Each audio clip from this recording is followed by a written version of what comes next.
Welcome back, folks. 皆さん、お帰りなさい。今日は208、81日目です。Today is day 281. We got our new vocab yesterday. We're going back to lots of vocab again for Japanese. I think there might be one grammar point. Like a very slight grammar point, so back to trying to remember as many of the vocabulary as quickly as possible. I think this unit was pretty good with rounding everything around the theme. In fact, I think it might have been a little bit harder on sort of synonyms or having multiple ways of expressing similar things. So that was a little bit of a change. Let's get right into our recall, shall we? 始めましょう.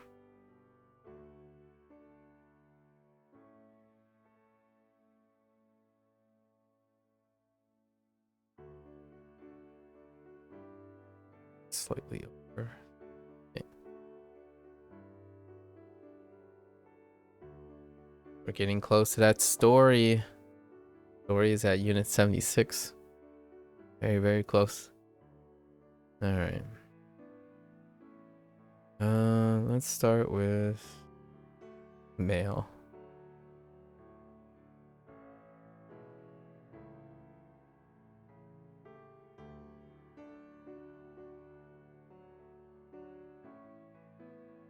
Ugh.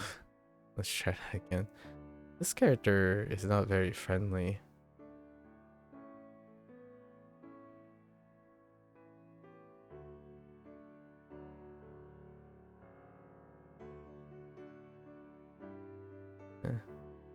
Good enough.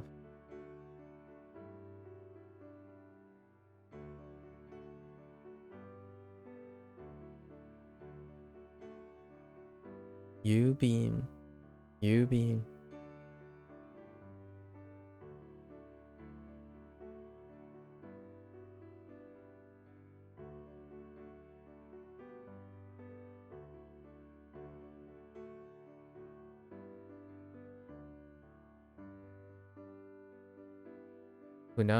Funabin.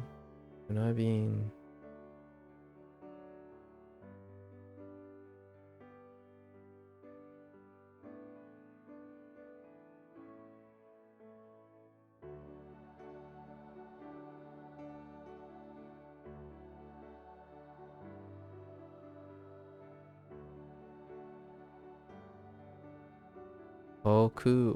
Koku beam.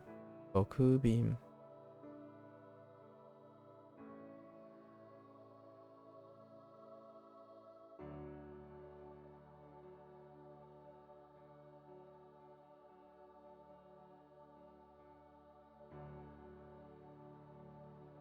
U-beam kyoku. U-beam kyoku.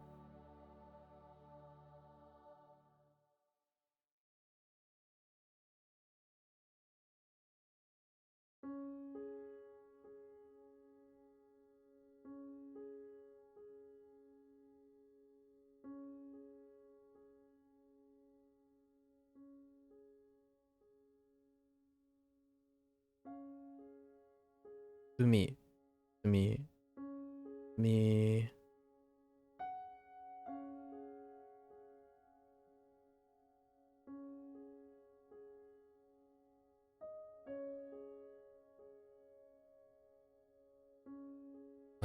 Gozutsumi. Gozutsumi.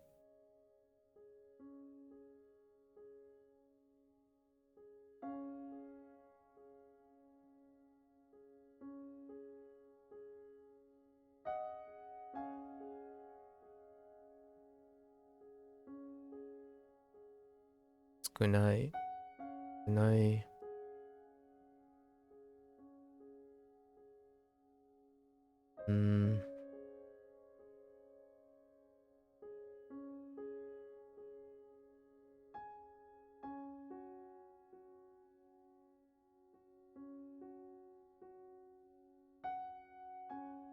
Hmm.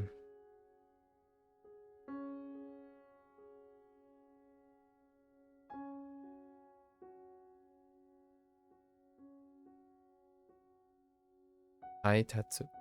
Aitatsu.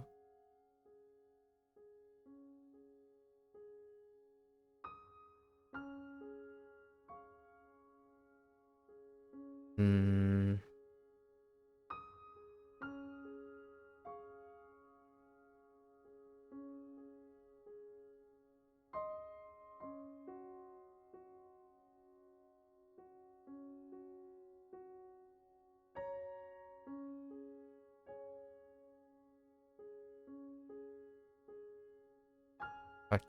Akakitome. Akitome.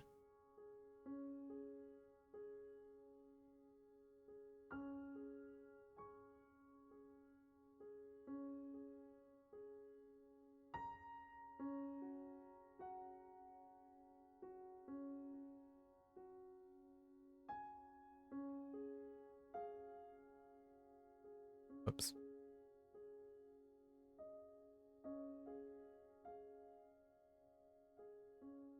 Nakami. Nakami.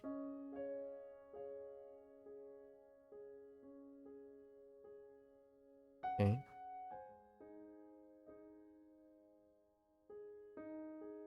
Hello there, Valentine. Doing pretty well. How are you? Business as usual here.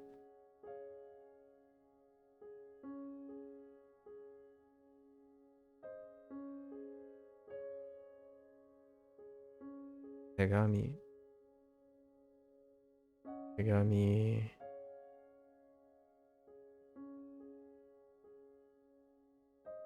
Oops.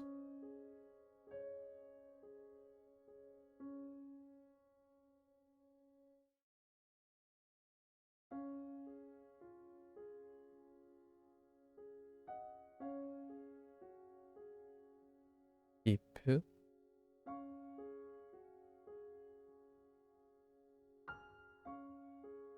Ite. Ite. Ite.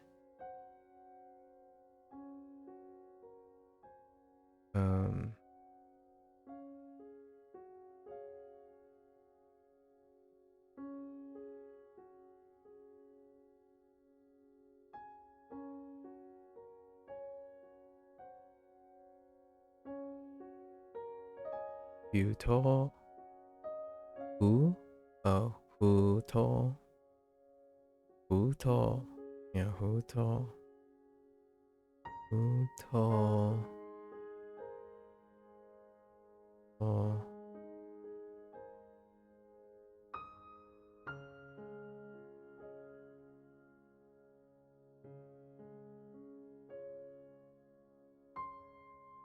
Oh, wait. Guess I put who.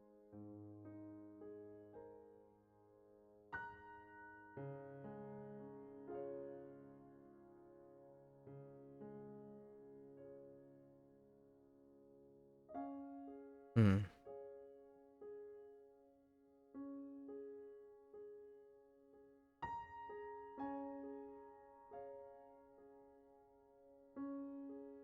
Just getting over a flu. Gearing up to start back up exercising and schoolwork tomorrow. My shirt is very sad. It's my new pajamas. Yeah, it's kind of nice. I'm usually in sleepwear, so I got something for the winter. Or actually all season. It's very comfortable. Gotta be comfortable. Thanks. 100%. Flu is gone, Valentine. I hope this isn't related to your exercising or anything. Gotta keep up that health. I imagine you're kind of on break soon, right? Did you finish up your semester? Although you did mention school/work tomorrow. I'm guessing it's the last week, maybe?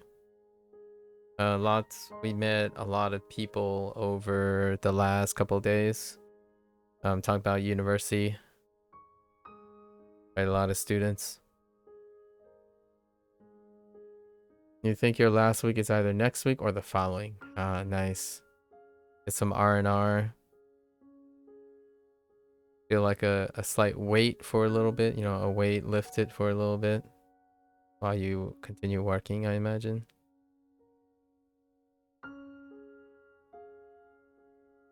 Ite. De.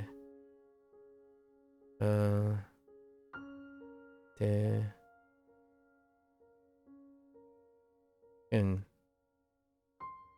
place.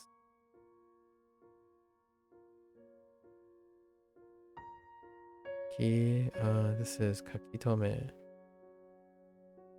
No, kakitome.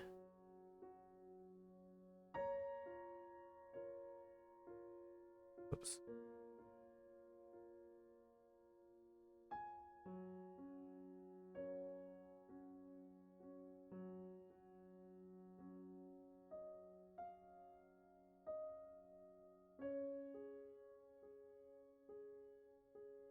Jusho. Jusho.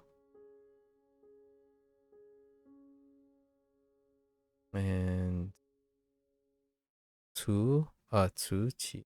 Tsuchi.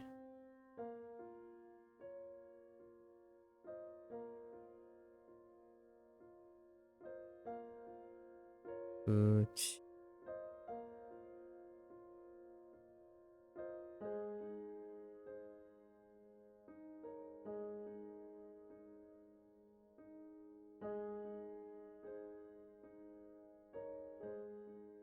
Okay. Pretty good. Things we can do. Post office.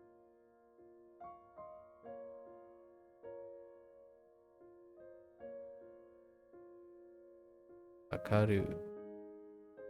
Akaru. Ite. Ite.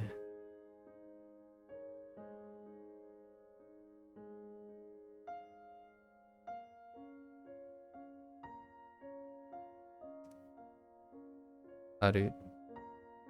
Haru.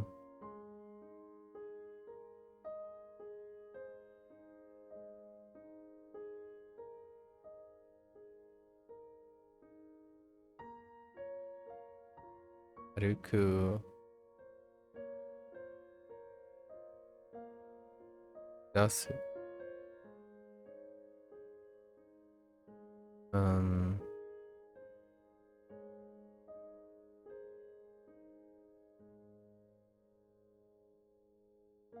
You think you got sick from a tattoo? From... Is it the same tattoo fundraiser you mentioned? Not because of the shop being unclean or anything, but because getting the tattoo weaken your immune system enough for you to get sick? Oh, okay. Yeah. Pushing yourself, you know, physical exhaustion can create that too. I feel when you keep, you know, when you get a little bit more physically healthy and whatnot, I like to believe that it will become less and less frequent. Yeah, that same one from last week. Yeah. I feel it's very common. It's far more common as, you know, one get a little bit older, when you go on excursions that is outside of your thing. Even on vacation, right? You hear about travel flu all the time, where when someone finally returns home, their body kind of just goes into goes into exhaustion, and then people often get sick after traveling or doing something very exciting for a while. Hopefully that becomes less often as you're continuing your fitness and keeping up. Obviously, mitigation. Mitigation. We all want to be ill less. I'm glad to hear that you're recovered from the flu. Okay.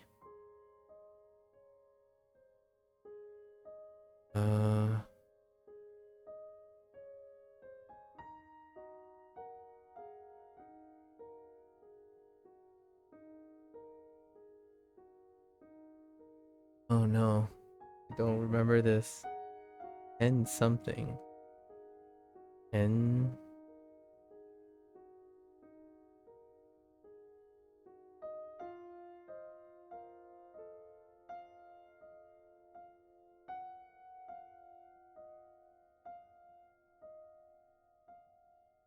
Henshu? No.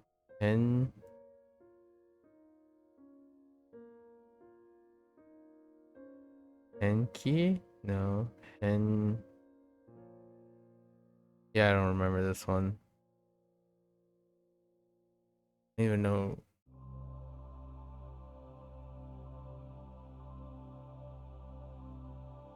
Hen something. Oh, we'll have to. Wrapping up your night by boiling some water for spaghetti and little marinara sauce for a light dinner. Sounds pretty good. Sounds wholesome. Comforting. Dasu. Dasu todokeru. What I was on.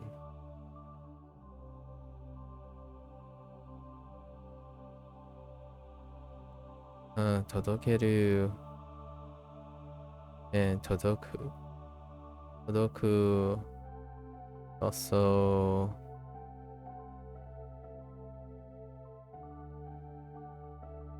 haitatsu mono.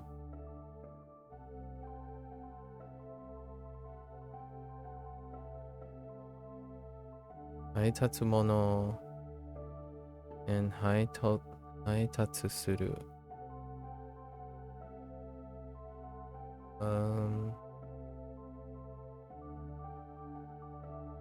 Also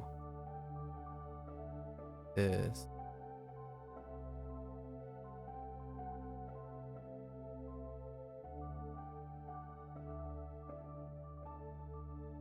Oops. Takitomeru.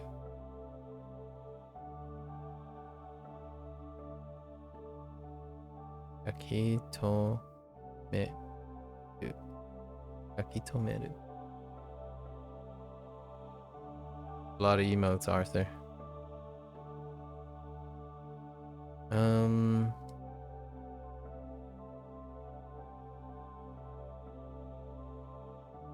Yeah, I don't remember this particular one. It's hen something. Hen. I remember hen.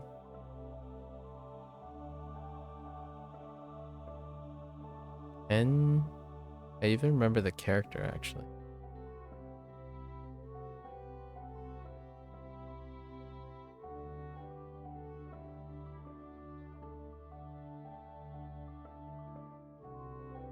It's also something you can do.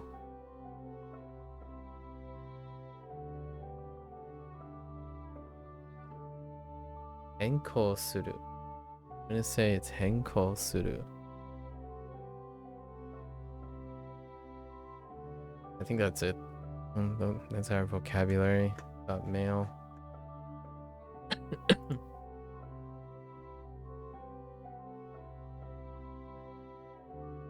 Oh, change. It's a change. Enko suru. They used it for like changing address at a post office. Enko, a change, and then henko suru. Make a change. Okay. Alright, let's get back. Let's get to unit 72, which was our last grammar past tense. We had ta and da.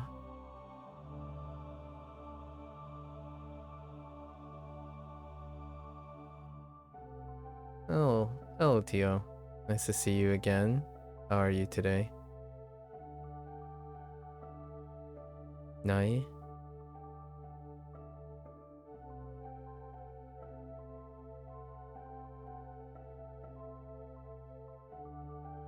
Nakatta. Good, good. Let's do. We're gonna do all the things, just the past tense plain, and recite the rest, right?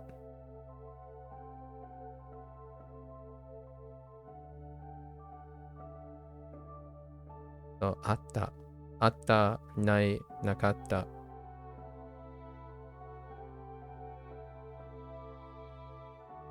Ita, ita, ita, inai, inakatta.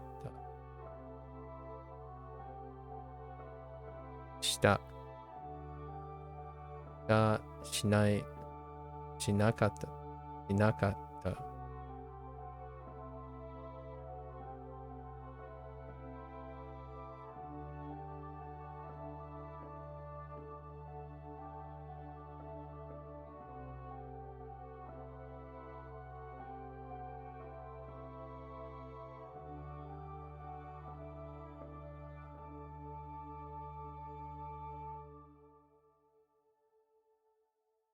Okita, right? Okita, yes. Okiru, okita. This is Japanese, yeah. It should look like Mandarin for the most part. The things, the kana is what separates the Mandarin from the Japanese. So whenever there's like grammar features and whatnot, you'll probably see characters that aren't Mandarin, but a lot of the recall is focused on kanji, and kanji is overlaps with Mandarin. Have I tried Korean? No, I don't have any plans on trying Korean. Korean is not a part of my daily life. Japanese and Mandarin is though.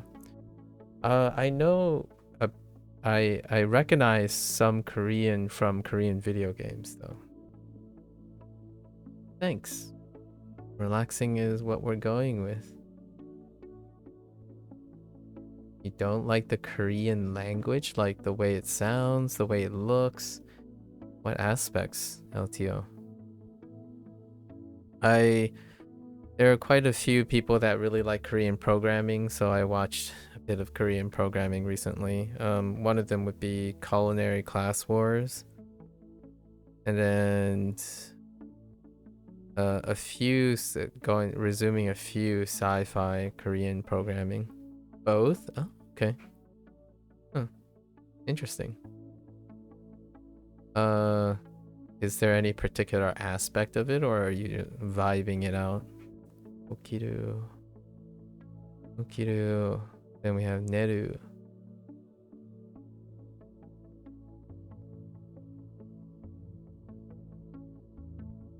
Neru.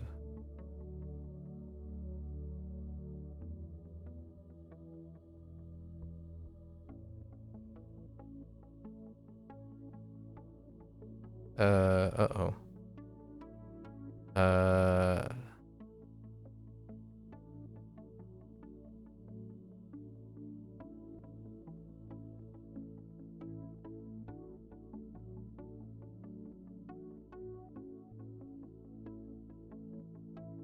I think it's Neta, right? That's a Ichidan.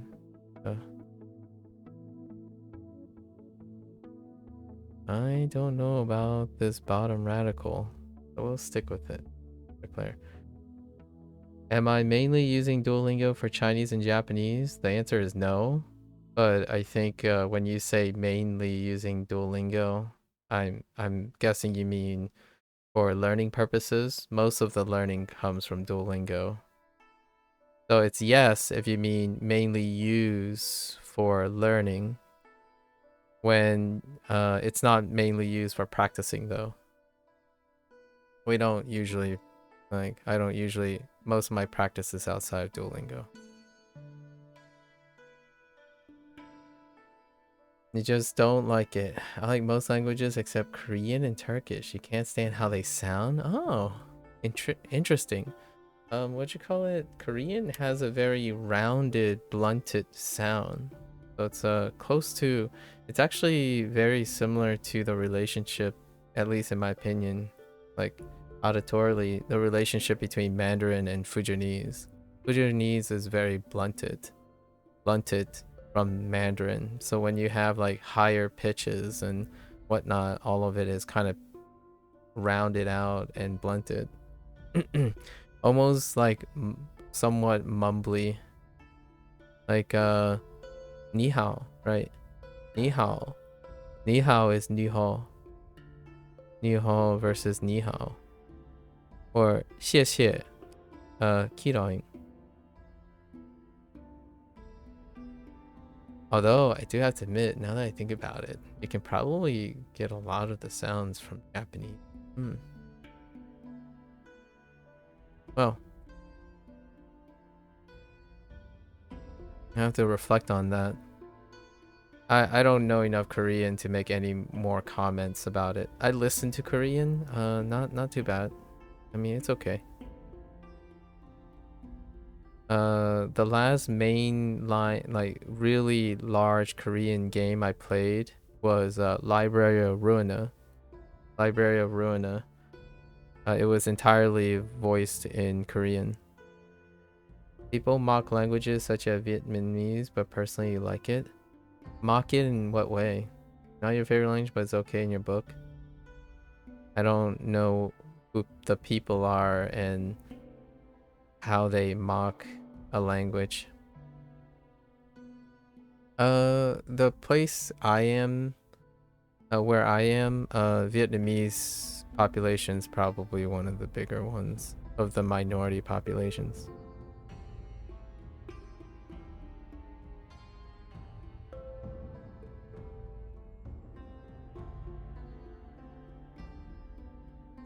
Oh, I know why this looks weird. No, that's not right. Neru is not right.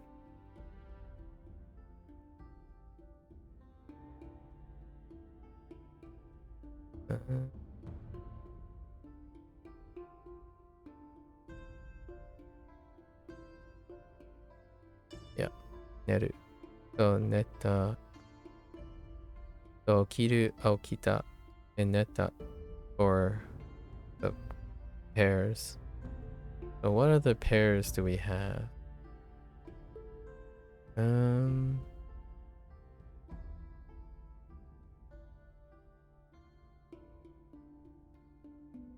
Go with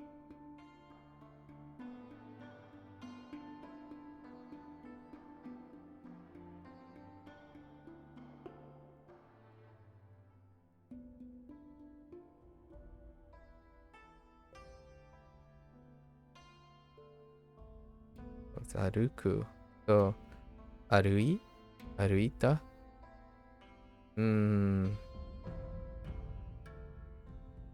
I don't think I have an ending for that yet. So it could be. I'll check on that later. We're just trying different predicates and conjugating them. So it's aruku. Ku. So aruita. Maybe. And hashiru is the other. So hashiru. So hashita.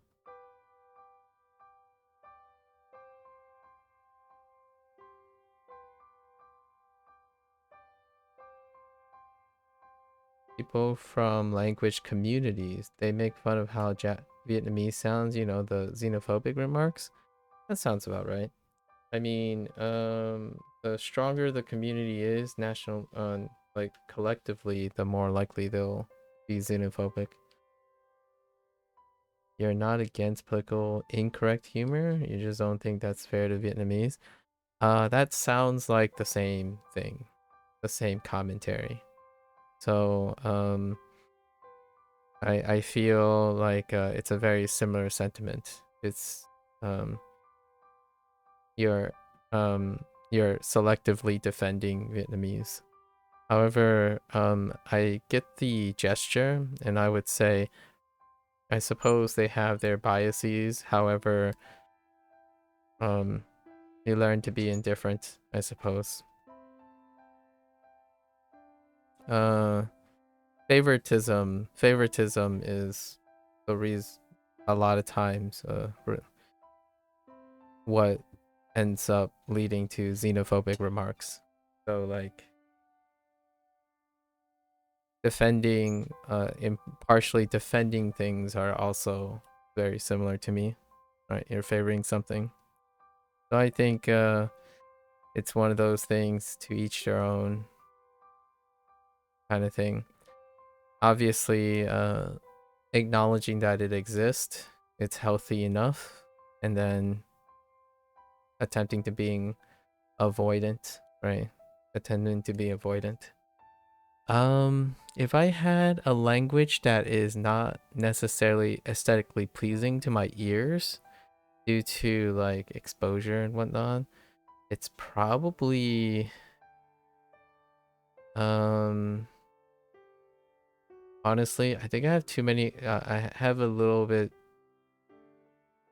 Yeah, recently I haven't really encountered a language that was not necessarily aesthetically pleasing. In terms of xenophobic comments, that's everyday life for me, so I don't particularly find it. I don't want to say that it's not emotionally disappointing. Most of the time, I would use the word it's emotionally disappointing. However, I don't get hurt or angered by it, largely due to the nature that if you spend most of your life surrounded by that, you could say there's an insensitivity mode, right? Like you become somewhat tolerant of it. I'm not promoting such a thing. Obviously, I would provide counter arguments. However, knowing what you like and knowing what you dislike is fantastic. It's healthy. Projecting that onto other people, yeah, that can happen unintentionally for quite some time. I think genuinely people express xenophobic comments out of self-preservation or self-projection, as opposed to actively trying to convince others how they feel. I think that's where I would define the line between discrimination and prejudice and personal preference and experiences. So the type of xenophobic remarks that I encounter a lot of times may alarm people, right? However, I think a lot of times it comes with personal biases.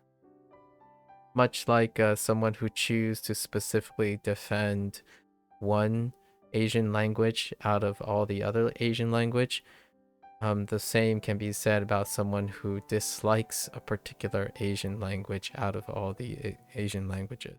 It's fairly similar in terms of the mindset. And I think I can find room in my mind to respect the outcomes of that. I don't suggest that I'm a saint, obviously. I typically know what I like and what I dislike, and I try to communicate that as respectfully as I can in most situations. However, there will be, without a doubt, many times where I make a remark and it can come off as a personal bias, or perhaps even interpreted as xenophobic. For the time being, though, I would say consistently I probably sound a lot less xenophobic than a lot of other people, largely because emotionally I'm not very extreme in any way. I don't have an urge to defend underdogs, but also I don't have a hype to be very strong nationalistically, right? Actually, the Japanese learning community is very hyper on the other end. So while they really, really like Japanese, oftentimes it comes off as an opposing indifference to everything else. Oh, they're Tenko. Like, for example, when someone comes into your stream and you're not learning Japanese and they're saying like, oh, I heard Japanese is the hardest language to learn for English speakers. And what you have to read in between lines is they're saying that if you learn Japanese, it's very impressive. The language you are learning is not impressive. That's kind of what can be misconstrued. Now, you could interpret it as, oh, they're very prideful about how hard Japanese is and they're learning Japanese. That's fantastic. Alternatively, if you have particular bias, you might interpret that as, well, I'm not learning Japanese. Why are you telling me this? That kind of thing. And those remarks, I think, can be viewed in that way. So I'm not entirely sure what the mockery is for Vietnamese. I'm very used to hearing Vietnamese. And without sounding too stereotypical, if you put a bowl of pho in front of me, I'll inhale it like Kirby. Like, real talk. I might actually risk having a heart attack by consuming pho. So, kudos to Vietnamese cuisine, at least available in the United States. Yeah, I have a few acquaintances that are Vietnamese. I have yet to meet a Japanese American, but no shortage of Vietnamese and Korean, and then of course Chinese being the bigger minority here. Anyways, interesting. I find that you're probably one of the fewer. You're probably one of the less frequent occurrence that you don't like the Korean language, like the sound and the writing. Quite a few people I've met over the times quite enjoy the Korean subculture, especially through the guise of the media, the entertainment, the Korean entertainment industry, melodrama, if you will. It's extravagant melodrama. You don't hate anyone in particular. You're just okay with extreme humor. I see. Well, Koreans are quite extreme when in their entertainment stuff. So, I suppose overcoming like being okay with their language would be quite a barrier to overcome, right?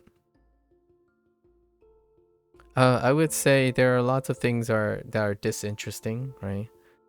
Like I particularly do not have an interest in, and that's usually because no one has impressed upon me its interest. I think that's probably a great way to summarize things. This is a personal project though. Japanese is a personal project. I would, like someone asked, have I tried Korean? I would try Korean, provided that someone is able to demonstrate and also encourage me in a manner that demonstrates their interest in something. So most of my current interests, especially for streaming, since it is a public thing to do, deals with being associated or becoming familiar with someone who exudes enthusiasm for a particular topic. So I doubled down and I continued and I even accelerated my schedule for Chinese largely due to the people I've met and become associated with and come to know. I am not easily motivated by a stranger who says something and then disappears, right? There's no impression made there. So if someone feels like the internet level of requirement, leaving a comment, and that's enough to leave an impression on someone, I think they are communicating to a incorrect generation of person. Like I'm generationally different from, I suppose, from the internet thing. A 30-second spiel is not sufficient to sway me any one way or the other. Oftentimes, when people make mockeries or judgments or extreme humor, it kind of lands flat for me. I'm a little indifferent, maybe a little skeptical most of the time. And then perhaps if they persistently do something, then it'll elicit an impression on me. Yeah, I'm not too much of a first impression kind of person. In the society that we live in now, especially the one predicated on the internet, first impressions are everything. Like 99% of someone's depictions and motivations are determined in like the first minute, which used to be kind of a thing before the internet, only in very specific cases, like interviews and business stuff, but not necessarily personal interactions or like casual interactions. That has long gone by the wayside. So the very normative thing nowadays is you experience something, it's negative, and if it's negative, it will largely remain negative for the foreseeable future without someone strongly projecting a dissonant opinion. Usually that doesn't change because the internet does not force things you don't want to see. Or encounter things you disagree with. They tend to reinforce the things you agree with and then convince you of the things you disagree with most of the time. Or it's not really convincing you, it's more like the lack of exposure. So like have I always disliked something? The answer is probably no. Have I always liked something? The answer is probably no. So I've come to like things I've disliked and dislike things that I've come to like over time, since people change, right? The representation changes over time. So I don't want to say that it is a possibility that I will come to dislike Japanese in the future. That can very well be a possibility. Not that I'm saying it's likely. However, I like to keep the idea open that opinions change, people are dynamic in their interest, right? I was trying to be a little bit more careful with my word, the last couple words, largely due to the nature that there are individuals who do believe firmly that people don't change, and I would respectfully disagree. You used to dislike Spanish. You learned it because you needed to, but after have learned it, you come to like it. Yeah. So the thing you highlighted there about sentimentalism being imbued into something you spend effort and time into, that is my general psychological rebuttal to the idea of people don't change. Now, there are definitely some core things. Those are fundamentally almost indescribable to a lot of people, and it requires a level of self-awareness that is incredibly contemplative. And I don't necessarily think many productive human beings, the average person, would have time to delve that so deeply into introspection. So for all intents and purposes, that is a great example of a way that illustrates my point about people changing. So for now, my thought about the xenophobic remarks that you've encountered about Vietnamese, I like to think that those individuals are doing it from a place of ignorance, and that ignorance may not always going to be there. And maybe you come across someone who inadvertently made a xenophobic comment. From my perspective, if I have the time to invest, I wouldn't mind knowing why or how they come across that impression, right? Someone here's one about Duolingo, right? And it happens every day, so I'm very used to it. One might you can choose to get angry or frustrated about answering the same question over and over again, or you can find out why that is the case, and with that explanation and investment of learning why these are this and that frequency, you come to, at least you don't have to like it, but you come to become very comfortable with it. So one of the most common questions that I get is that, do you only use this? Do you primarily use this? Is this the only thing I need? Can you become this with only this? That is the type of question that I answer quite a lot. And as or for someone, for myself, who have gone through graduate school and whatnot, the answer, generally, people in an academic environment rarely ever phrase questions and solutions and response by using words like primarily, best, worst, only, categorically fluent, is, always, never, no one. Those phrases tend to be very collectively part of the English lexicon on the internet. And I actually have encountered quite a lot of problems with learning Japanese that way too. So like Zenbu, I don't think I'll use Zenbu for a while. That doesn't mean I shouldn't learn it, because other people will probably express things like Zenbu, itsumo.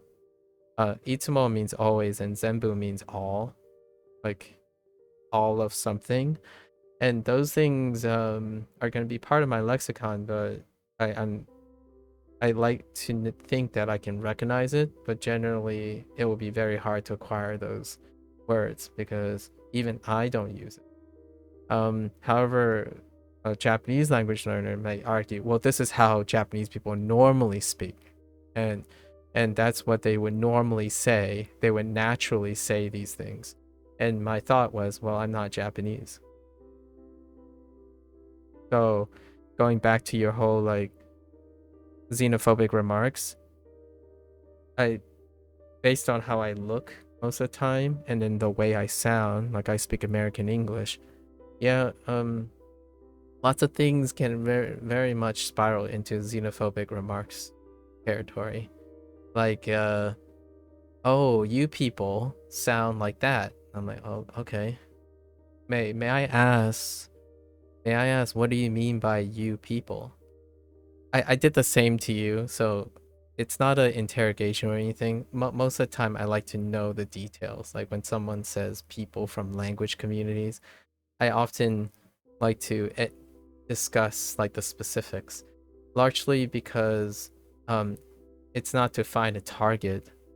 However, when someone spends some time talking about the specifics and become interested in where the origins and the context of all these things come from, you might not come to like it anymore or dislike it any more than you already do, but you become tolerant to it, as in like, oh, I know this is the case for now, or this is this. I can talk to someone about it. And that to me is kind of the way I'm going to use an intellectual group. Intellectuals, for lack of a better word, go about trying to understand things without necessarily having to project emotions like, oh, I really hate this, or I really like this, but you can still share it without sounding like you're convincing the other person to do so. However, I don't expect this as the social norm, of course. I think it keeps me very composed. I'm not sure if this works for other people. Generally speaking, that's how I become a little bit less swayed by extreme behavior. Extreme humor is quite fun. I do quite enjoy it. Like, for example, not a lot of people, I would say not a lot of non-Chinese familiars, people who are familiar with Chinese culture, find that Stephen He, as in like the YouTube sensation. I'm gonna pronounce his last name as He, even though it's probably Anglicanized and Stephen He. But He's humor is incredibly extreme, and that's funny. It's actually, I find it more entertaining than a lot of people might think it is, only because it's real. It's a very real compartmentalization of Chinese culture. And then when he does interviews and stuff, the stuff he talks about is very real too. And he does it with like a smile and a lot of composure. Yeah. Anyways, thank you for sharing, LTO. It is interesting to hear that your mind has, like, something has changed about Spanish. I'm not sure about Korean. Korean, I think my fondness for Korean comes from their like entertainment industry. I don't particularly know enough about the language. You can definitely tell it's Korean, like when you're watching a program. Difficult to know. Where Korean is definitely the least frequent content that I listen to and get exposed to. Japanese and Chinese far exceeds that. Actually, Japanese far exceeds the other three, although in a very particular way. In terms of human contact, right? Human contact, Chinese far exceeds the other three. You don't have to like everything. I think trying to like everything is a very, very almost distinctively anti-human like behavior. Trying to convince yourself to, for example, I talk about this topic, I won't digress into it too much, but this will serve as rhetoric for now. Always being nice. Like the idea, the idealistic nice person versus someone who is selectively kind. So there are people who truly believe and ascribe to be a nice person. However, in reality, that is a concept that is almost ironic. It's almost like it's oxymoronic to say someone is always a nice person. Being a person would imply a person with a human condition. The human condition will likely counter the ideas that someone can always be nice. And for me, I would say I was barely 60 to 70% nice, and it was non-sustainable. You put yourself second all the time, and eventually your health gives out, your mental health gives out. So sometimes self-preservation requires one to be selfish in order to help one's health. We're at somewhere that I can't pronounce that would have said that you can only like something if you know how to dislike. Oh yeah. Yes. One's appreciation for the opposite is heightened by an appreciation for the opposite. So like it's not necessarily that one cannot one is completely void of likes and dislikes, or if one is completely void of dislikes, one likes.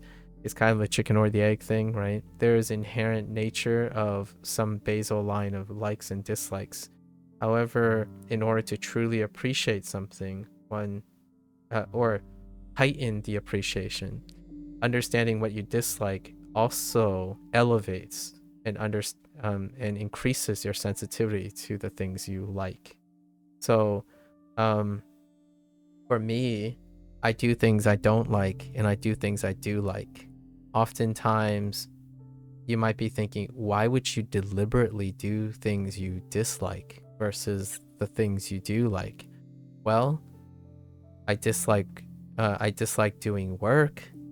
right? But you like your hobbies. You work hard, you play hard. The contrast is very real. The satisfaction from being able to be rewarded, that reward feeling is a consequence of doing something that is contrasting. You do something hard in order to feel the catharsis from doing something hard. Yeah. So it's understandable. And I think you want to hear one really hot take? This is a hot take alert. What that person said, I'm not very good with names in like philosophy and stuff. I'm not like a philosophy major or anything like that. So if this sounds familiar to like a specific philosopher or psychologist out there, like sorry, like I need to apologize to them because these ideas are synthesized from observations. I don't know where they came from. It's just observing human behavior, right? So here's a hot take.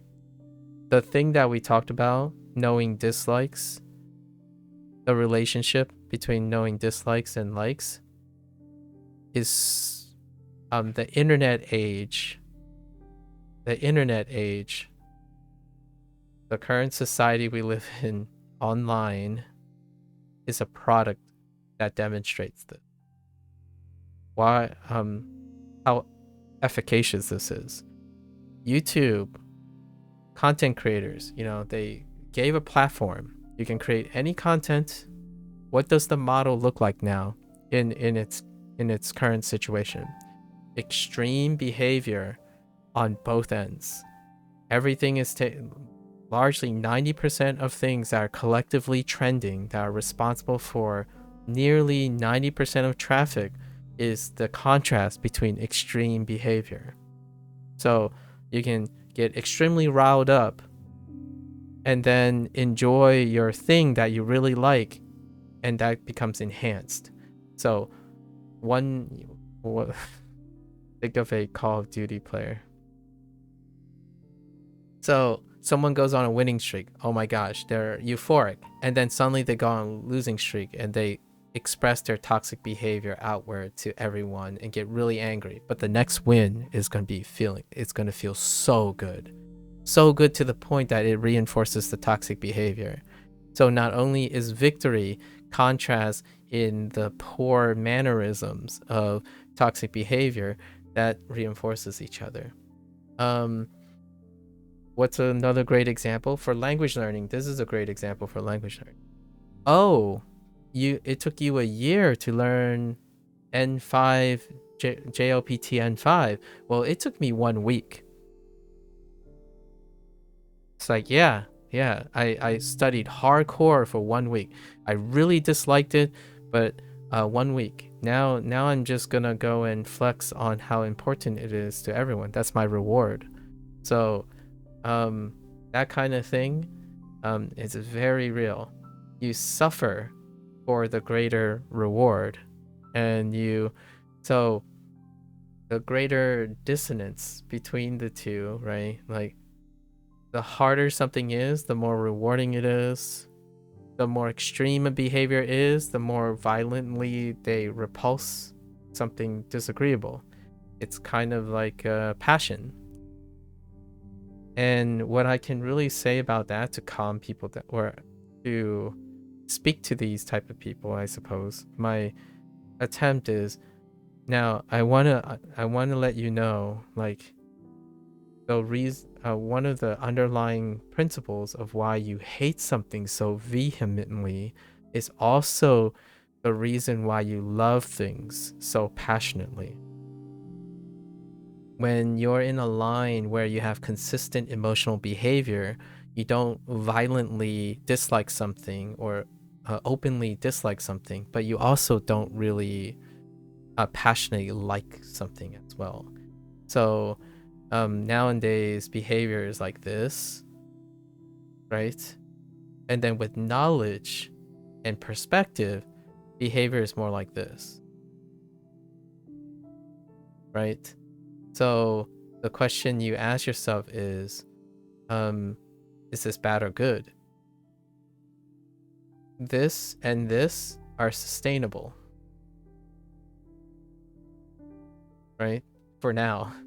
However, this used to be like the gold model, as in when you ever talk to someone who is highly educated, quote unquote, highly educated or highly experienced, they often sound like this.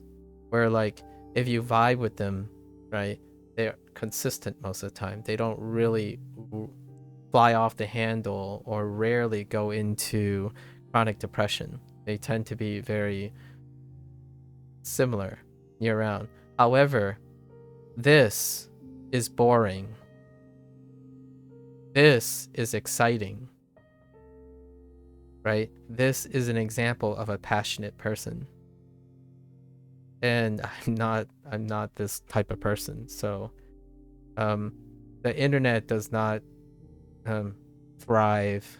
The visceral nature of the internet does not thrive on the gold model, quote unquote, gold model of consistency. It actually thrives on extremes. And it's self-perpetuating, in my opinion. So now what happens? Well, there are extreme behavior everywhere. So how does one normalize it into a gold model or reduce the extreme? Moderation, right? This is the internet, I'm going to say the internet 3.0, if you will. So 1.0 is the introduction, right? The 1.0 is introduction. That's adoption phase. 2.0 is virality. So it's caught on, right? This is when it produces extremes. I feel that's when I'm going to go. It's like the internet is at 2.0. 1.0 is adoption. So there's a transition phase, right? That's my generation, or the generation I grew up in. I lived across the 1.0, 2.0, and then 3.0 is moderation, or the R word that people are a little bit xenophobic of, regulation. And we're kind of in a 2.5 phase right now, where now the question is, how do you moderate this? How do you reduce the extremeness, fine tune it, if you will, fine tune it so that the experience you're having is a little bit more consistent. Like you don't strongly dislike something, you don't passionately love something in a way that it reinforces that. However, the internet is unprecedented, so maybe that's not the way it's going to go. Generally speaking, when I think of technology, which internet is a technology, that kind of ruins the point of life. How so? How so? You mean like moderation, regulation ruins the point of life? That's an interesting comment. So you're telling me that you don't do anything consistently regulated in your life? Huh.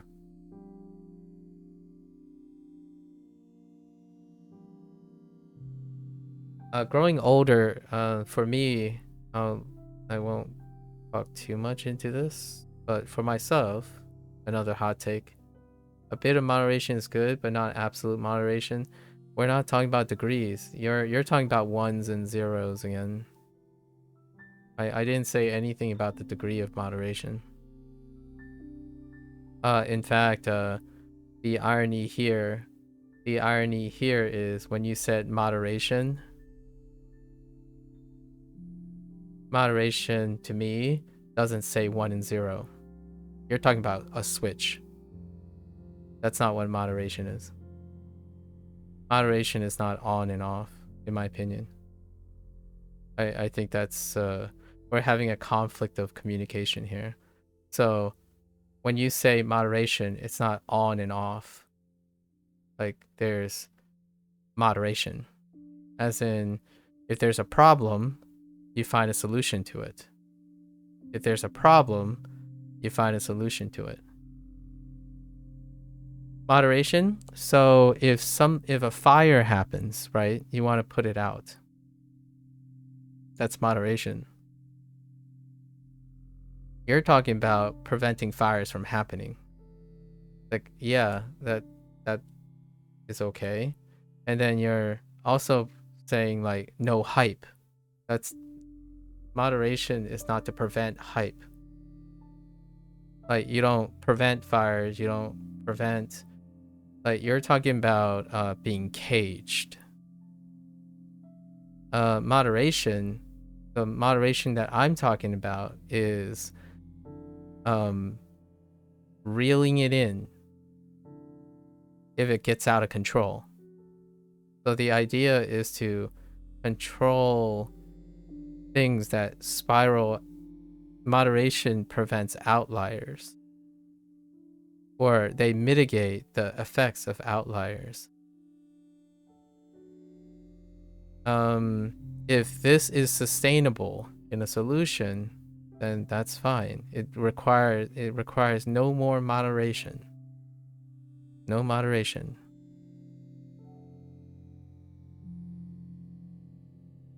Right? I think the thing you're implying by moderation is that you are not able to do something. And that's censorship and stuff. You know, that's censorship, violation of liberties. So that's extreme talk.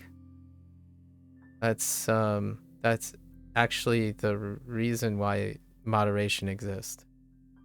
This type of thought process is what moderation exists. Moderation is me. I think of more than one perspective.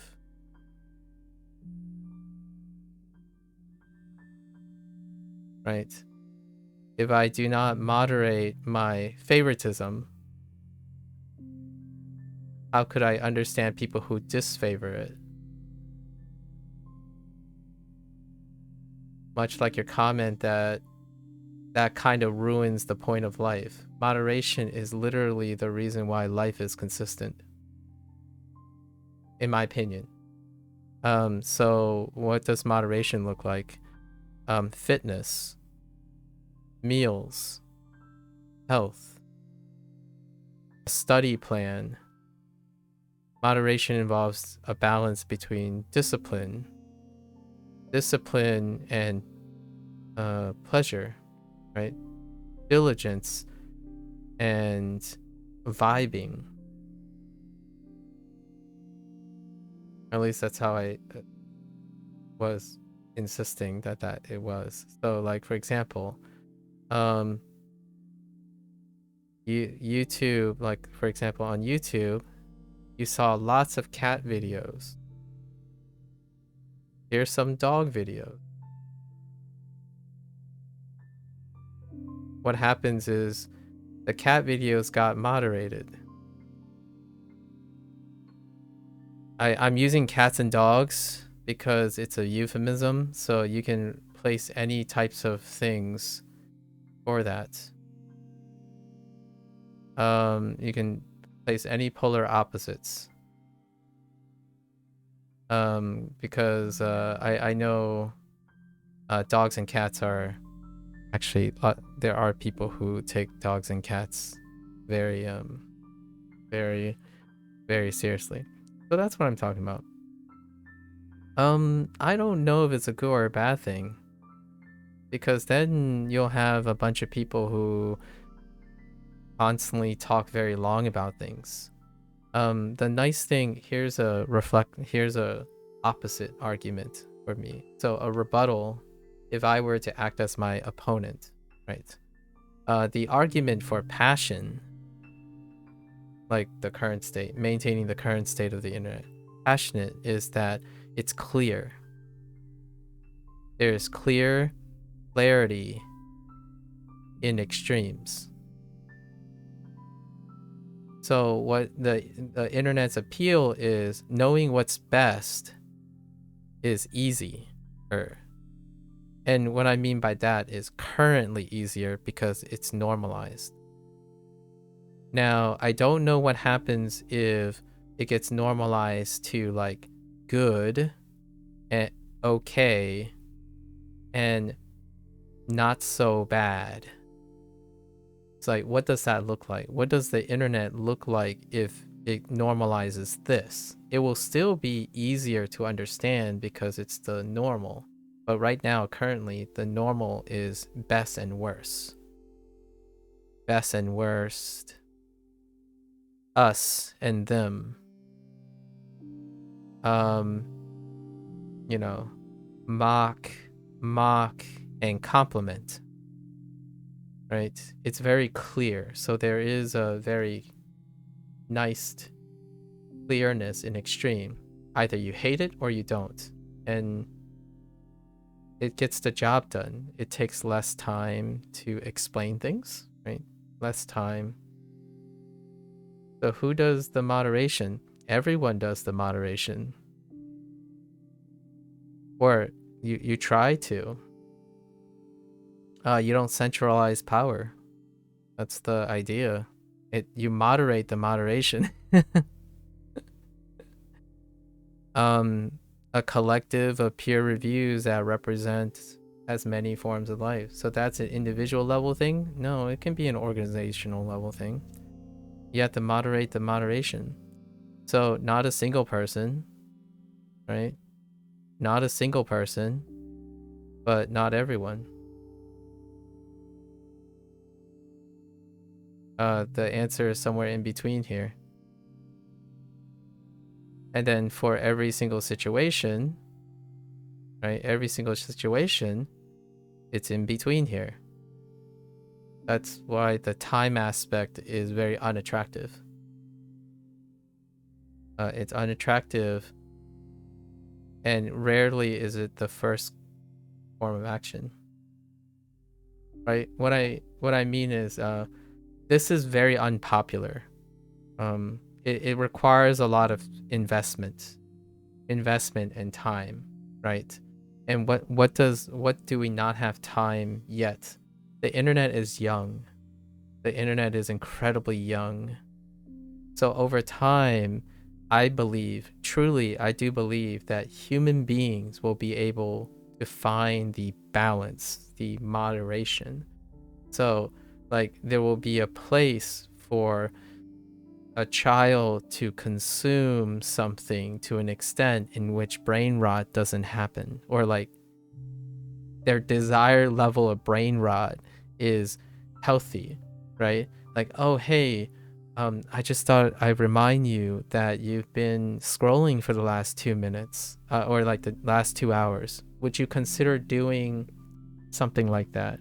So that's kind of what I'm talking about in moderation, right? I hope there's gonna be a time where like a smartwatch, right? Like a smartwatch will say, hey, you do know you just took in 50 grams of sugar in like 1 hour. Maybe try considering eating like 10 grams in 3 different snacks across the day. That's the moderation thing, right? So you don't take in like 50 grams of sugar at a one hit on a day, and then your body just crashes. Like, so it's kind of like, I think that's a natural thing for humans to do over time when they like something, like something a lot, like you want a lot of it. And that's understanding that humans, it's part of human condition. If you have something really, really good, you're just gonna slam it so hard that there's no moderation to it. Like you can't hold yourself back. So you just keep slamming more and more until you're self-destructive, right? And one of the most poetic science fiction philosophy kind of thing is how destructive, self-destructive the human condition is. You always want more and more. So at some point, I think due to the natural self-preservation of human behavior, we're reaching to a point. I like to believe. I mean, I might not live to see this, right? I'm fairly old now. I'm about 40, maybe a good 30 years left. Perhaps with the maturity of the internet, there will be more moderation in all of this in order to not have humanity spiral out of control, which has happened multiple times in history, and thankfully the human race has survived it. But should that person be forcibly stopped? I don't know. Don't know. It's it's too case study to think about it, or see what happens. I haven't ever been in a position of power to force someone to stop something or whatnot. I think I tend to appeal to the person's reason.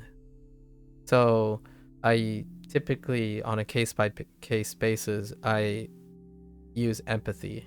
I use empathy to try to allow that person to come to a rational decision, right? And you might be thinking that's idealistic. It is idealistic, and it fails quite often. However, that is the approach I choose to take. So in ways that I fail are the ways that I accept the consequences.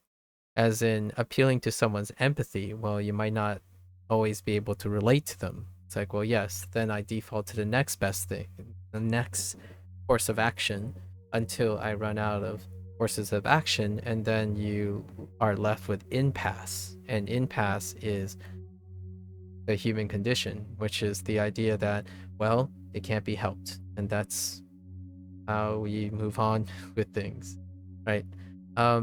In terms of the position of power, it, it's going to be yes or no, right? There are going to be times you forcefully stop something. There are going to be times you don't. There are going to be times you forcefully restrict something, but also allow other things to happen. It's going to be somewhere in between, right? And that's interesting. It's the question. I can answer the question because it's saying, do you stop it or not? And the answer is yes and no.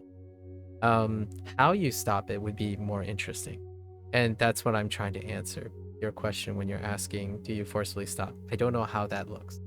It'd be interesting to see what Google and others will use to do that.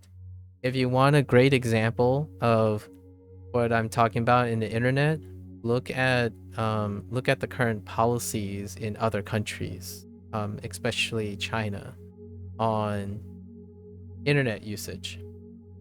Or Asian countries, Asian cultures tend to view it more of a extreme measures, right? Or on and off measures, right? So you can find policies that exist already. Like, how do you stop, for example, a youth brain rot? You literally prevent them from doing it until they're old enough to have the discipline and the moderations experience intact in order to moderate their exposure. For me, I know when to stop streaming. Like, for example, right? Does that stop? Does that mean that I am able to communicate that? No. Usually, what is most viral on Twitch? Subathons. I'm not saying this is a bad or a good thing. I like to believe that all those people understand when they are pushing themselves too hard and try to preserve their health. At the same time, it can have unintentional consequences, which is born out of ignorance. So that's innocence, not necessarily. I like to believe it's born out of ignorance, where someone would go like 36 hours, 48 hours. Heck, I was one of them. I was young, I was ambitious. The first year or 2 years of streaming, I actually went an average of 15 hours a day. And it was not sustainable. And for me, the nice thing is, I don't think I unnecessarily thought and promoted the idea that streaming 14 or 15 hours a day is healthy. I actually probably expressed a lot of times during the stream that I like this, I really enjoy this, but eventually this is going to end because I can't do it humanly, right? And I don't want to give people the impression that this is sustainable. Now, it's not like every content creator is out there suggesting like, oh yeah, don't do this. And like, there are content creators, by the way, that do make disclaimers like, guys, don't try this. This is a professional, right? We do this at the expense. I like the fitness channels nowadays as well, where the fitness channels are saying like, guys, remember that bodybuilding is a sport and it is sacrificing things for the seeking of performance, and performance requires sacrifice of the body utility, right? These are the drawbacks. Streaming for 36 hours to 48 hours because of subathon generates a lot of hype, really incredible feats of human endurance. Not everyone is going to go around and try to rain on the parade and diminish the impact of such a crazy feat by saying, hey guys, I need to go to bed. I shouldn't do this, right? Like, this stuff is a once in a lifetime. We're not going to do it again. No, it doesn't stop another subathon every like month or two. I have not done a subathon before. However, that's kind of the hype things. Do you stop a person when they're super tired? Is it your responsibility? Is it the platform's responsibility to say, hey guys, we're gonna add a terms of service clarification. Any form of non-sustainable behavior, subathon is. So on Twitch, there's this thing called a subathon.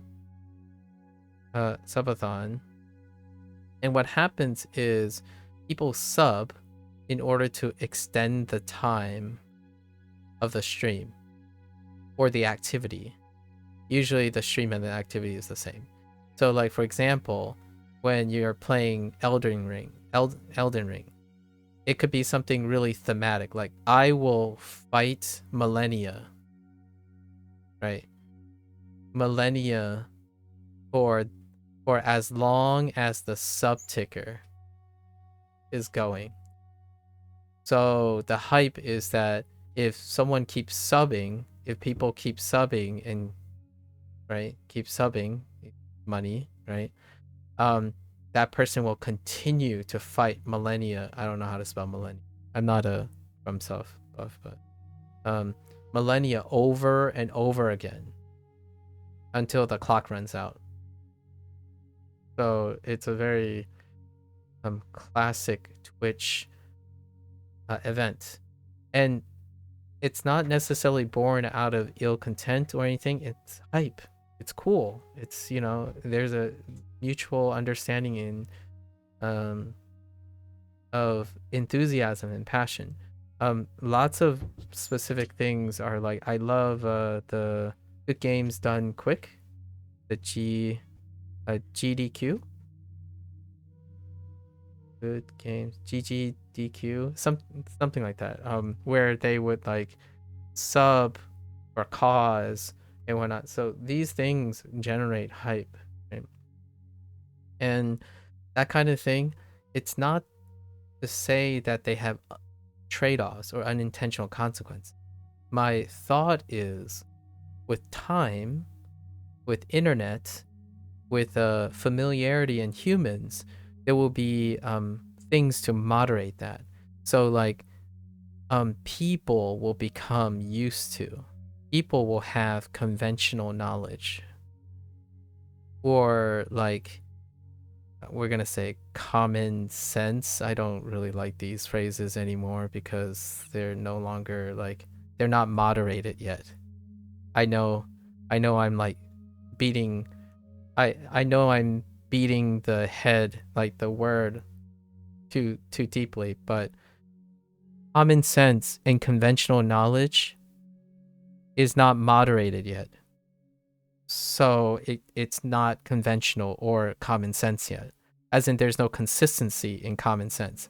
Like, the internet's common sense is still like this.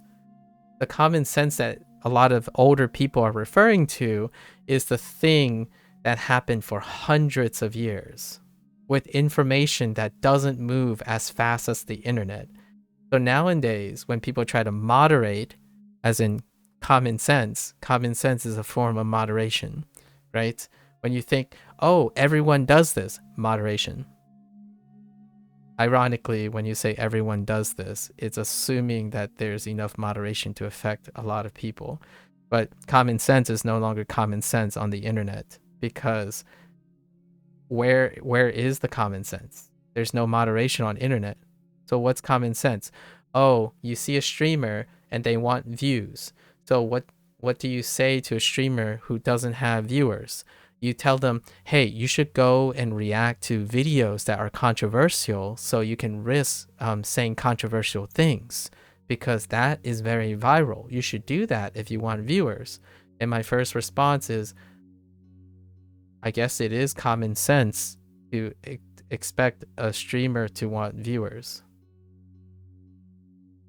Meanwhile, it's not accurate. So that's kind of the thing, right? Oh, and hello there. I forgot. Someone else. Was it Pixie? Hello there, Pixie. Yeah, I'm doing well. We're spiraling into some other discussions now. I think EO has experienced something that I wanted to explore about language. I like talking about these things. I don't think you should feel... I hope I'm not upsetting anyone. I think sharing these things actually makes it more calming. Like, hearing these things, it's like, oh, okay, well, that's definitely a way to think about it. And then you're like, oh, that's just more information, you know? And that kind of thing can be very comforting. So right now, I believe the conventional and common sense of the internet, right? The internet is happening. It's happening right now. I don't know how long it's going to take, right? I don't know how long it's going to take. I might not live long enough to see it. But in the future, since the internet still moves really fast, maybe the internet moves even faster later, and common sense and conventional knowledge doesn't normalize, like it doesn't moderate, as in it doesn't become consistent.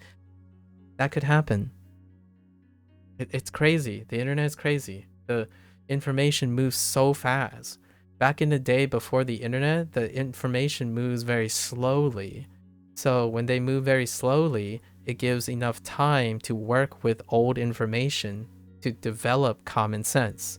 Everything becomes moderated, as in if I go outside and someone falls on the ground, I should help them. In my culture, like the culture that I am in regionally, it's expected that people want to help someone when they're falling, right? And then in Japan, for example, or other places, you mind your own business unless the person asks for it. That is the conventional knowledge of that place. That's when culture and information didn't move so rapidly. Nowadays, you're like, okay, is this normal? I'm sorry, I keep telling myself not to use this, but is skippity, I don't even know how to spell it. Is skippity normal? Is it conventional knowledge for people to know what heckin' skippity toilet is? I mean, if you ask in another 3 months, it's probably not. It's probably not conventional knowledge anymore. So there's no moderation. No moderation in anything. Things are not staying static. Sus for real, no cab among us, yes. So things are not staying static long enough to be moderated. And there is a chance it might not ever happen. My ideas, all these ideas are predicated on things that already happened, right? Cellular phones, right? For example, smartphones. What are the conventional things of smartphones now? You can probably list a lot of them, and universally, most of the people will agree on it, because smartphones have become standardized. And standardization is possible with moderation. When things become moderated, they become standards. And those standards create common sense, a baseline expectation of things. Is that going to happen with the internet? I wouldn't bet against the internet's ability to thwart common sense at the moment. I think it's happening and people are attempting to make it happen. Like, for example, when you encounter someone online who's underage, what are the expected behaviors? My observation, which I'm one person who spends a lot of time on the internet, but there's no way I could encounter all of that stuff. My observation is there are no hard, fast rules to how someone who is much, much older interacts with someone who is much younger. Right? Yeah, what Blair says. Internet safety is no longer common sense, which is wild to you. Yeah, that's what I'm afraid of. So when I hear people say they encounter xenophobic remarks, and I know there's some censorship, there are going to be some liberties given up. Like, okay, let's say we don't use really hateful language. However, we can talk about it in a way that can elicit our disagreements, but not outright. Let's make it common to not approach each other with incredibly visceral, hateful language to start. And then you get to know each other, and then you can use extreme humor all you want, right? Now you know each other, go ahead, and it's okay to use extreme humor because you know each other now. But there's no conventional knowledge or standardization for how to behave online at all. There's going to be a space out there that propagates a behavior that is non-standard. So, there are places not safe for youth. There are places safe for youth, or overly safe for youth, maybe too sheltering, and then it's the Wild West. Should I attack you for coming to my channel with a disagreeable comment? I want to change that, or at least for myself. I want to know that if someone says, your face looks ugly, and walks away, and I'm like, well, I guess they don't really like the way I look. I moderated my own behavior. Is that what happens online? No, it is not what happens online. In fact, a lot of times that person will go out and hunt the person down in an internet witch hunt. Or like if it's another streamer or something saying one of their members saying something about another streamer's members, then you have beef. Then you start escalating conflict between two creators when it didn't even start between the two creators. That type of thing, no moderation yet. Yeah, like there's no, what do you call, like, forms of sportsmanly like conduct? What is the internet sportsmanly like conduct? Right, that kind of thing. We'll see. We'll see.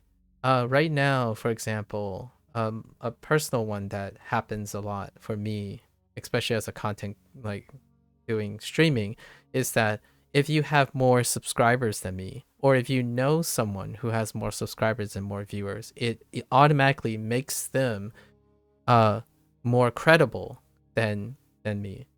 And that is unintentional. I don't necessarily think it comes from a place that is free of influence. So what I mean by that is, statistically, someone who has more influence is more likely to represent more opinions, right? So if you have 700 viewers, there are more people that agree with that person. So technically, that person does have more credibility based on popularism. There are more people that agree with him. Does it make it more credible or reliable? Well, since we don't have any standardizations on how to measure how reliable someone is, no one agreed. Like, how do you measure credibility online? There isn't like a universal agreement. No, like all of YouTube or Twitch, most of the community representatives, collective people, they didn't come together and say, "Oh yeah, yeah, yeah, yeah." So viewership, if we vet a specific number of viewership, this will help us guide who is more credible and who is not, right? And we I would like to think in the future there will be more and more reliable ways to inform people more reliably. Right now, you might think, oh, the internet is so reliable.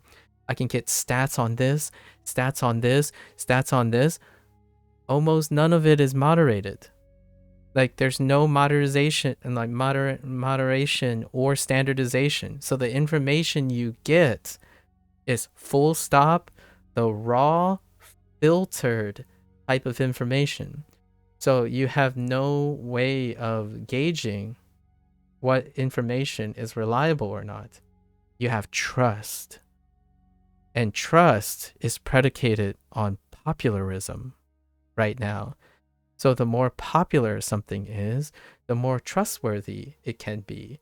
And there was a time when that was true.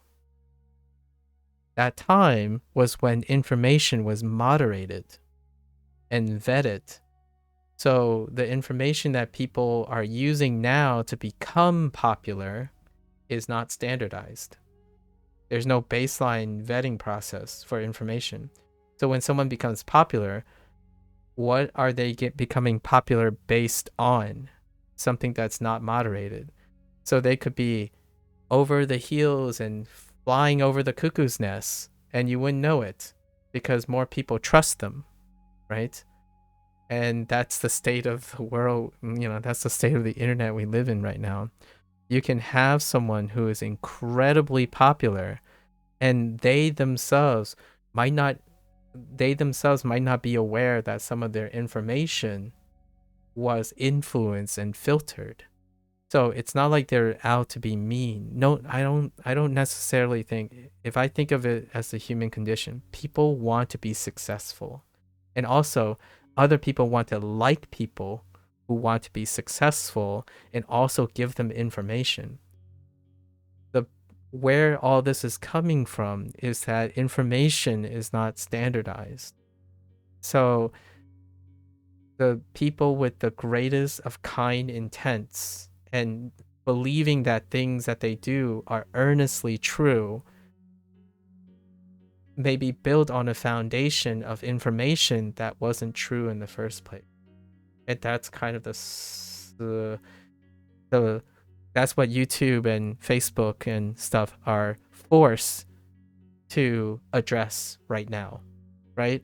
Like, what type of information? How do we vet information so that kids don't randomly end up doom scrolling and also doom scrolling into believing certain things? Like, it's okay to flick anyone off that you don't like or something. Or it's okay, this is perfectly normal. You come in, you tell someone how ugly they are and that they suck and they should stop doing whatever they want because they disagree, and then leave. Like, that's proper behavior because they saw someone popular doing that. Because what does that mean to that person? They're saying being honest is full stop the only way you go about it. So if you tell someone that they're ugly, as long as you're being honest, it's acceptable. Internet. How and thanks, Tio. I like talking about this stuff. I talk about this stuff all the time. I like to make other people more comfortable with themselves, right? So like, you can't control that, right, Tio? Like, for now, I have my fingers crossed that all this stuff is getting sorted out on its own. For me though, my fingers crossed is what I can do is I can control the way I respond to things, right? So if someone comes in and say my face is really ugly, and I'm like, well, at least it's not cracking my stream camera, right? Like, hey, it's not ugly enough to not be filmed, right? Or, well, at least I could get a picture, right? Or someone comes in and say like, dude, you're learning Japanese the wrong way, man. You're gonna suck even more at Japanese without doing this stuff. It's like, well, I guess I'll maybe suck a little less, but not suck less enough for your approval. But I'll do it with a smile, right? The idea is, for me, I wait for these things to happen. However, I can do something about it for myself, which is learn from it and find some way of doing it differently, I suppose. So, what do I meet pure hatred? Like, how do I meet pure hatred? Empathy. That's probably the way I go. It's not gonna work out most of the time. I can tell you right now. Irrational, emotionally charged things, you're not gonna change their mind. However, what I can do is show people that I still do it. There's someone, at least there are plenty of people, but at least one of those people is me. I can at least control my responses and reactions to things. So I will answer the same question to the best of my ability every single time someone asks. I do not waver. I'm very consistent, right? I am this line. And then occasionally, actually, okay, one last thing before, right? The graph is slightly different. So let's say the epitome of human potential is up here. This is this is sainthood, right? This is sainthood. And down here is pure raw, I don't know, unhinged, right? I like to think that I started here as a kid, as a baby that doesn't know anything. Well, it might be a little up here. We don't want to go too extreme. And over my lifetime, I stay consistent, but it looks like this.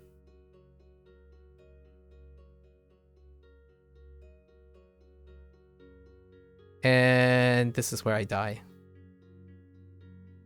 That's the realistic vision of my collective human condition. Right? Some people might start higher, some people might start lower, but the idea is I try to stay consistent on the things, on the foundations. We're not talking about like superficial things where how you react in the moment to video games or something like that, like being shocked and culture shocked. The idea is the core consistent foundations of the human condition will end up, I strive to be a little better, or like whatever that better is, I strive, in my opinion, to do that without the idea that one day I will reach like some sort of sainthood or fall into disparity, into unhinged territory. I try to stay consistent, and it's the thing that I can control. So no, I don't have a solution to how you should and impart your will and project your will on other people.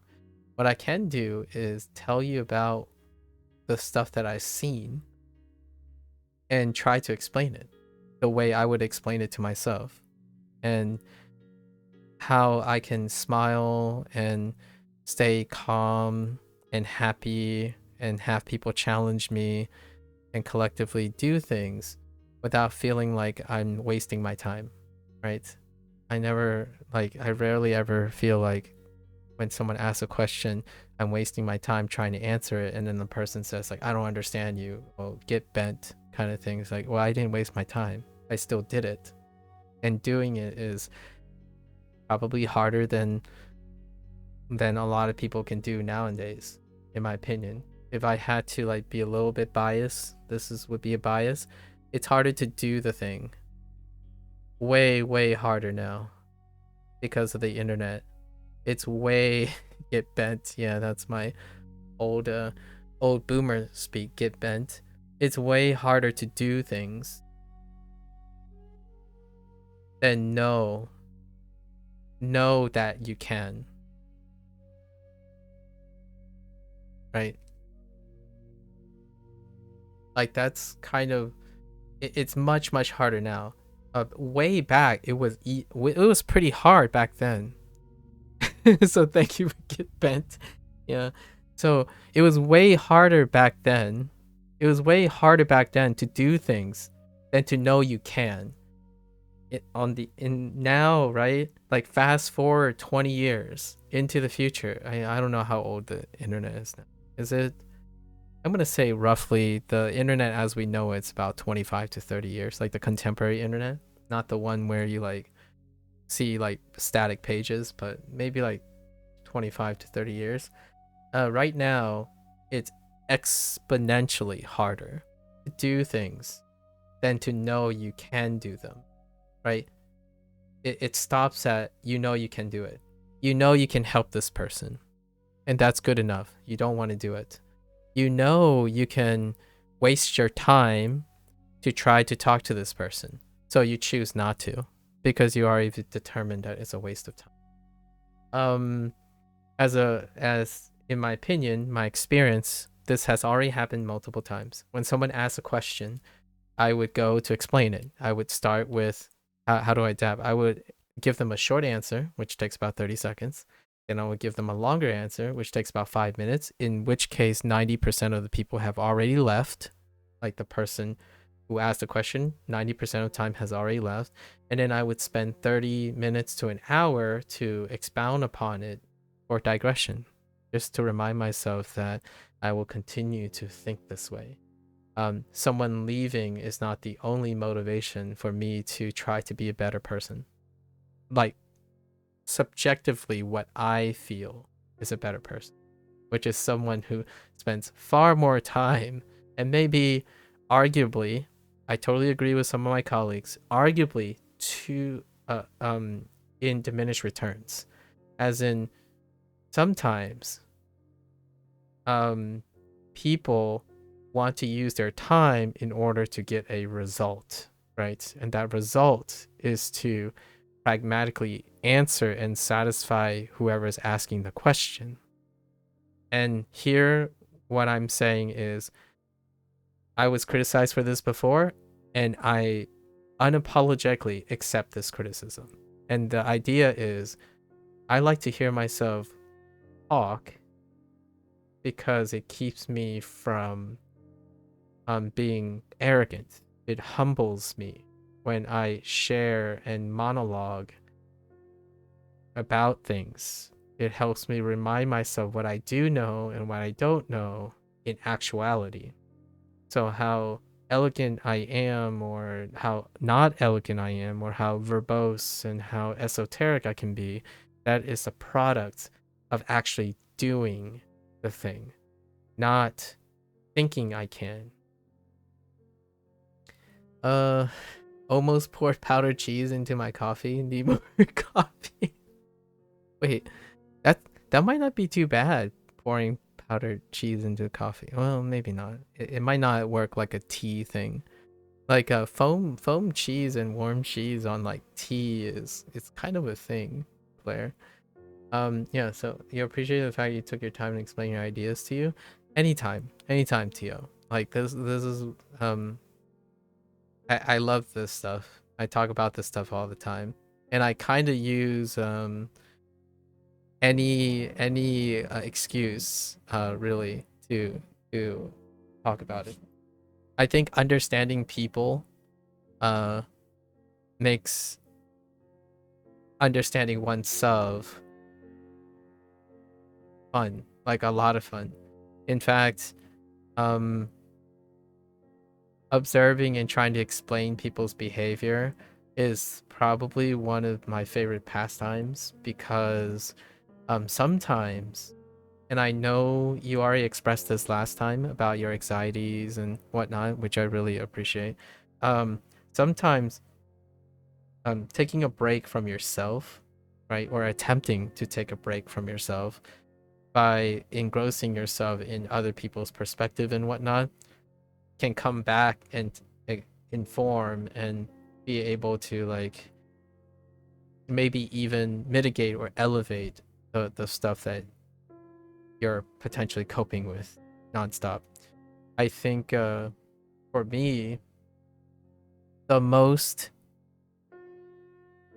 there are times when those who are able to empathize incredibly well with a wide range of people are the individuals who you might not think about this at the moment, but going back to the dislike and like thing, for me, I think my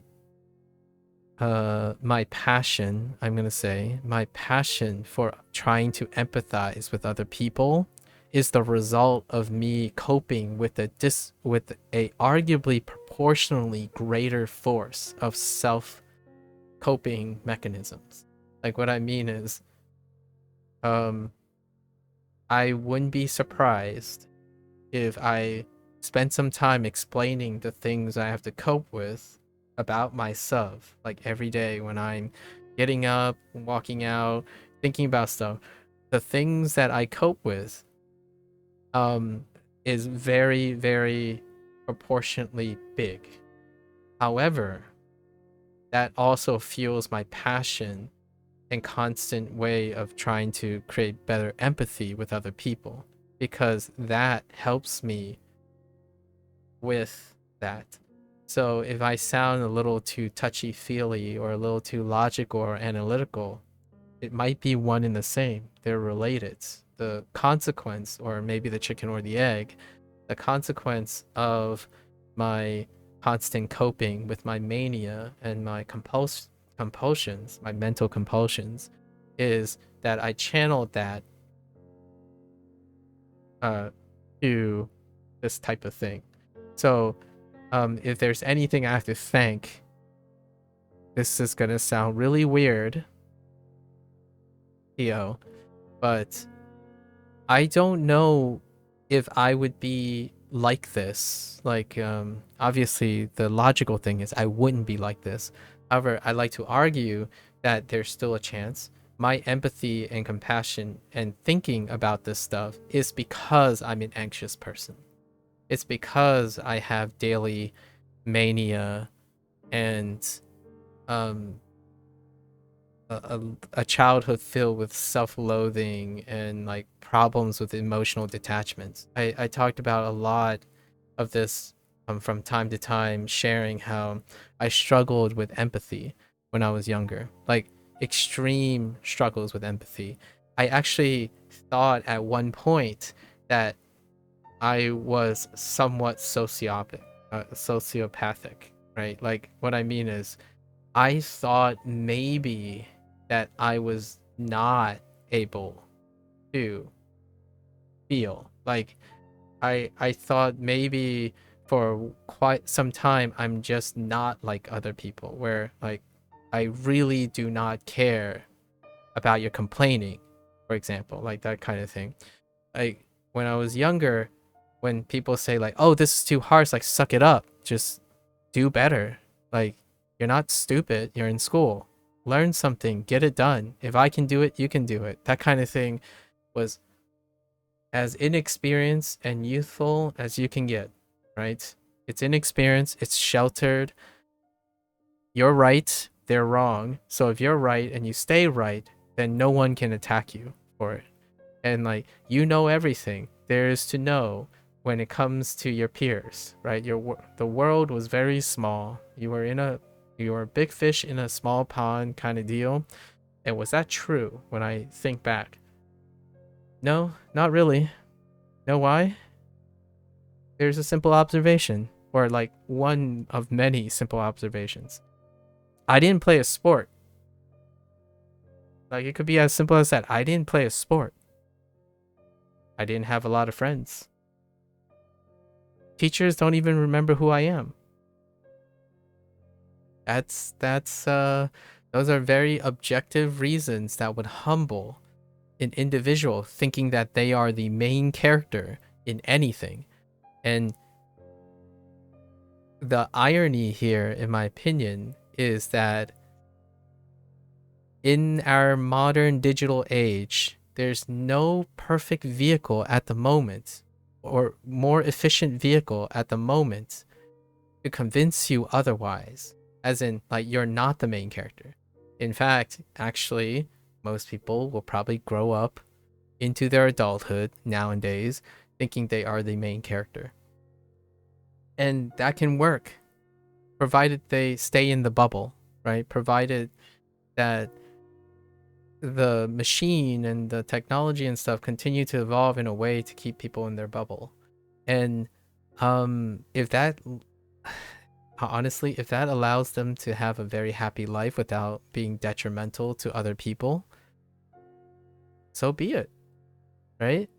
That's fantastic. You live a full healthy life and no one's there, you don't hurt anyone, like that's is that possible? I don't know. I don't know what that looks like. I'm not like I can't predict the future, and also I'm not that big brain to think of an environment where you can have people who selectively decide to enter a simulation where they are the main character, or embrace the idea that there are millions and billion and soon I don't actually know.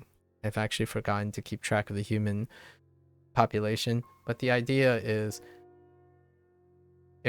modern standardization can produce a consistency where people can find where to go, and then also implicitly communicate their needs, right? If you go on Twitch, what are the implicit needs of a Twitch viewer and a Twitch streamer? If I knew that, I would stream on the appropriate platform, for example, right? Then the dissonance would be gone. However, it's also a trade-off. Then I won't interact with people outside of the implicitness. So the idea is YouTube has to introduce something that counters what it is currently doing really well, or Facebook must do something to moderate. As in, right now, everyone feels like main characters, and if you're not a main character, you're worthless. It's very crude, it's very straight. Anyone, in my opinion, like most people under the age of 18, if they grew up around the internet, one of the underlying mindsets is, if you're not the main character, you're worthless. If your life is not extravagant and extreme and extraordinary, there's no life to live at all, because that's the life you live. You want to live that life. They don't actually see a life where someone says, I'm going to work and I am going to bag groceries for the next 8 hours, smile, interact with people, come home to a loving family, and smile and say, I do it all again for my family. You don't really see that too often. You see someone who starts with $1,000, make $10,000, come back with $100,000, and then make 10 million. And then what do they spend on that? Well, they spend it on a 10 million item and then turn it into 100 million. Your culture could be summarized as, don't think, just enjoy the moment, or don't think, just feel. Yeah, Italian culture also does that, or something of that nature. There are quite a lot of it, like c'est la vie. Where's c'est la vie from? Is that French?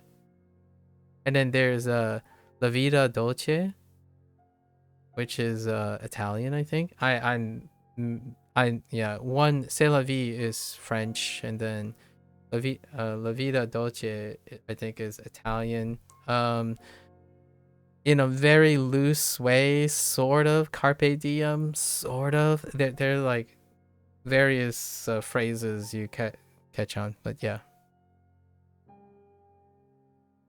I'm very hopeful. I'm an optimist, so mine take it with all a grain of salt. I think humans didn't decide to destroy themselves yet, so I like to continue to believe that humans don't continue to try to destroy themselves. I mean, won't really live long, probably. You miss talking to logical people.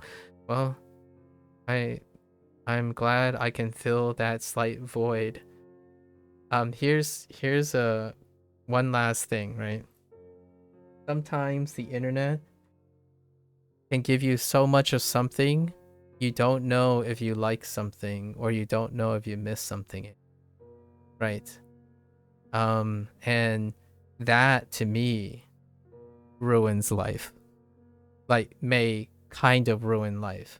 So I understand what you mean by moderation earlier.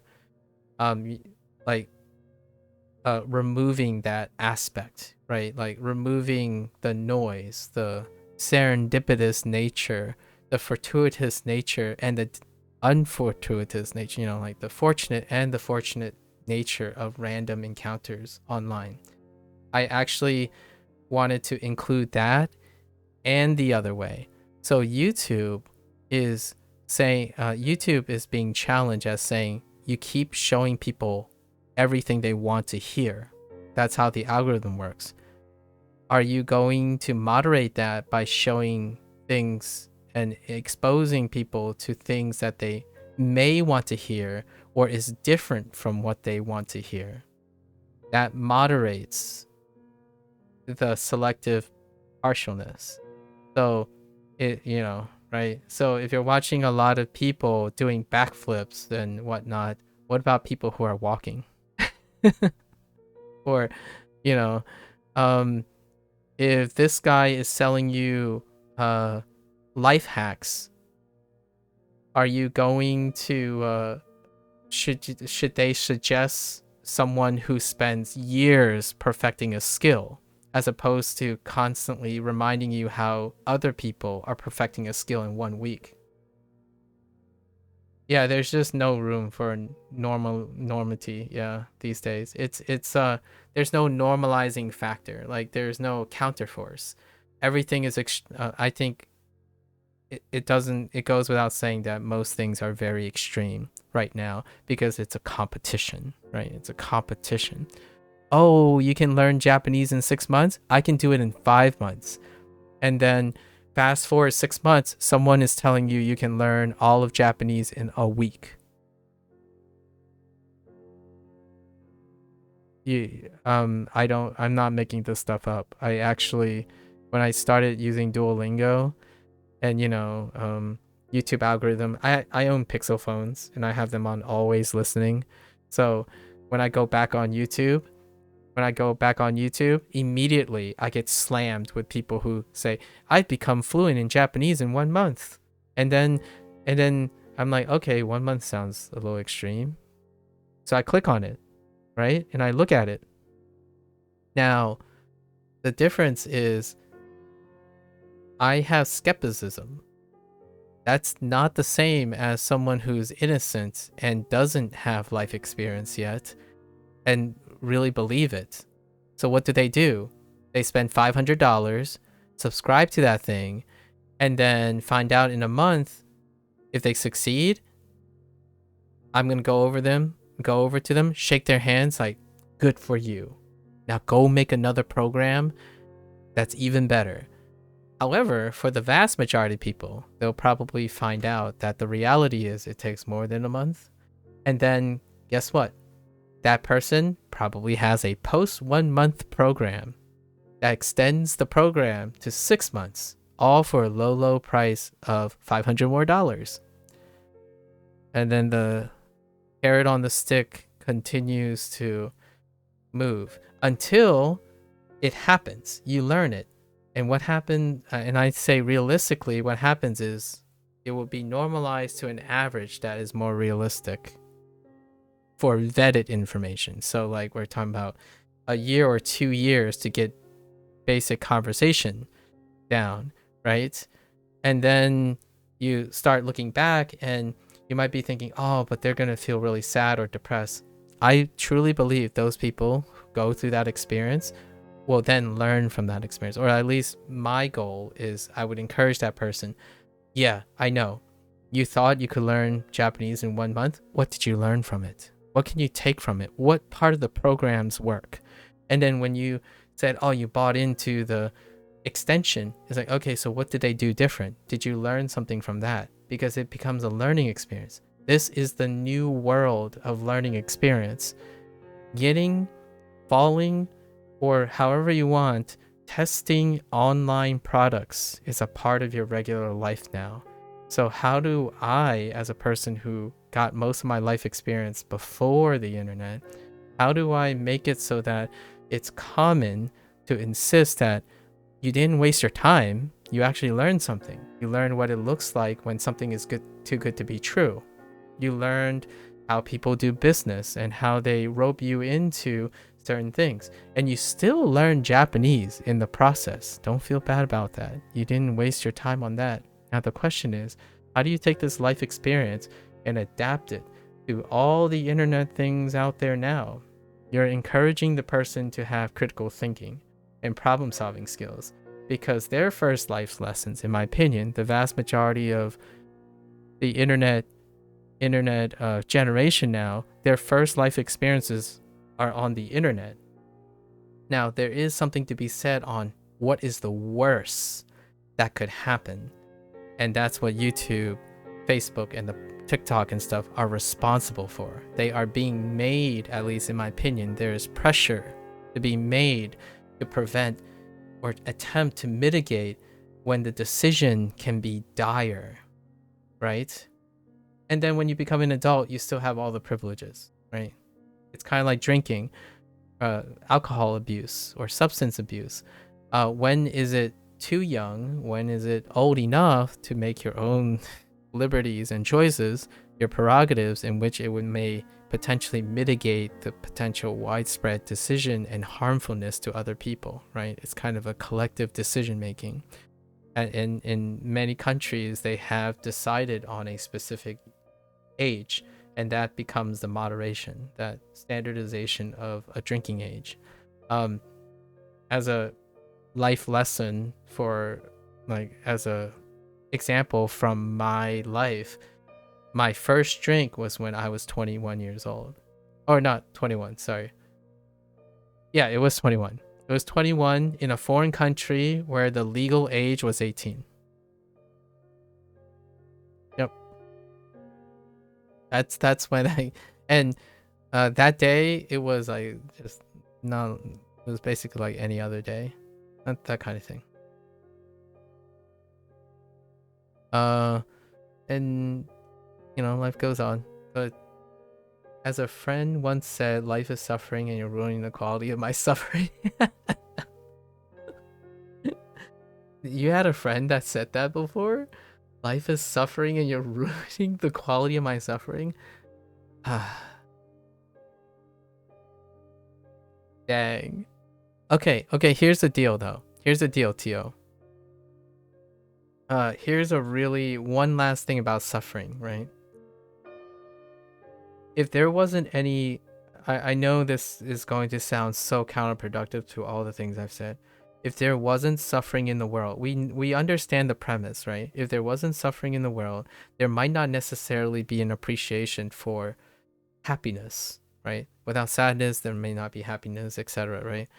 And if we think about it from a more pragmatic standpoint, I am here as a product because there is suffering, there is mental gymnastics, there is coping, there is the human condition. So what would I look like if those things don't exist? It could be a different reality, right? So for now, things are the way they are. However, I like to believe that one person has the agency of how they go about that, right?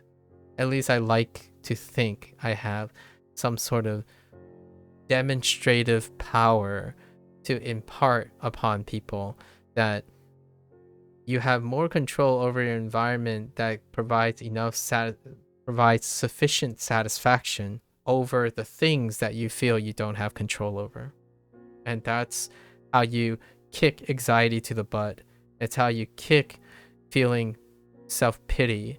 And that's how you kick people thinking, you're lazy or not someone to hang out with. Those are the things. So my way of thinking is that there's enough things you can do, surprisingly enough, with enough awareness. So if I can demonstrate those things, it can elevate someone's awareness to like, I can do these things, and it's good enough. It's sufficient enough to remove that incessant baggage of you can't have enough control to be secure, right? I go as far as to say that most aspects of life involve suffering and boredom. Fair enough. I can kind of see that. You got to choose your fight since you can't beat it all. Took me years to realize that. I see. I think I think I wake up a lot with a lot of emotional and physical suffering in terms of frequency. Like when you say most aspects of life involve suffering, I would even argue all aspects of life, like 99.9% of all aspects of life involve suffering. And because it involves suffering, I love life that much more. I appreciate the little idiosyncrasies of life so much more because I've come to accept that, I suppose, which aligns with the idea that you've come to realize that. Like, for example, when I wake up, there is going to be an ounce of me that's going to be tired. I'm going to be physically tired to some extent. I know a lot of people say like, oh, but if you have great sleep hygiene and stuff, you'll always wake up 100% refreshed. You pop out of bed like a cartoon hero, and suddenly like you do backflips and you open the window and birds will start singing and land on your shoulders. Probably not. You wake up, you feel a little groggy, you try to rinse up, you warm up your life, you go out the door, and you have a good run. And that run is going to make you feel like you're suffocating, and your breath is going to be taken away, and you're going to feel tired. But then you walk in, you take a shower, you sit down, and you're like, man, I'm glad I had that suffering run.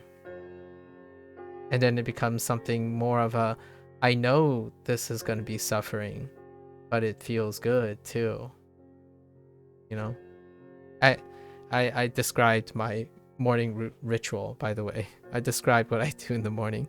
I get up slightly groggy, sit down a little bit, heat my body up, put on my clothes, go out for a run, come back, shower, sit back down, and then the whole like ups and downs and roller coaster ride, it all culminates to the idea that I went for a run, and it was fantastic. Or at least it was good enough. Good enough. You make greatness out of suffering. That's basically the only good side of life. That's kind of a morbid way to think about it, but yeah. You can be a hero to others. That's basically never happens, and you can be a hero to yourself, which don't appreciate, you know. We just take it as long. We just take it as doing what is necessary. Yeah. I know one last like really pleasant auspicious thing, and then we're gonna get our lesson. Our lesson is like really long today. Yeah, we'll just skip the review of this. This isn't too bad. We'll do the review again. Yeah, I'll add a little bit. The idea is that you want to get up, right? You want to go to sleep. You want to get up. You might upset some people, but if you not upset people, and you not upset yourself, life's worth living. That's kind of the bottom line, I would say. That's the moderation of the side of life. You go to bed net positive, and I don't actually think most people do. In fact, if I had a graph, right, this is the critical limit, this is 0, this is happy, right, or extra. We're just gonna call it extra. People are gonna be here, like a healthy individual is about here, right? And then, or I would say a healthy individual, slightly healthy, like a little unhealthy, kind of looks like this.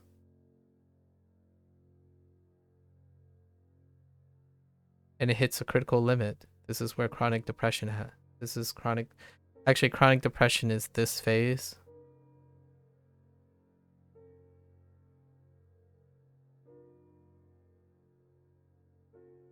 And then this critical limit is breakdown. This is a breakdown right here, or crises. And for me, for the last couple years, it's been looking like this.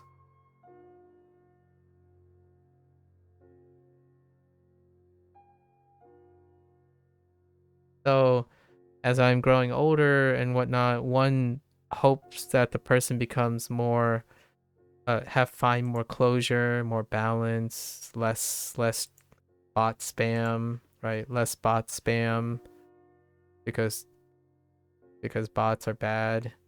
On Twitch, lots of bot spam. Sorry, I just had to get rid of a bot just now. That's kind of, I like to believe, even this, like those who are in chronic depression, I can say that I might have a real world example of this. It, I like to think one person, just one person in a person's life, can turn this decline into at least normalization.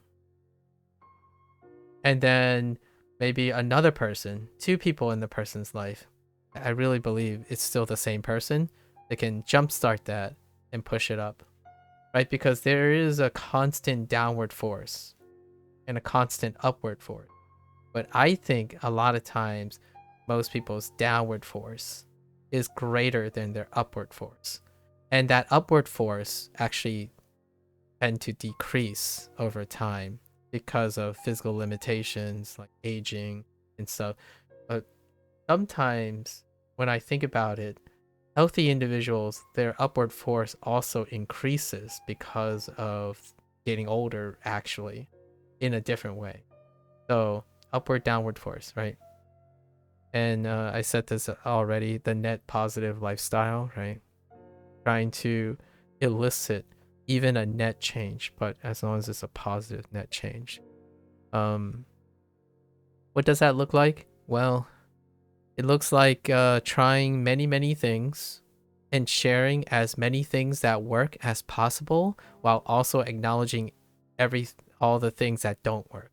I think being able to communicate is one of the keys to that. Not bias at all, of course. Not bias at all. So, all right, let's get back to our lesson. I kind of have to go to the bathroom, so we'll finish our recall here before we start our lesson. Net positive lifestyle. If this one conversation, if this one conversation makes today better, it's still one better day than otherwise, right? And that is a win. That is a win in the game of life. If this conversation, this one moment, makes one extra day better in the year, that's a win. It's too much to process, so that's why I haven't commented. Oh no, that's okay. Yeah, we have plenty of time. I like to think we have plenty of time. I'm not sure how healthy I am, but we have enough time, right? We have enough time. Okay. Let's do a few more like predicates before go. So, oops.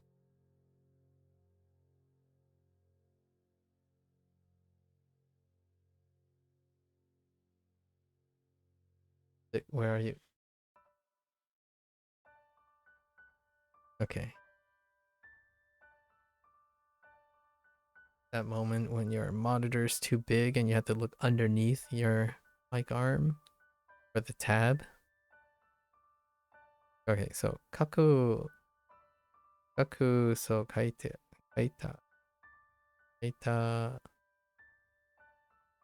The other day you had to take this really hard exam and you needed to score a lot of points in order to not fail that subject. So you laid in your bed feeling sorry for yourself. I kept thinking about retaking that subject in the next coming semester and how awful that'd be. Sorry to hear that. Was it, did you do well enough, but you weren't, um, is this a thing about like you could have done better, or did it not end up going well enough?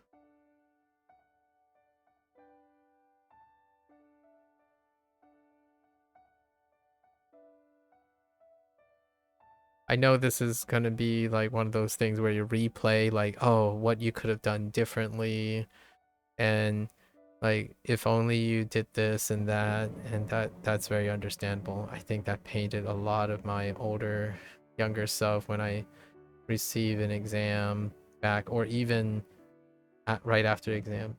You failed the first exam, therefore you had to compensate. Oh, okay. And now you have? Did you manage to compensate for it? You survived, so congrats on surviving. It does sound like quite, yeah, it does sound like it was quite upsetting, especially the lying in bed thing. Uh, a relatable experience is probably my medical exam that I had once, like a medical school entrance exam. It didn't go so hot. There was a lot of that similar feeling. You survived. You passed the subject. Oh, okay. You were approved. Well, that is excellent. I feel like it's very brave to want to retake it in order to make sure that you know the things. But congratulations on passing the subject, though. I think why not do both? And what I mean by that is, you know, you can continue to work on the subject yourself. You know what I mean? So in a corrective way, you can choose to retake it in faith, in good faith, as opposed to literally retaking it, right? As you pass and you approved, oh, you want to explain to me how you did it? Okay, okay. Cool, cool. Interesting. There's a deeper story.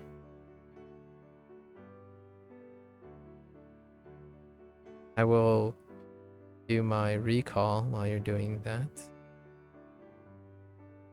So we got two kakus, kaita and kaita. Writing, drawing. 食べる、そう食べた、食べ、食べた、oops, 食べた、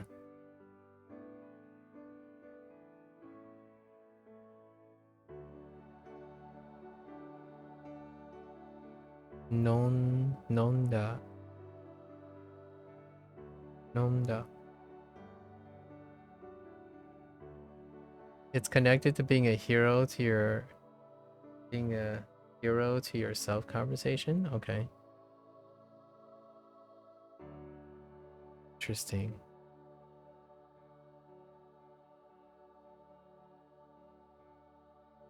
Let's do erabu. Erabu is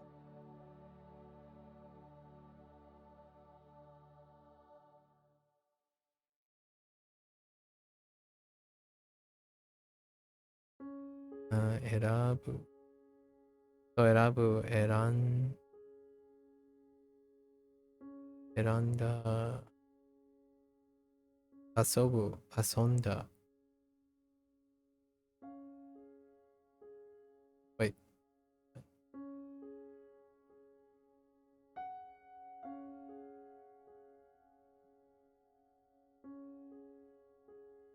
Onda. I think this is good. What other pairs do we? Uh, Atsu. Okay. Atta. Atta and Sawata. Sawa. Ah. Suwaru. I mean, not Sawata. Suwata. Suwaru.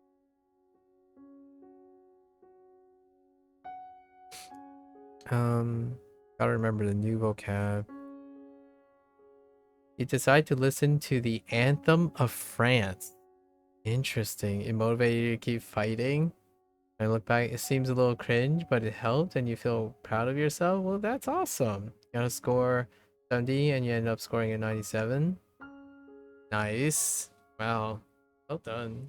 Well done. Um uh originally when I was doing running, I actually listened to a very specific music, like a course when I was sitting and warming up in the morning, and then I go out.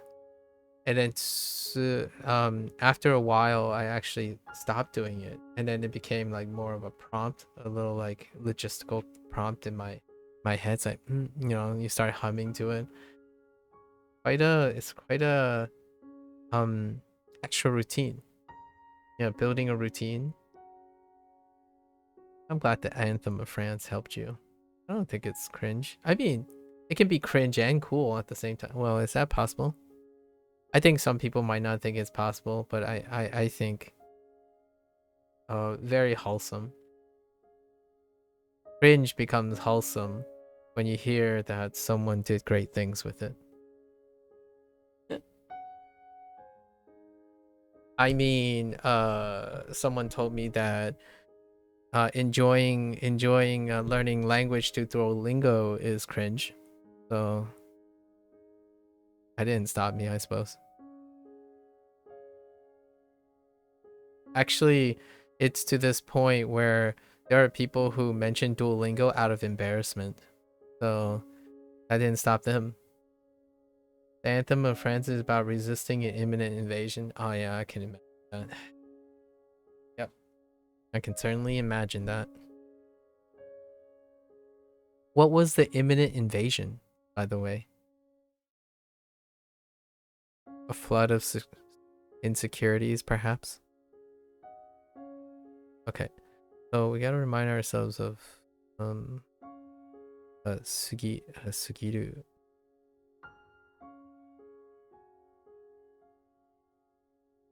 Sugiru. And I think that's it. We can move along. Demo. I mean, nonde. Node. Node. Yep. Alright, let's hop into our lesson. It looks like the league is over. Hooray! Oh, great effort. Oh. Oh, you actually get a 30-minute thing? Oh, we can do this for now. 30 minutes of double XP, we might as well take use of it, right? Kotoba. The monarchs from the neighboring countries were trying to destroy the newly founded French Republic. Oh, sorry. Sorry. I was being metaphorical. I was thinking like what did you find was the imminent invasion in your life? Sorry. I know about the French anthem and their the monarchy and the political tension with it. I wasn't very clear. My bad. I was like, what was your figurative imminent invasion? How'd you resonate it with the anthem? This Hudo. Hudo. Oh no, wait. Postcard. That's Hagaki.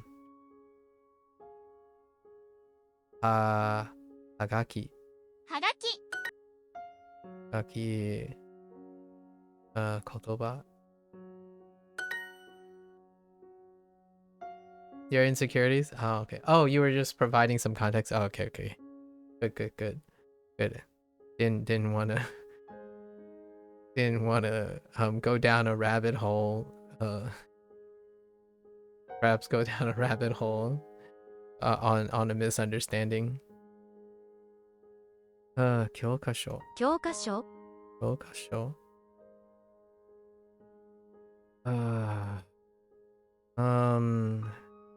Oh, this is ude?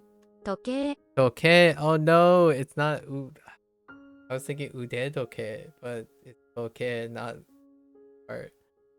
Okay, toke. Right, toke. Soba. 言葉。Soba. Hagaki. はがき。Hagaki. 道中。街中。街中. Not the middle of the street. Okay, sorry. 街中. こと。こと。こと。は。がき。はがき. He even shouted Viva la France. Okay. 言葉。I think that's cute. 言葉。こと。はがき。はがき。あ。言葉。今回。今回。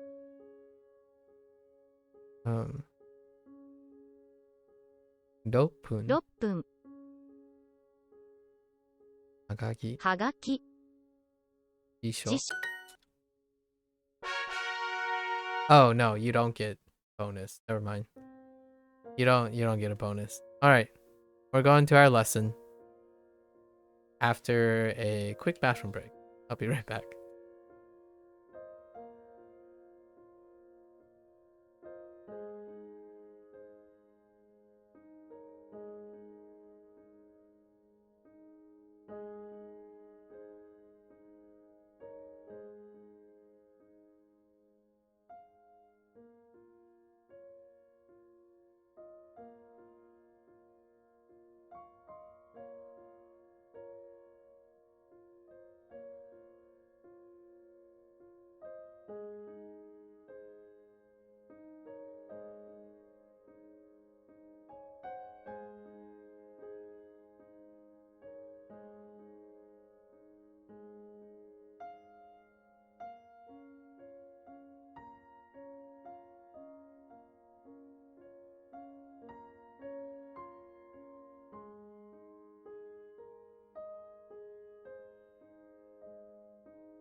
All right, let's get this.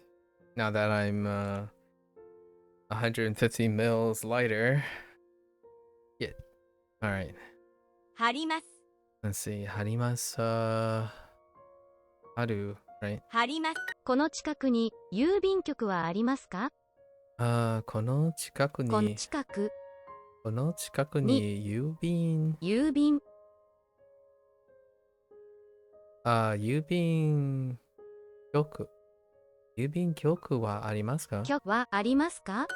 郵便局、郵便局。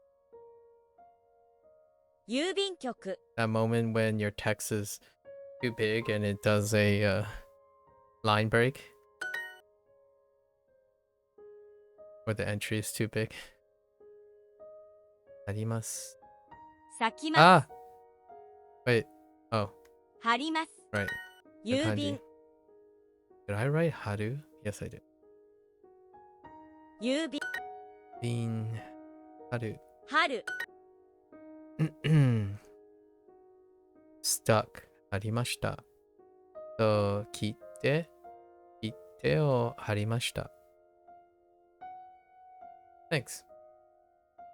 What are you trying to do? Get me to go to the bathroom again, Tio? I'm kidding.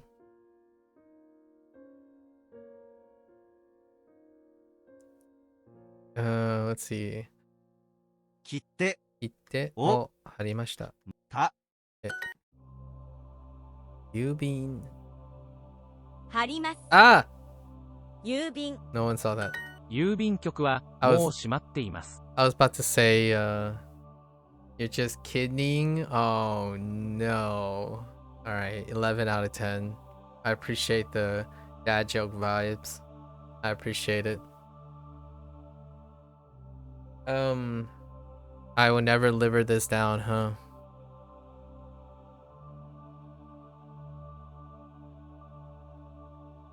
This moment. What you call it? I'm not sure if you could ever get the impression. Here's a stereotype that's kind of interesting. There's something about maybe it's particularly about the Asian culture, but puns, like word puns and turn of phrases and stuff, it's great for all ages. Or like at least a significant population of the Asian culture. While like on the Western side of things, I think slapstick comedy and stuff is a little bit more like situational, like dumb, like being dumb kind of thing is a little bit more casual forward. But puns, I had a fascination with puns.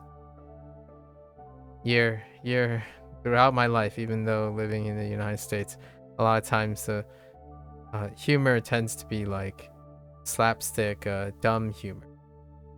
I quite enjoy silly puns, even from a very young age, and separated from my parents' fascination with puns. But I quite like it. I'm not very good at improv humor, so the only reason I had that comeback to organ pun jokes, is because I've done it before. And I recycle my material that I rehearsed. No kidding. You know? No cap. All fire. 郵便局はもう閉まっています。 You mean... I think if I were ever to be a comedian or a stand-up, like doing stand-up, I would probably archetypically be that comedian where you say a lot of things with a straight face and it's funny. That's pretty much that's what I got going for me. Things that are incredibly cringy, or did he just say that funny kind of thing, but I would say it with a straight face, because not you know, you make an observation about life and it's like, well, that's this one time this kid told me how fantastic so and so and whatnot, and then I told the kid, good for you, kid, go out there, touch more grass. And then that's about it. And then it'd be like some sort of punchline like, well, that was rather disappointing, and then move on with the bit. Like it'd be something like extraordinary or something, and then the contrast would be me not being that excitable, because I typically am not excitable. I also think that's intrinsically American humor. Yeah, touch more grass. You know, it would be like a story, someone saying like, oh, I just cracked this 1.2 second. It would be like an elaborate, like, oh, I just broke the world record run in 1.2 seconds by doing this clipping maneuver that deal with triple inputs with a one frame, one perfect frame execution or something. And then my thought was like, wow, that's very amazing. And all I'm thinking is touch more grass. that's where I would go. And obviously it would be ironic because I would say touch more grass, but I would mean like you know, as long as you're happy kind of deal. That would be the type of humor I would probably lean into. You dislike how Latin American humor revolves around tricking someone and sexual stuff, like innuendo prone things? Yeah, I can see that. When my youth was pretty much largely the giddy, mischievous type of humor tends to be innuendos, like innuendo laced. I am not a stranger to innuendo laced things. However, it's usually situational, contextual situational awkwardness. So things like okay, I'm gonna tell you something of recent. Charms is someone I met recently. I was playing Neverwinter. I think this was 2 Mondays ago. And we were talking about TV shows, and they mentioned a TV show on the British Broadcasting Channel, and immediately when I said it, that person reacted as like, oh right, yes, that's a thing. And then, you know, I would imagine that's a laugh. But that's where I would like pause for a laugh. And I quote, in context, remember we're talking about TV shows and the British Broadcasting Channel. I said, oh yeah, I watch a lot of BBC. Like I quite like that channel.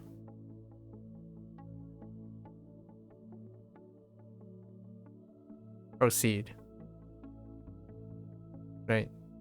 That's how that works. In some way, that would have been the punchline to a lot of stand-up comedians, like a stand-up comedian's punchline, the setup for acronyms, right? And you know what? I would turn that into a language learning story, and that's probably where I would go. I would be like, so speaking of learning English as a second language, let's start with how that was funny. Or something like that. Go into a digression on how one could misconstrue acronyms because, ladies and gentlemen, be very, very careful with your English acronyms. You know? 郵便局はもう閉まっています。 You being oh, sorry. I still have that. Yeah, it happened. Oh, what was the other one? Oh, okay, here's a language learning one. So I could make a stand-up comedian about what it's like to be a Duolingo streamer learning a language. I could do a comedy bit on this. The other example would be, a lot of times during personalized practice, which is the review section, right? This, I'm providing some context so I'm not taking out context. During personalized practice, Japanese have another writing system, right? It has kana, which is like the phonetic, sort of like the phonetic things. So you learn kanji to replace the kana. So like this kanji doesn't, like this character doesn't necessarily tell you how to pronounce the thing. So during personalized practice, sometimes it goes back and they will show a kana of a word. And the word was, I'm going to write it in Romaji for convenience, atama. So, atama. And this word means head. Okay? This word means head. And by no prompt of anyone, there was a personalized practice where it said, my head hurt. Right? Wow. Handwriting is awful. My head hurt. Usually I tell myself what I know in kanji, which are these characters, and what I know in kana. So at the time, I did not know the kanji for head. So I uttered the words when I was reading. It's like, oh yeah, I didn't have head yet. Oh, I guess I'll get some head eventually.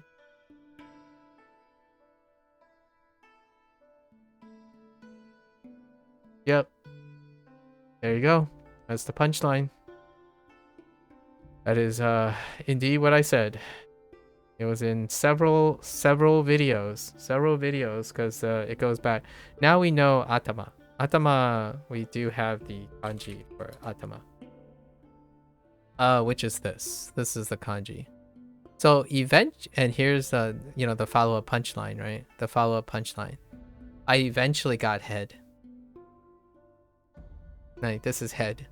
So to provide some context, eventually we got the kanji for head.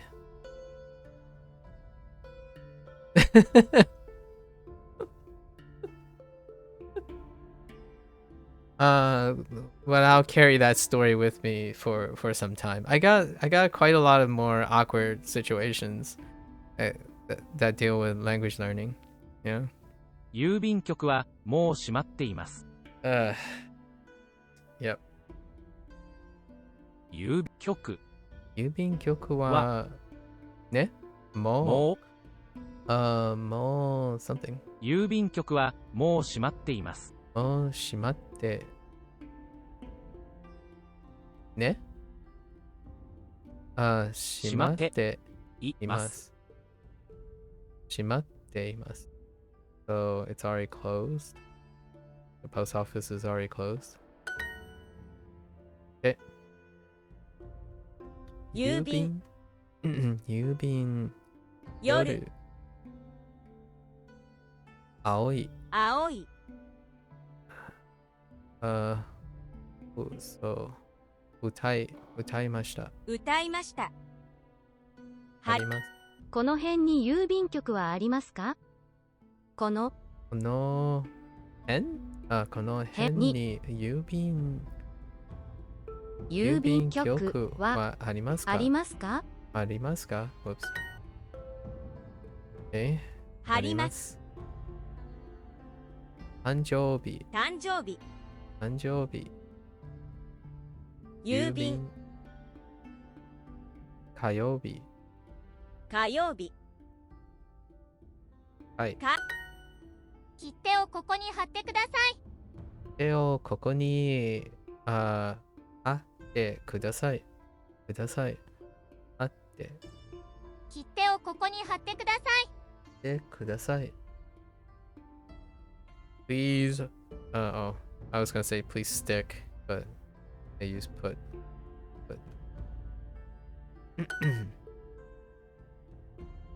Okay. 郵便局は茶色の建物です。郵便局は茶色の建物です。Alright. I bought 2 postage stamps at the post office.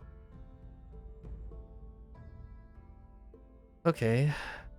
郵便局局郵便局で郵便局で stamps. I guess 切手 stands for postage stamps in general. 切手切手を2枚 No. Yes. 2枚買いました。2枚買いました。I will paste the paper? I'm guessing they're using haru again. Haru is multi-purpose for sticking things. So I will paste the paper.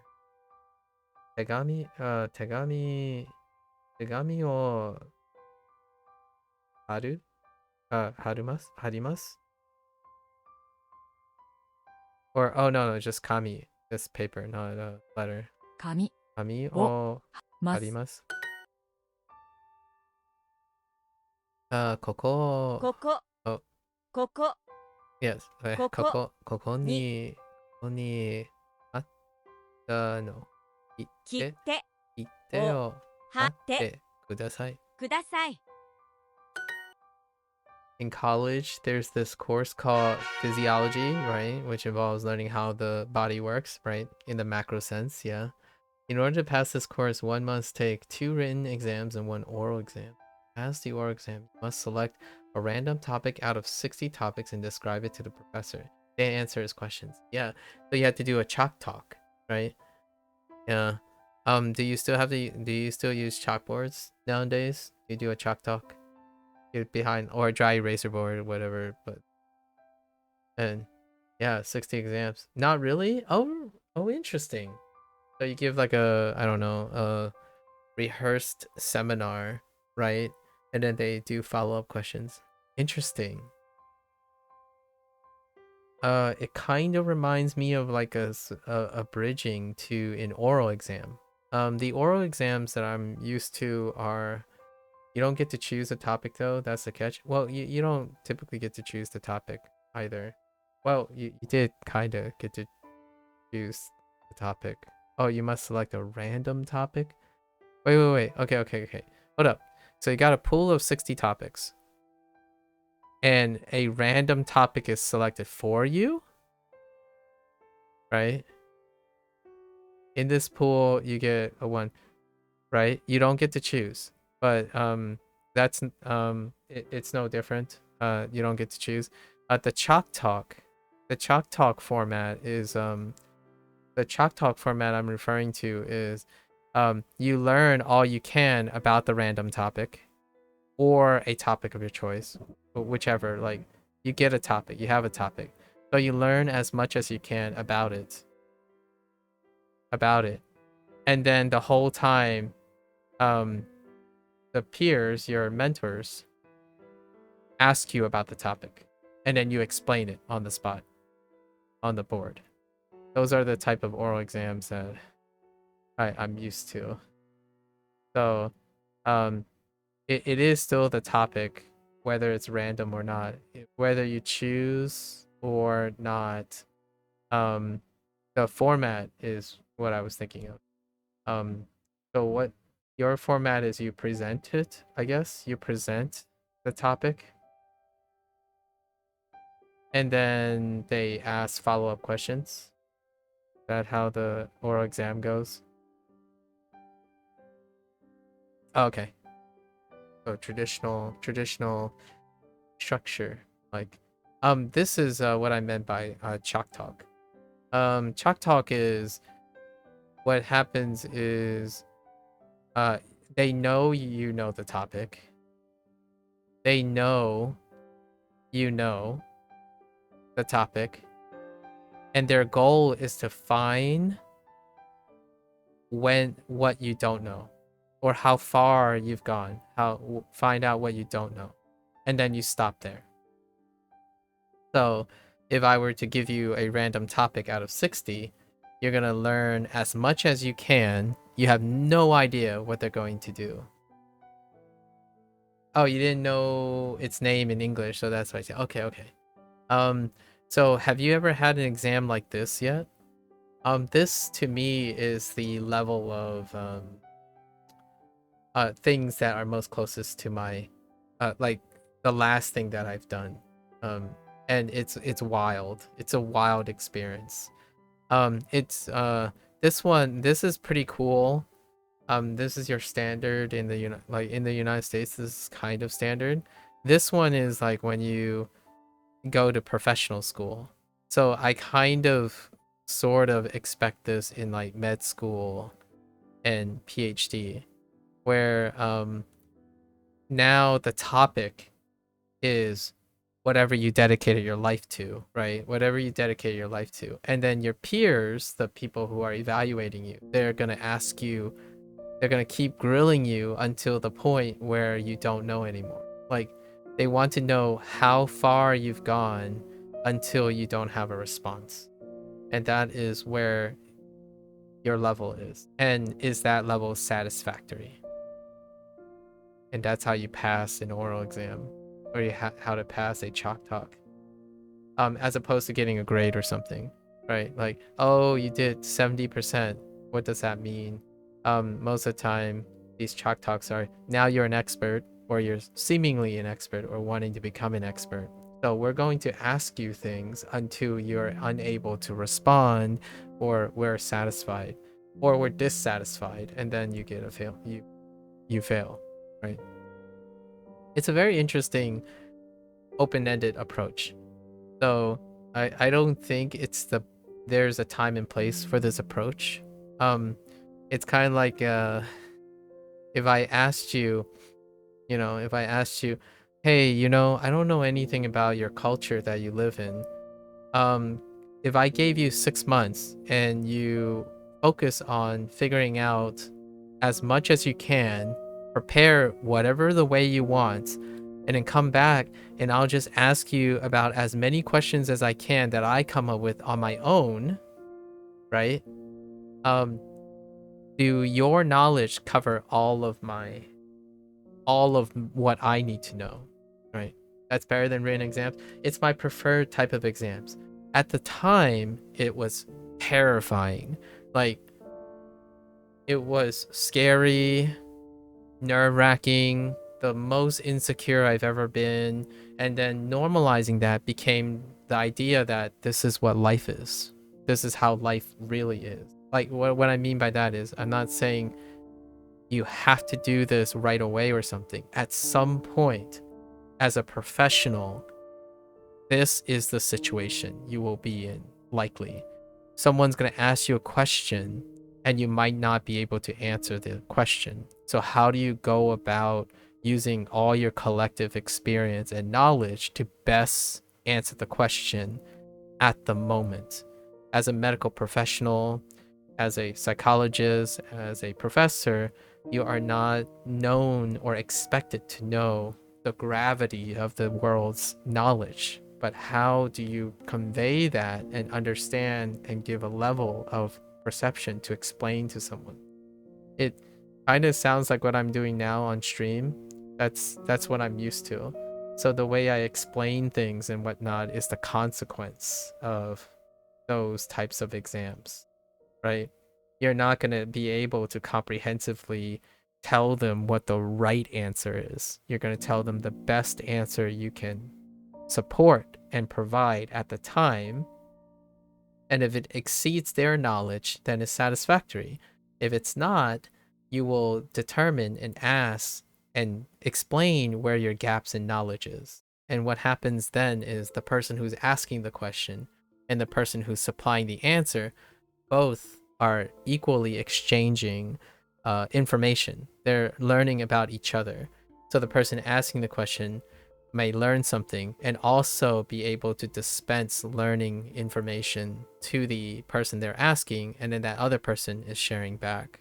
So that's kind of like what I'm very used to trying to get people, any stranger that I meet, right, online and stuff, I want to collectively get into that position where, no, it's not I know everything. It's between the two of us, we can know things, and can we share those things, and in a mutual platform, right? And that's why I love being in a university, like in a classroom, not necessarily in a classroom where there's someone who's omnipotent and the source of all material, but in a classroom filled with scholars who exchange ideas, right? We confide in each other, we confer to each other, we confirm and disagree and like peer review each other. I kind of miss that. I do quite miss that. The internet is completely void of that most of the time because you're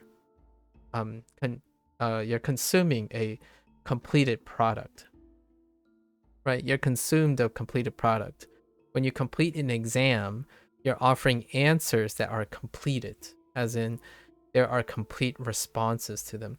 Not all exams, of course. There are open-ended exams that may be left for more interpretation, and you kind of expect that when you go to a professional school, right? Like, be it a PhD track or a medical school. And in my opinion, when one becomes comfortable with that type of examination and that type of thinking, you're ready, in my opinion. Because when you go out and become a professional, there aren't going to be black and white answers most of the time anymore. And the idea is you are able to synthesize and critically think and problem solve with all the observations you can make on the fly. Like, I can't tell you how often when, as a science, you're doing research, you're like, okay, so the answer is clear. I want to do this. I want to measure this, and I want to measure this, and then I do it, right? How do I do this? And then you find out no one did it. So how do you go about doing it? So okay, maybe I combine this guy's technique with this technique, and maybe I come up with something on my own and combine. It's close enough, and then I have to confer with my colleagues if it stands up to rigor and whatnot. And that to me is the quote unquote a level of thinking that's required for thinking professions that involve that type of. Obviously there are things I can't do. If you give me a power tool, I am most likely going to injure myself, right? If you tell me how to build a house, that house is going to not going to suck. So there are other skills involved, but in terms of like exams, those type of exams, especially a medical professional or someone at a higher level, in that case, in those situations, being comfortable with the idea that the best you can do is know as much as you can, and then be able to reason, use critical thinking skills and whatnot. So like answering impossible questions is a great one. Like when someone comes up to you and asks you, what is the best moment in your entire life? That might sound cringy, but that's a very common question. And how would you go about answering it? Would you answer it with a singular object, or would you qualify it?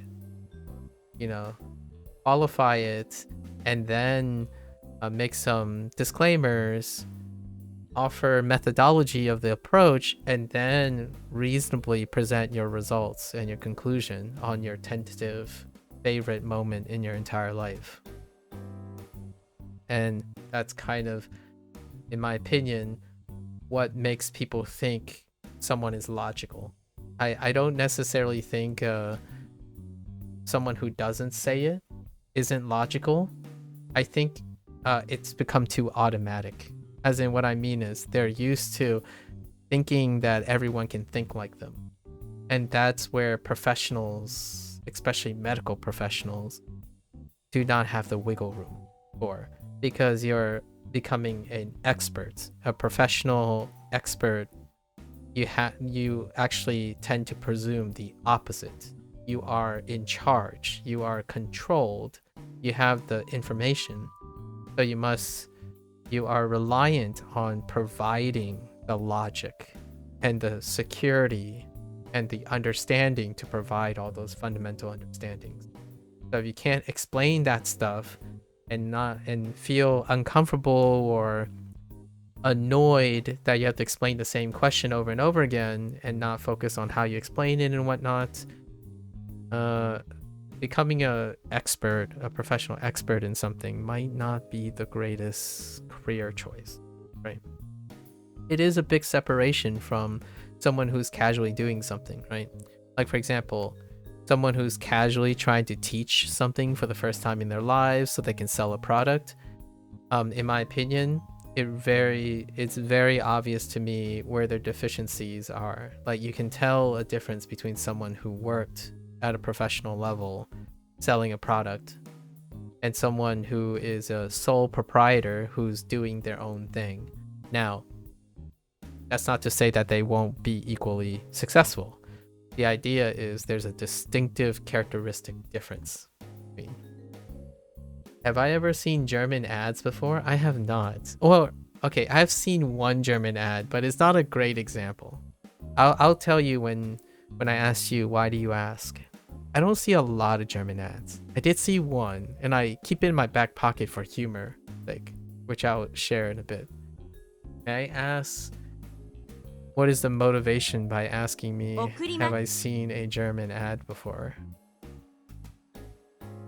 Because this one's pretty funny. It's about language learning, by the way. That's why it comes to mind. It's a language learning ad. This is way before I started Duolingo, by the way. And I don't know any. German ads are simple and they simply state how the product is good. Oh, okay.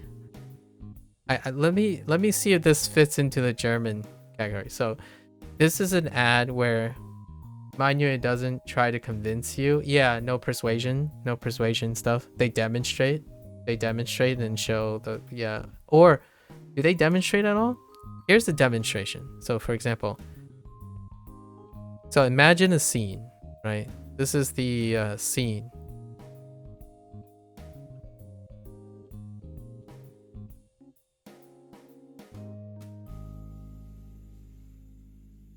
Right? So you have a car, right? You have a car and the camera is like zoomed into this cockpit.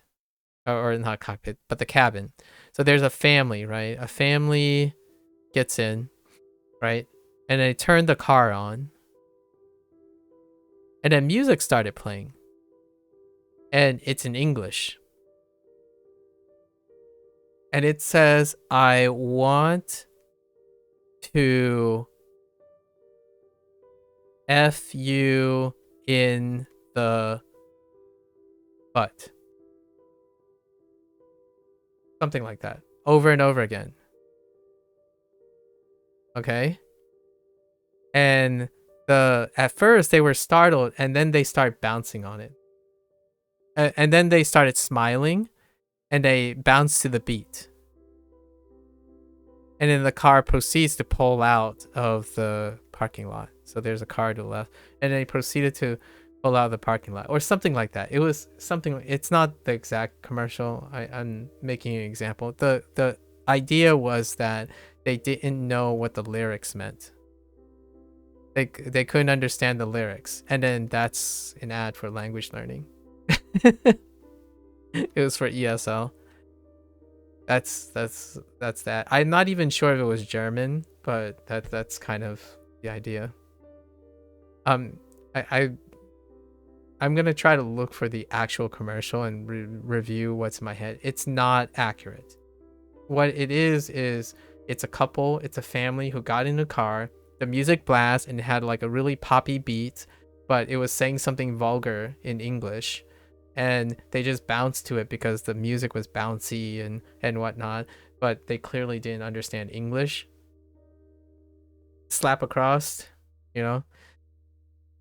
And honestly, whenever I listen to anime, right? Especially the comedy anime, I think of that. I think of that commercial. I'm like, oh yeah, this song is so cute. Meanwhile, the song could be saying anything, and I'm like, I don't know what it is, but it's pretty cool.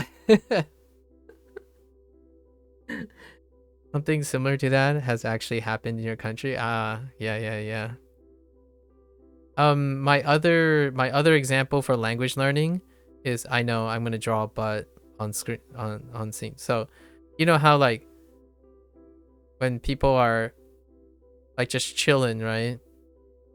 And then you're watching someone walk in front of you, and then right across the butt, it's like got milk or something on the butt. And that happens a lot in clothing. And this is obviously an older, like we're gonna say a very older Asian lady. And I'm like, the heck? Q, ad for language learning. I'm kidding. I'm being facetious, obviously. This happens this happens really regularly, especially between Asian cultures, especially older, female, Asians, when they wear like very comfortable sweats, right? Like sweats and stuff. It would come from like a hot topic kind of thing, like an edgy grunge store, but the clothing is very comfortable. The problem is no word comprehension. So that happens a lot.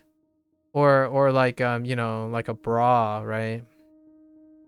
Like a bra, and then on the bra would be like suck on this or something.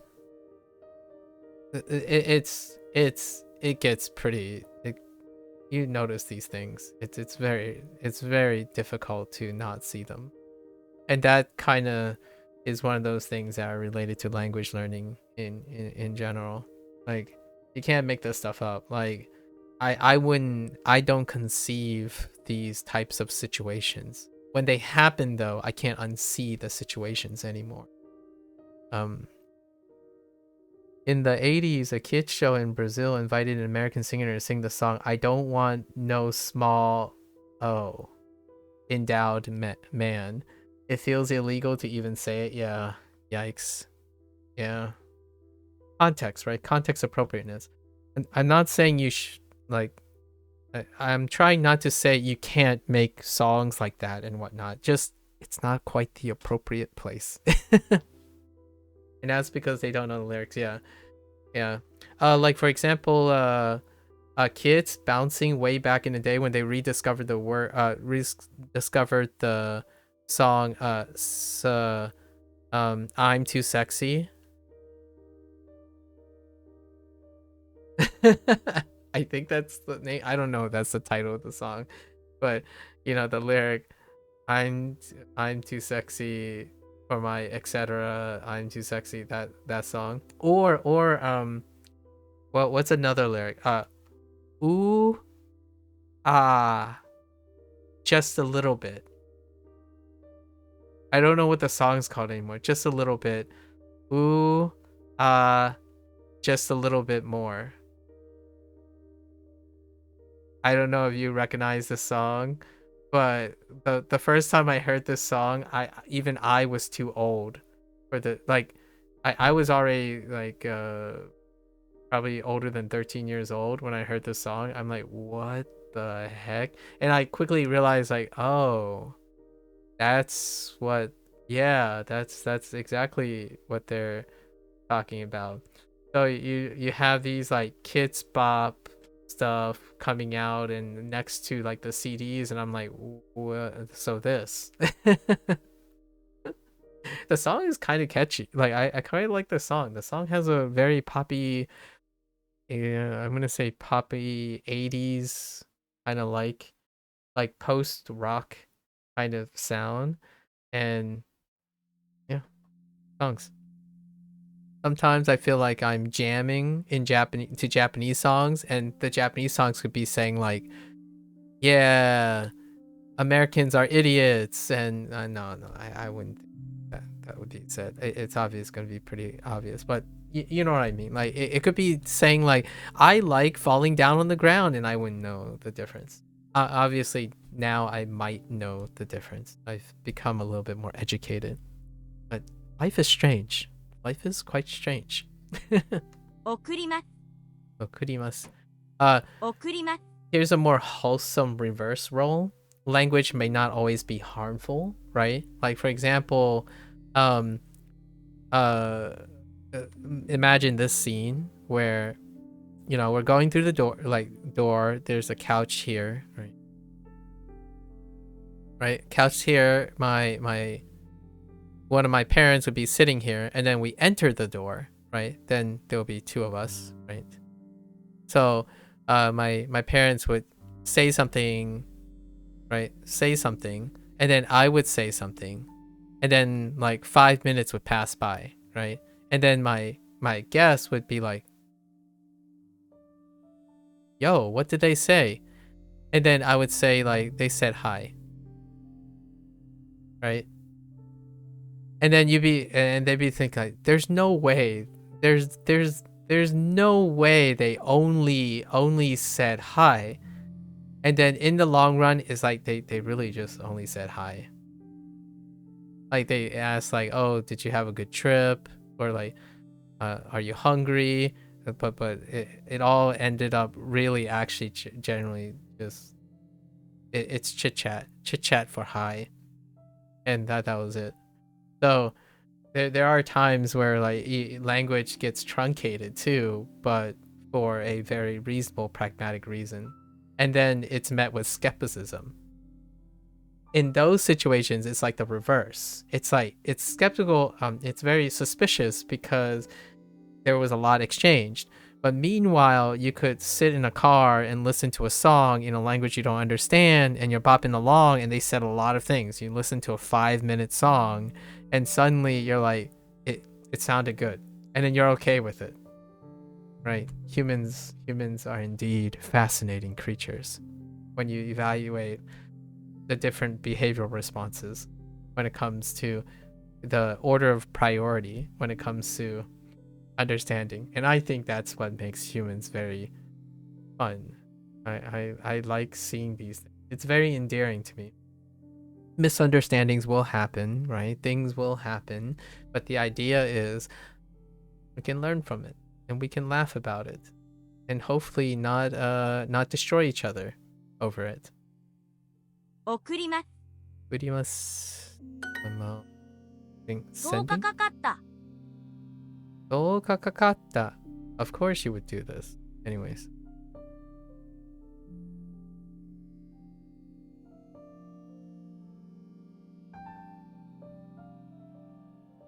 Oh, took 10 days. Ah! Oh, it took 10 days. Whoops. 1000円かかる。 Yeah, hopefully we won't. Right. Oh, yeah. And then also you gotta... Oh, you got more? There's more to the story? Okay, okay. Go on. 1000円かかる。円、円、1000 1000円。円。1000円。かかる。かかる。送る。送る。 Now I really want to know if that was a German commercial.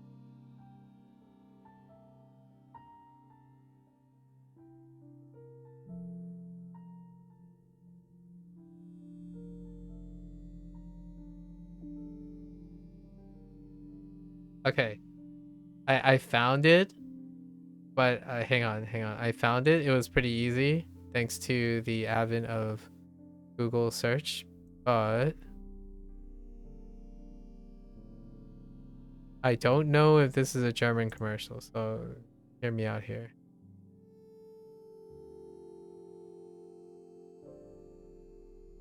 But here's the link to it. This is the commercial, by the way, in case you're wondering. Sorry, I'm literally sending you a link of a YouTube video of a literal ad. Well, what is this nonsense, right? I don't know if it's German. I don't remember. I'll watch it later. But it was fairly easy. I put in English ad, ESL ad, car, and that's it. And that came up because it's viral at one point. Okay. Let's see. Let's see. What do we have? It took 10 days. Okay. 10日。 10日かかかかった。た。今朝は郵便が多かった。今朝今朝はは郵便。届き、あ、届き、郵便。郵便。多か。今朝は郵便が多かった。郵便。今朝は郵便が多かった。今朝は郵便が多かった。郵便が多かった。た。Oh, that's a lot. Yeah. Fair enough.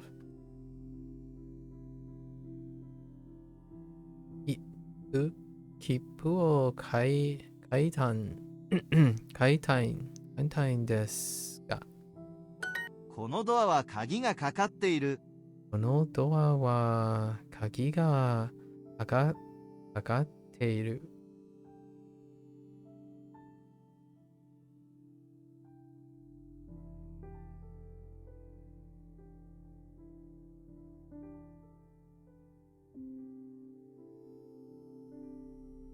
What? This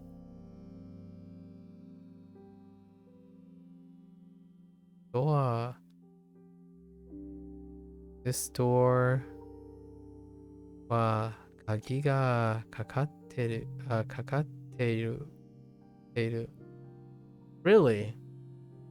So it's saying this door needs a key? So in other words, it's locked?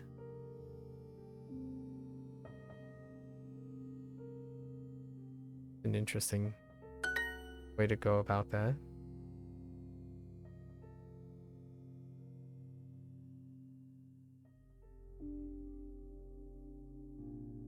Is that how that really works?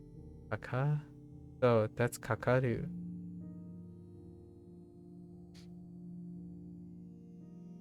So kakaru, to take a resource. Oh, this. Oh, okay. This door needs a key. Hence, this door currently needs a key. Hence, the door is locked. Okay, that makes sense. That's a way to think about it. It requires a resource, and it's saying it requires a key. So this door is requiring a key. You actually have two physiology teachers. One for the theory, and another for the practice. Oh, okay. I took the oral exam with the practice teacher. Ah. When I was about to leave, I ran into my theory teacher who asked me how I did and what chapter I picked. Because I randomly chose chapter 42, the respiration control. I replied, I chose breath control. Let's say it was a breathtaking experience. She half smiled and nodded and went with her day. That's kind of cute. It was most definitely that would have been a breathtaking experience for sure. With a raised eyebrow, I would, if I were to embody it, there would be a half raised eyebrow and a very good. Carry on. Breath control. Wow. Dum. It was wholesome in some way. Yeah. Having an oral exam will having such an exam, an oral exam will most definitely take your breath away. You know, it will definitely test your breathing skills. That's for sure. Especially for the first time. In like a new academic setting. あります。貼ります。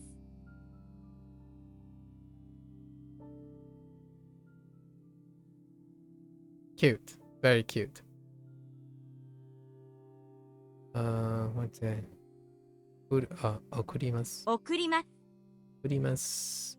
7時。7時。少し。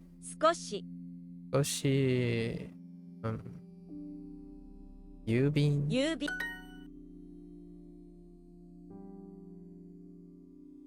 You're starting to make me think of how I can make how can I make a lot of my pocket stories into puns with a punchline. Just like add an ending to all my stories with a punchline. Something like there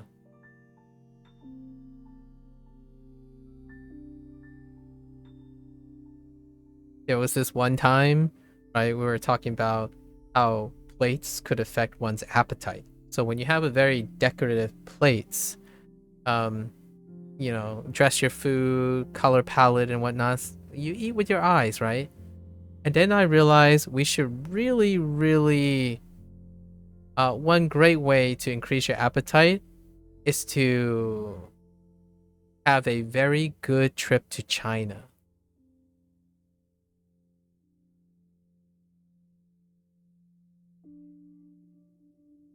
That was so hand over fist trying to make it. Why though? Because having good China improves your appetite.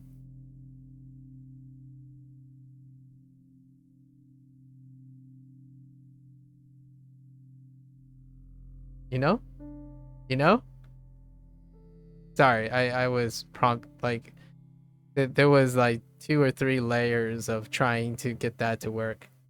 You don't get it? Oh, okay. So, China. Oh, I see what you did there. Wait, now are you pulling my leg or are you actually doing an ESL moment? Are you really pulling my leg? Now I'm not sure if we're joking with each other.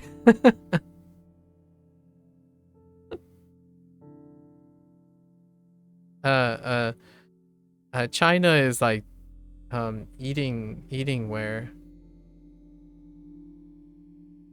No, you meant to say that you're having an ESL moment. Oh yeah. Okay. Nah, that's not something. I was trying to be funny, but being intentfully funny is weird. I don't get it. It's too hard.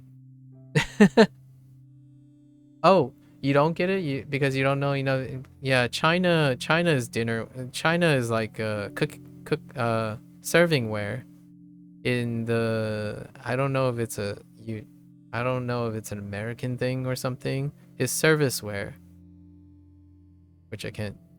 So like your plates and stuff, it had been referred to as China before.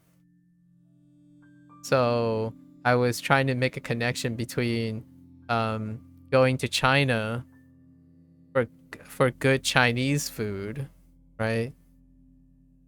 The joke about like going to a country to get good Chinese food, but then if you have good China,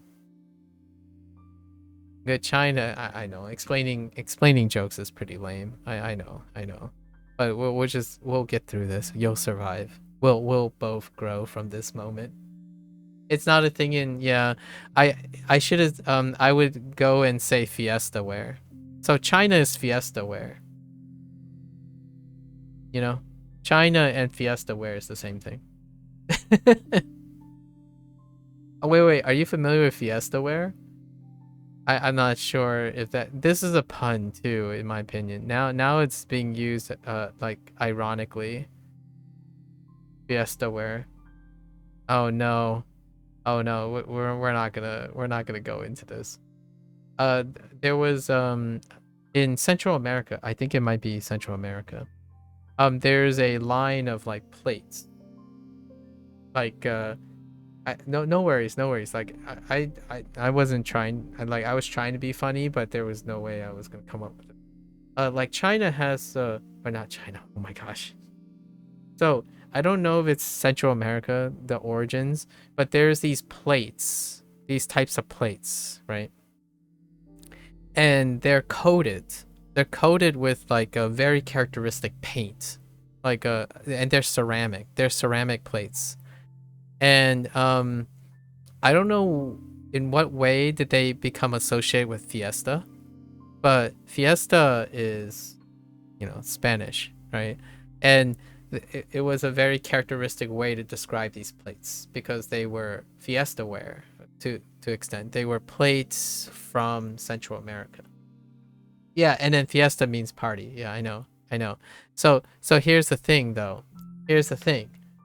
I think there was some problems with these fiesta ware. Like there was like certain things that happened, and some people might say it was a clown fiesta. So this goes really deep. It's kind of like a internet thing.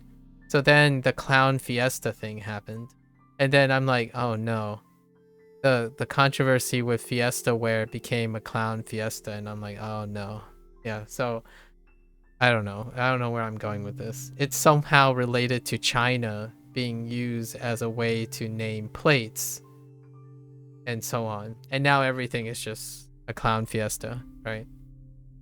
That's kind of how that went.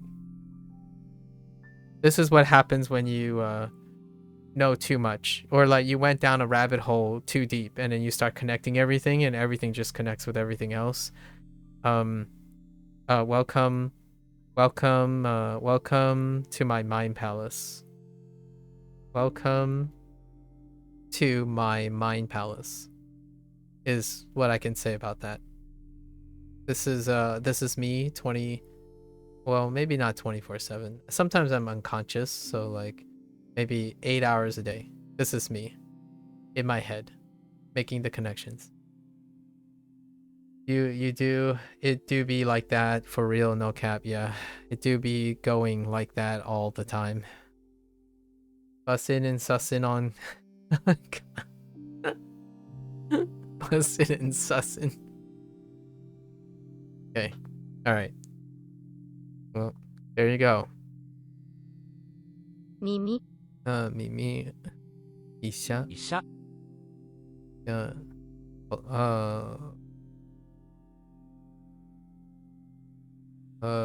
who? Why do I keep? I'm not getting the pitch accent. はがき、 Hagaki. Oh no, that's why. Because that's hagaki, not udo. Uto. Kuchi. Kuchi. 口、 Kuni. 国。 Okay. 今日は郵便が来るのが遅い。 I only heard osoi. I kind of blanked out momentarily. Let's see. 今日は Yubin. 郵便、 Maybe Yubin. What's inside? Today's mail. Yubin wa, well, yo wa let's see. Yubin が ga 見る、 miru no Ga. ga. That's not right. 今日は郵便が来るのが遅い。 Oh, 見るのが来る、 kuru No no ga. ga. Kuru no ga osoi. 遅い。今日は郵便が来るのが遅い。 The mail came late. Today's mail came late. Or the mail delivery is late today, sure. The last sentence sounded something dirty in Spanish. I don't remember what the last sentence was. Unfortunate. I'll have to think about it. When I start learning, once I start reviewing like Spanish in February, this type of discussion is gonna possibly happen again. Well, shelf that for now. A few weeks ago, you met an Argentinian couple, and after talking for a while, the guy said, "You're basically a Brazil."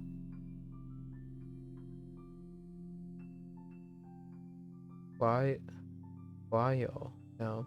Is that like you're basically a Brazil but Spanish speaker Brazil?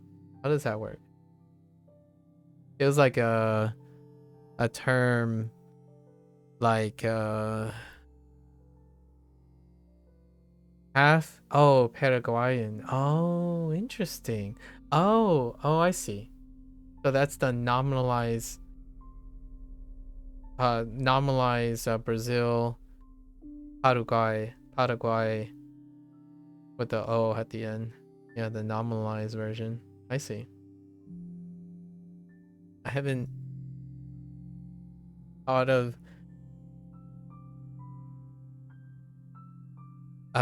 slamming American Chinese Chinese American into a hybrid word like that. I'm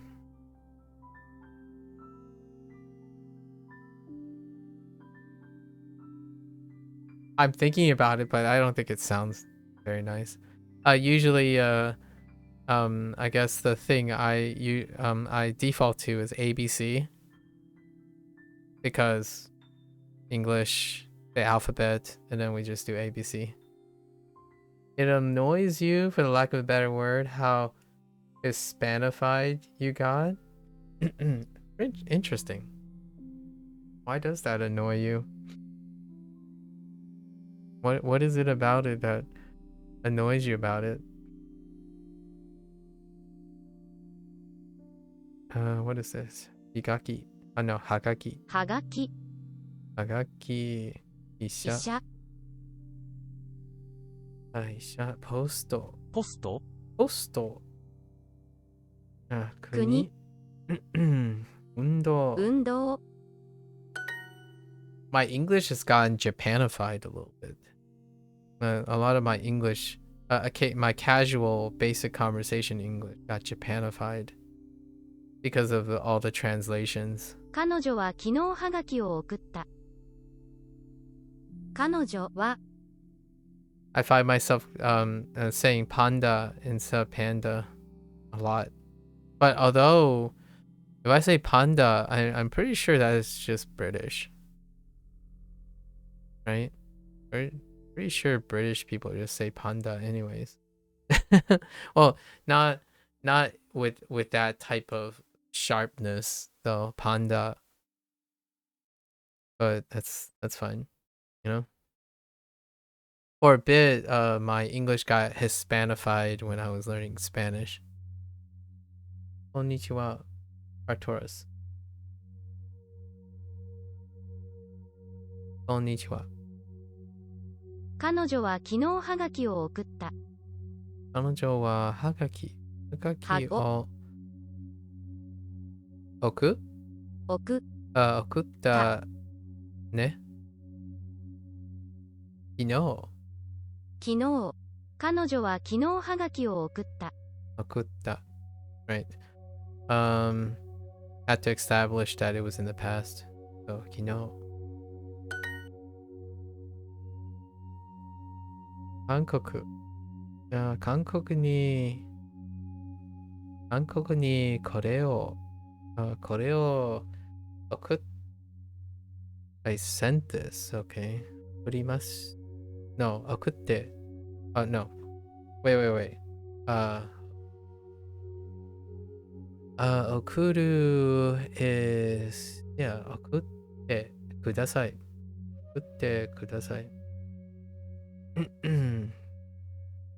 韓国韓国に絵を送り送送ってください手紙を送りたいのですが How far along am I in my Japanese learning? This is day whatever is written in the top left hand corner. This is day 281. If you're talking about how far in terms of Duolingo, this is section 3 unit 73. And if you're talking about like relative perspective, we're gonna say comfortably N4. Just JOPT N4. Those are probably, yeah, we got the 3 common ways of measuring farness. The Argentinian couple even laughed at your accent, not in a mean way, because I sounded excessively Paraguayan to them. It was legit funny, but it slightly bothered you. Oh, I see.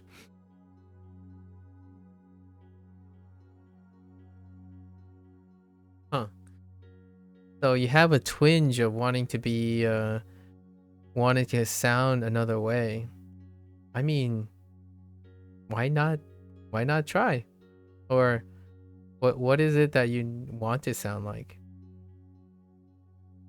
What is it like you want to sound like? 手紙を送りたいのですが。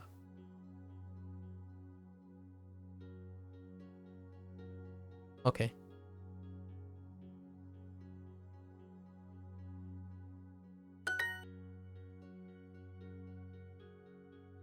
It was little mail this morning. Little. This is the one time they used Skunai. Skunai. Ne? No. Yeah. Skunakatta. Yes.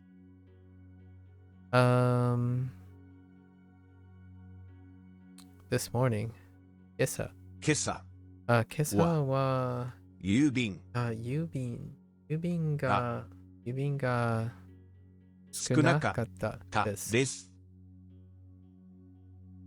I just want to be Brazilian. I mean, again, this is not an actual problem, but I don't know. You want it? Oh, just strictly Brazilian. Oh, interesting. You tried a little bit of Japanese in Duolingo, but the kanji you found is intimidating and can't quite grasp the spelling of each? Oh. So what have you been using instead, Arturus? I've heard great things about Wanikani. Have you tried Wanikani? It is a paid service, so if this type of resource is not in a concern, I've heard that a companion thing when it comes to like strictly the kanji part, like the kanji part, this has done wonders for people who don't resonate with Duolingo per se. And then there's also self-invested version, which have a higher peak of entry, which is using an Anki SRS. These are all SRS systems, by the way, most of these. So if you're wanting another flavor of the static SRS that Duolingo has, Anki is dynamic. However, it requires a lot of user input. So when I'm getting at is if you understand why Duolingo doesn't work, like what I mean is if you figured out things you might need, Anki can be personalized to some extent as a way to do SRS in your own way. However, if you're still not sure and you want to sample other types of SRS to see if you can figure out what doesn't and does work, Wanikani is one. There's also Bushu. Bushu is also like this, and Bushu is a much more closer alternative to Duo. So if the things that work, right, if you're motivated, if Duo helps you get motivated, Bushu do that same thing. However, their approach to SRS is different.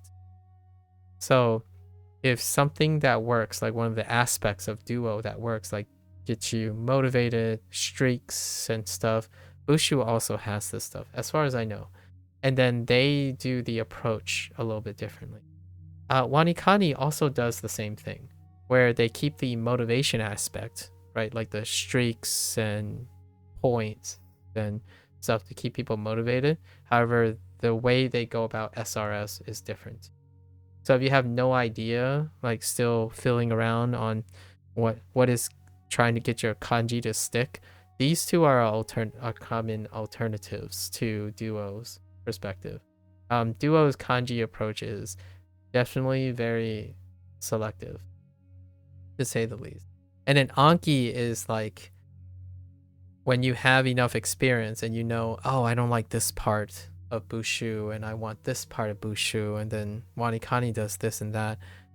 Anki is a platform, it's a flashcard platform, and it's more customizable.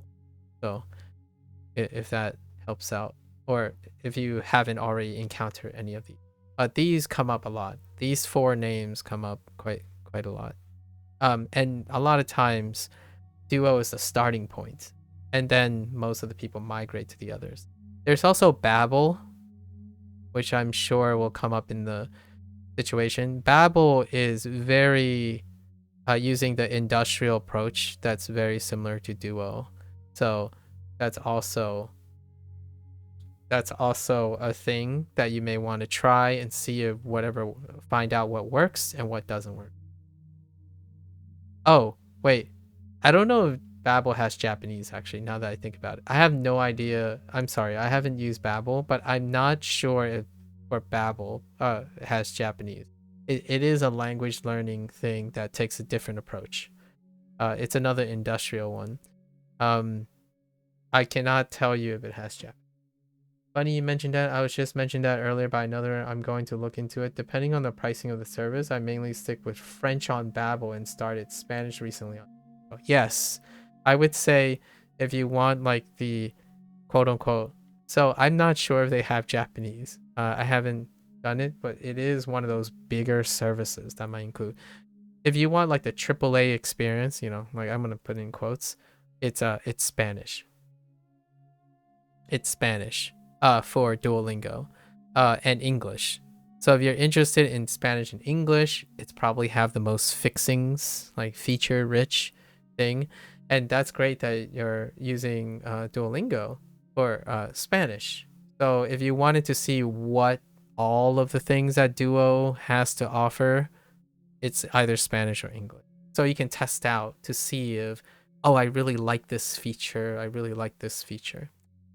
In terms of Babbel, I have no comments other than I know that it's very popular. So you might want to look into that. Kanji is definitely a harder thing to grasp for anyone that does not use a language that uses symbols to represent things. I agree, Panda. So normalizing that as much as you can early on is probably the breaking point, right? What is your name? I just looked and Babbel does not have Japanese. Okay. It's good to know. English is your native language. Yeah, it's nice to establish all of these things. So I'm guessing the other person mentioned Wanikani. Is that the other thing that they mentioned? Another streamer? I think Wanikani, I will be going to try to do something with Wanikani in the future, in a very near future. And I'll probably explain that more in the future. But I actually think Wanikani does do an incredible, wonderful job from testimonials. So I want to share this information in case, like you said, depending on the pricing of the service. So I've used Duolingo a very long time now. When I like a product, right, I usually look for lifetime subscription, like a lifetime. I'm not affiliated with Wanikani or Duolingo, as a disclaimer. They offer a lifetime sub, as in a one-time payment, right? One-time license. And the last 2 years, around Christmas time, I think they had a sale on it, a discount sale on it. And for me, after all my like time with Duolingo, Wanikani has 90% of the time been quite favorable to the people around me that started with Duo or still continue to use Duo, but also added Wanikani to their to mix it up so that there's no complacency setting in. And they tend to have a sale on their lifetime sub. So for me, I often, when I think of investments, I think of things in the process of years to 2 years. I want to give you a little bit of my mindset so that if you don't relate to any of this, I would take my advice or like my suggestions and stuff with a grain of salt. But I usually think of things in 1 year or 2 year aspects. So their lifetime subscription amounts to about this range. And if they were going to put a deal on it, what I'm going to do is if they repeat this deal, which they have the last 2 years, I will be able to say more about it. Mind you, I have not used Wanikani. However, I would say a vast majority of people are very favorably liking Wanikani's service. I am a fan of one-time purchase, so this might be in the future. I only wanted to share this in case you're like one of those people who like, I'm not into subscription, but if a lot of people say they could use this for a year or two, heads up, it's almost Christmas time. It happens to be like less than, I don't know what the day is, but within 3 weeks, and you might be able to find discounts on maybe like a 6-month subscription or a year subscription. They have different tiers like Babbel and whatnot. We're talking about wanikani here. Wanikani. It's very specifically made for Japanese language learners. So, I would, if you're ever interested in this very specific thing, there will be I would likely think there's going to be a Christmas sale or like a between Christmas and New Year's. So factor that in if you type that down, please. It's here. It's wanikani. Wanikani. Yeah. But yes. I'll type it though. Wanikani. So they're as a friendly, I guess, advertisement for Wanikani, they do have discounts on longer subscriptions. If you're going that route. I might go that route. I will probably go that route. When I'm going to use it is up to me if I buy a lifetime subscription, right? I love that there are apps that are around that are making language learning approachable.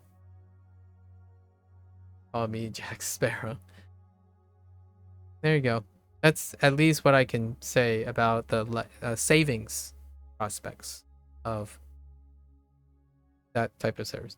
Is Wanikani like Duo? It's kind of like Duo. Yes. It's kind of like Duo in the terms of it's using like gamification like things, but it doesn't do any of this. Like what I mean is it does not take this approach. It's Wanikani, I feel like is closer, from what I gathered, is a bit closer to how people like to digest Anki. Like how and I know I said Anki is personalized, but the common practices of Anki, the stuff that people like, which is absent in Duo, Wanikani kind of covers. So Wanikani is definitely addressing a much more narrow, specific thing, and that is kanji acquisition. It's still using SRS though, so it's the space repetition. However, it's a very different approach, and it's been a far more effective, I think, for those who want to grow out of Duo. At some point, my hot take for this is do both until it stops working. Right? Moderation, right? When you do something for too long, like if you learn a specific way for a very long time, the performance dips.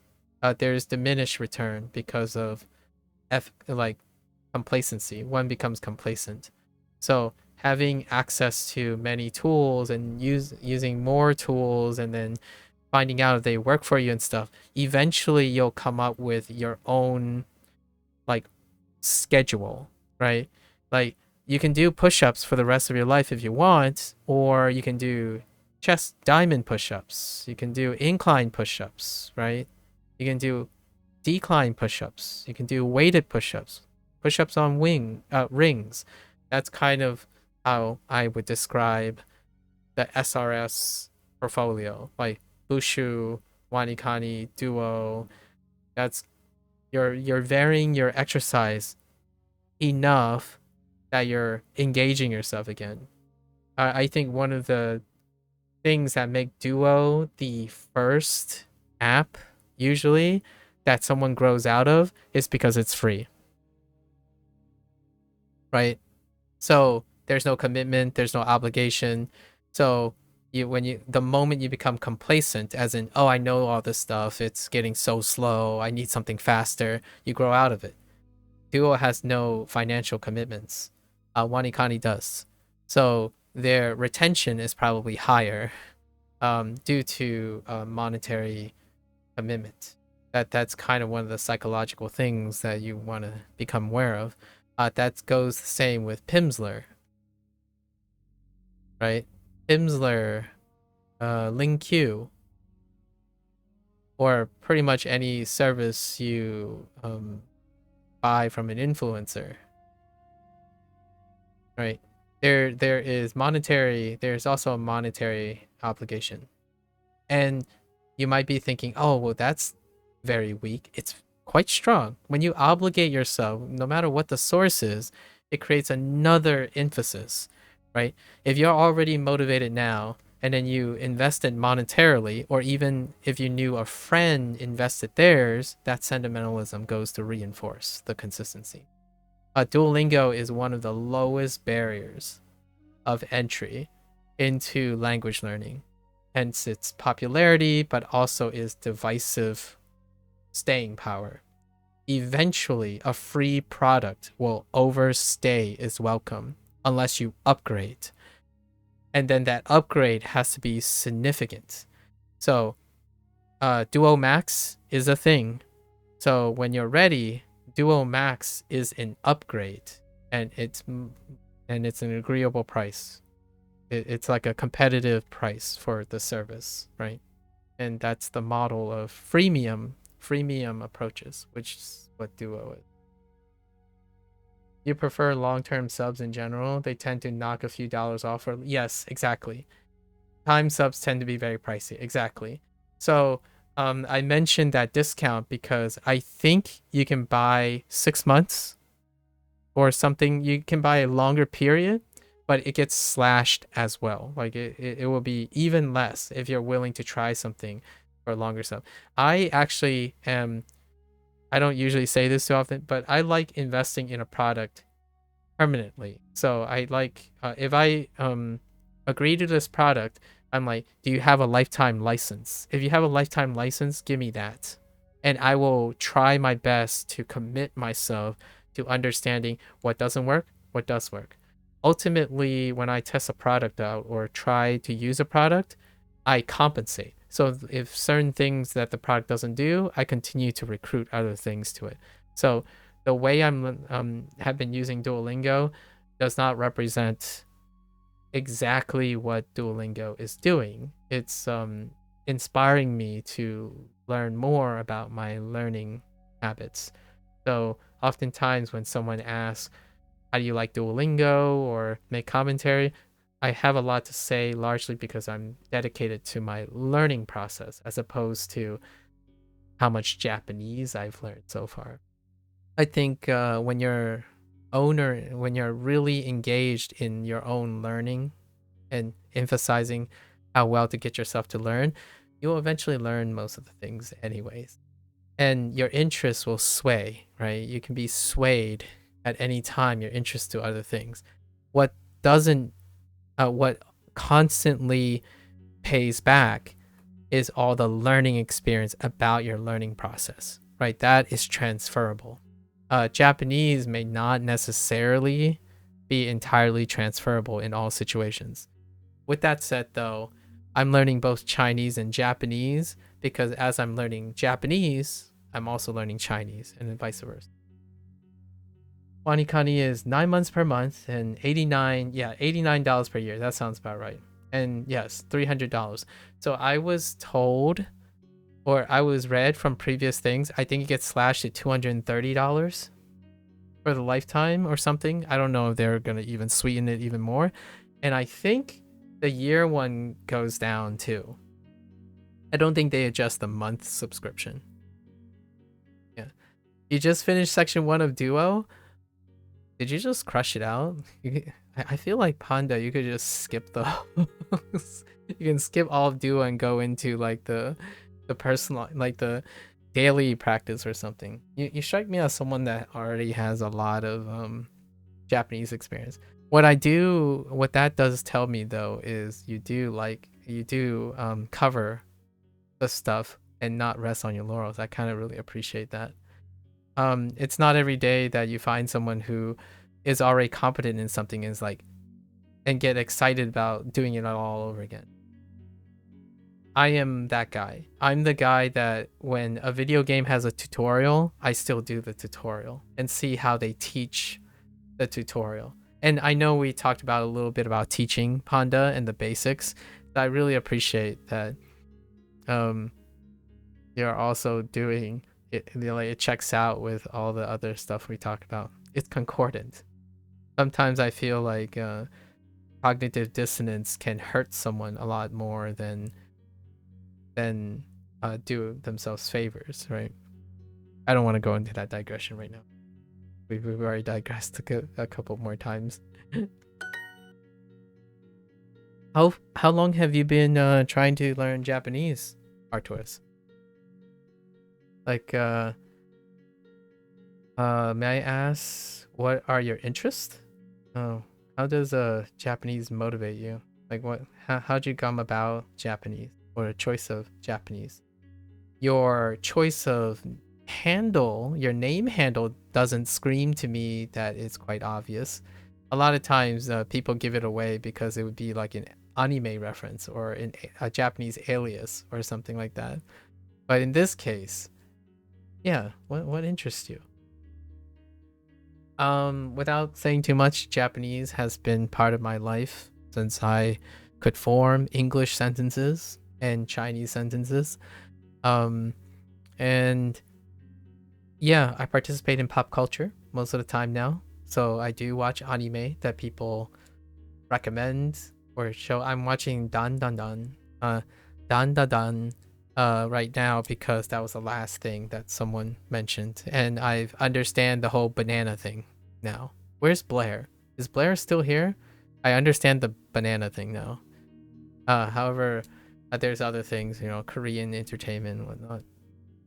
But Japanese, yeah, it's video games, right? Video games and anime, they're trending. We're on Twitch. That's usually very selective for that. I don't know if any of this is relatable.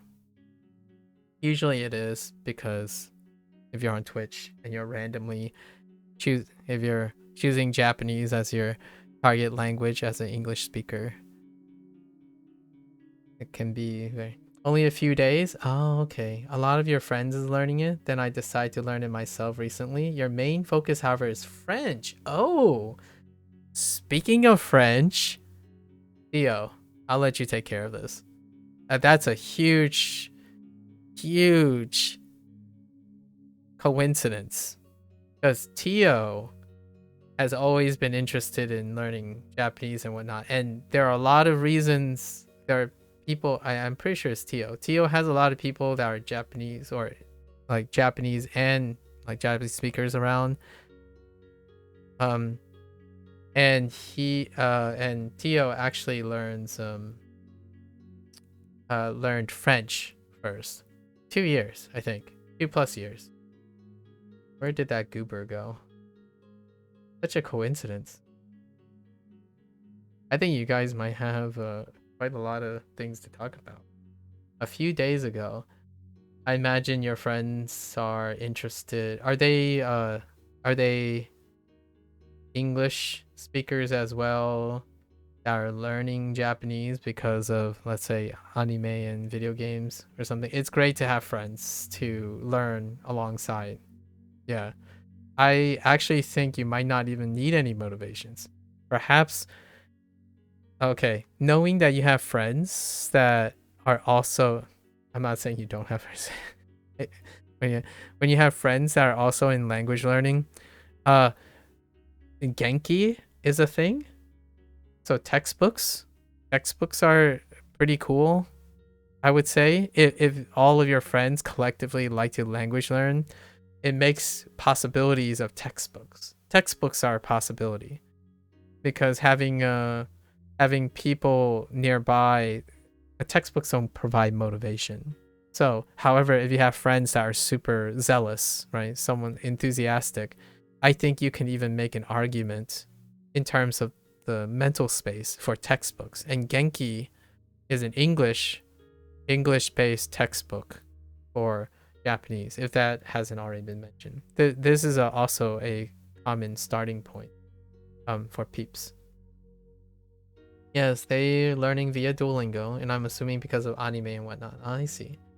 Are you not into anime at all, or how are you with anime and video games? That sounds like a great way to get, share an activity with your friends. I would say top priority when it comes to learning a target language. I know you've already learned a language because French is your main focus, and I'm not sure if I need to say this to anybody here. Top priority, if you have friends and people like around you, that is number one source. Whether they are native speakers or not, or like fellow language learners, it's irreplaceable to have actual people to interact with, right? Share experience with. I chose to stream sort of for that reason too, kind of. That's keeps me motivated. So you don't have to rely on Duolingo, or the content can be incredibly grueling and hard, but if you have friends, it exceeds beyond the need for that. You like anime? Mainly stuff from the 90s. Yu Hakusho, very nice. Rurouni Kenshin. SP, okay. And then DB, DBZ, DBGT. You know what's funny about all the ones that you named?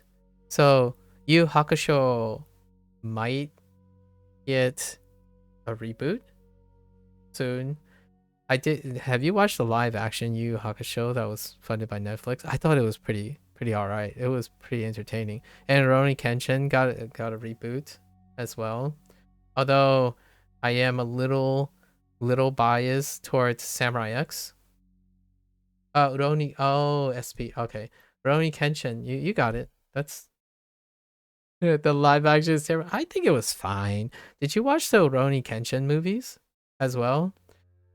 Did you watch Samurai X as well? The micro trilogy OVA series of Rurouni Kenshin. And then also let's DBGT, let's talk about that. And right now Daima is happening, right? DB Daima, Dragon Ball Daima, and the late, obviously, also the passing of Akira Toriyama. But all of that stuff is getting rebooted. I don't know how well I don't know if it's happening right now or it has been happening.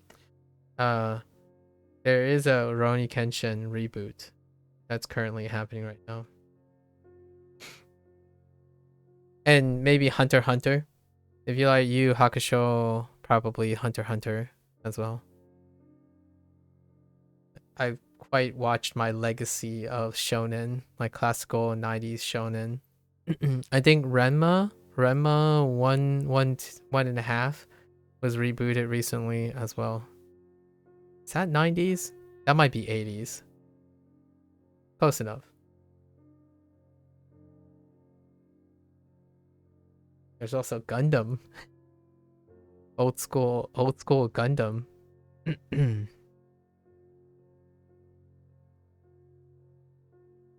Let's see. 切手、言ってよ。お、言ってよ。送り、送りのが。が、ね？あの。が、の、送り。はい。いや、送りたい。の、I know でですか。Oh, that's a き、 stamp. 手紙、 Tegami. You haven't seen the reboot of it? No. The story to Yu Hakusho was rushed. There wasn't much character. Some plots from the anime weren't there, not to mention some. It's true. The live action. It was a truncated production too, if you know what I mean. And then they kind of combined one of the longest arcs, the Dark Tournament arcs, into it. It was a one-off micro series. So if we were thinking about it from a perspective of like not trying to capture all of the anime thing, I think it did fairly well for a truncated thing. But knowing the anime, obviously, and knowing the source material, it can be very tough. Yeah. I thought what was captured there was not as FMA like the FMA live action one. However, the Rurouni Kenshin trilogy movies were okay too. I feel like they're a little bit more exemplary. I'm not sure if you watch One Piece. I think Netflix's One Piece live action did fairly well as well. I quite enjoyed it. The casting was on point. And season 2 is coming out soon, and there's gonna be a reboot, or like a Dragon Ball Z Kai kind of going on thing for One Piece. I haven't seen One Piece. There's quite a lot of old posts, like around like 90s 2000s anime that's seeing another life cycle. If I'm being honest, I couldn't even finish the first episode. I kept noticing everything that was wrong and it annoyed you. Oh, okay. Well, that's perfectly fine. As I understand. I'm largely mentioning a lot of things at once to see if your interests, experience different things. Much like language learning. One Piece is one anime I need to watch, but you haven't seen yet. Okay. I haven't watched I've seen the first 2 seasons, but it's tough to catch up to a 1,000+ episode series, right? I try to stay topical as much as I can. So I am looking forward to what Wit Studio, I think it's the studio that they ended up grabbing to do the Kai version of of One Piece, possibly. 10日かかった I'm being very cursory. Like, I'm hand brushing and hand waving a lot, largely to get a feeling of things that may or may not interest, right? May or may not interest you. More stuff. It goes without saying, there's a lot in between, right? You can explain, we can go into what you might, the little things. 包みを開けてください。 Definitely feel free. Feel free. So do you usually chill in language learning streams, or has this been a recent thing? I have to make a disclaimer. Half the time I'm like yapping about life and mental health and like trying to get people, like encouraging people to like and get excited about doing things in life and whatnot like that, and then using language learning as an example. So hopefully that doesn't become a little too much of a distraction. Hello there, Milky Way again. Hello. 包みを開けてください。 You tend to jump around, but you enjoy language learning streamers the most? Interesting. What other things do you watch? What other interests do you have when you're jumping around? Yeah, that's right, Milky Way. I know you're back from yesterday. 包みを開けてください。包みを開けて開けてくだください。封筒カバンの中身は何ですか？ Kaban? Okay. Kaban. Yeah? Where's Kaban at? Oh. カバン Why would you write it like that? Kaban wa... what could this possibly be? Kaban wa... nakami. 中身 What other 中 contents 身 maybe? 何 Nani? Nano? 中身カバンの中身は何ですか？ Oh. 何の Kaban wa nakami. Mi... の何の何カバンの中身は何ですか？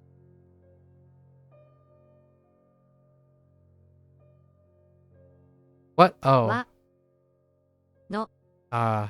何ですか？ Yes. You're either watching something with video games or language learning. Oh, I see you found the YouTube side of things too. Those are your interests on Twitch? Okay. Video games and language learning.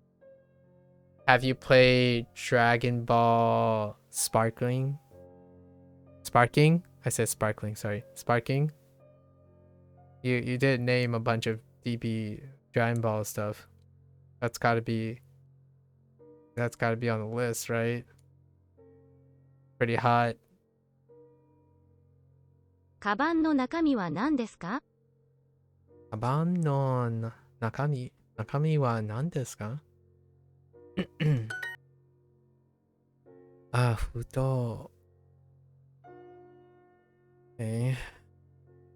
封筒。封筒。Ah, man. 封筒。封筒に名前を書いてください。封筒封筒に名前を書いてください。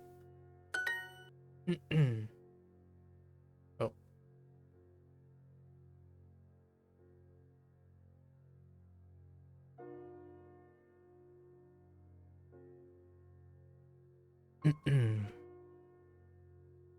Let's see. 送ります。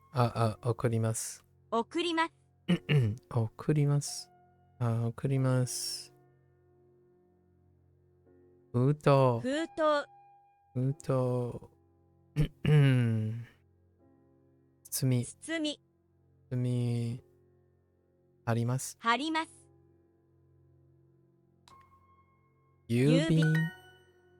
郵便。彼彼に。parcel。彼に。ご包み。ご包み。ご包みを送りました。小包み。ご包みを送りました。た。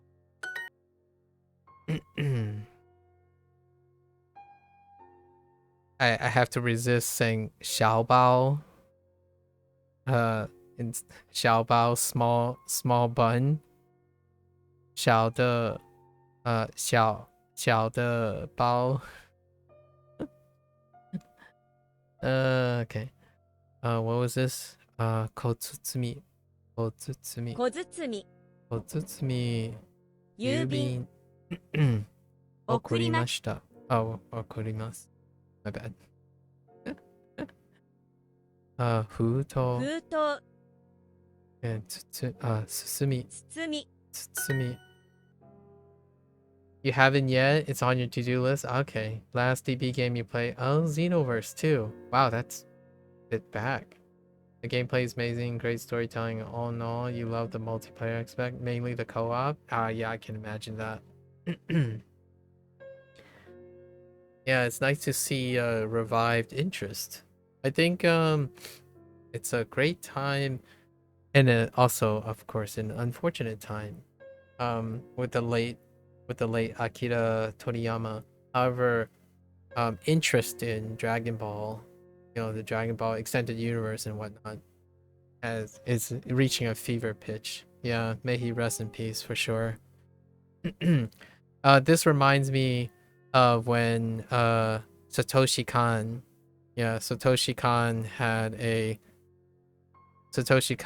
passed away early as well. He was quite young compared to Akira Toriyama. Satoshi Kon, I really liked his movies. He's one of the old guard anime movies. One of them would be like Paprika. Paprika, if I can spell, Paprika, and Millennium Actress. I think those are Satoshi Kon movies. Especially Paprika. You're into the whole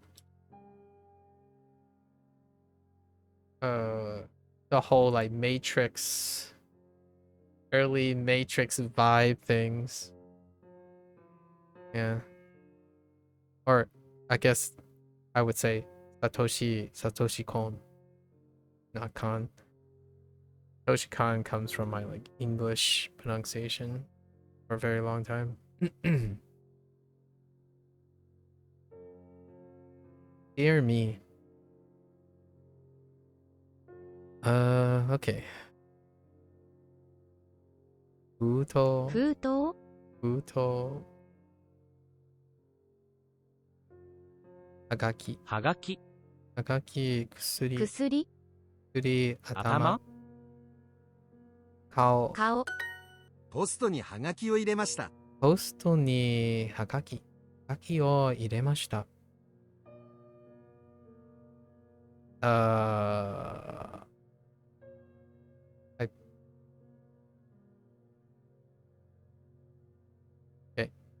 はがき。ポストポスト薬、国花花体体、彼に小包を送りました。彼にsorry 彼に小包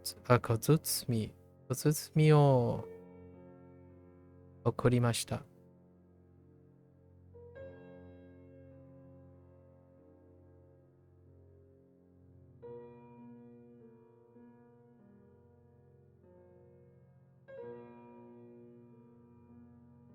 ね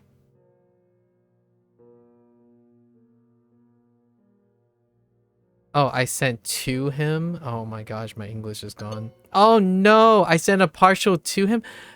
Listen, I sent a parcel to him. I sent to him a parcel. Come on, Duolingo. My English is non-existent now. Starting to sound like Yoda. I put the ポスにポストにはがきはがきを入れました。入れました。 I swear. 包みの中身を見せてください。包みの中身を見せてください。Okay. Please. 見せて。He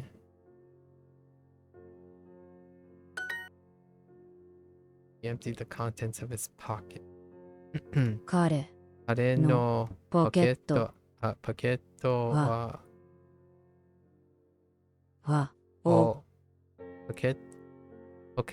をempty 出しました。Oh wait. 出しました。 Could I just say this? What else are they saying? Oh, the contents. Whoops. は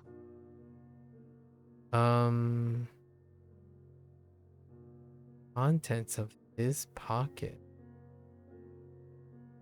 Maybe like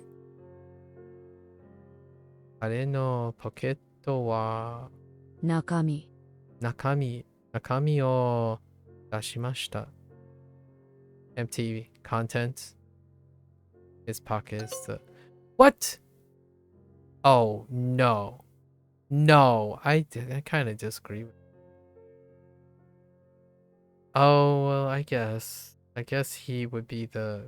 You can, yeah. Okay. I was thinking, is his pocket, so I was gonna make his pocket. He emptied the.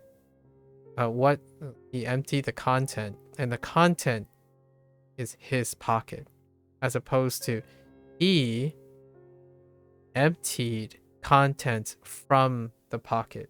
So the contents of the pocket. はがきを封筒に入れまし I don't know. I don't た。know about that one. I'm not sure how I feel about that one. はがきをはがきを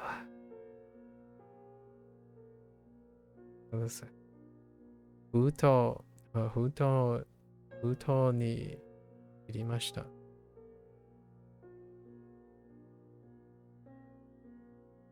はがきを封筒に。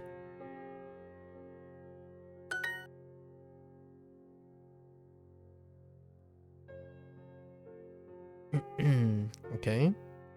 あの封筒。封筒封筒。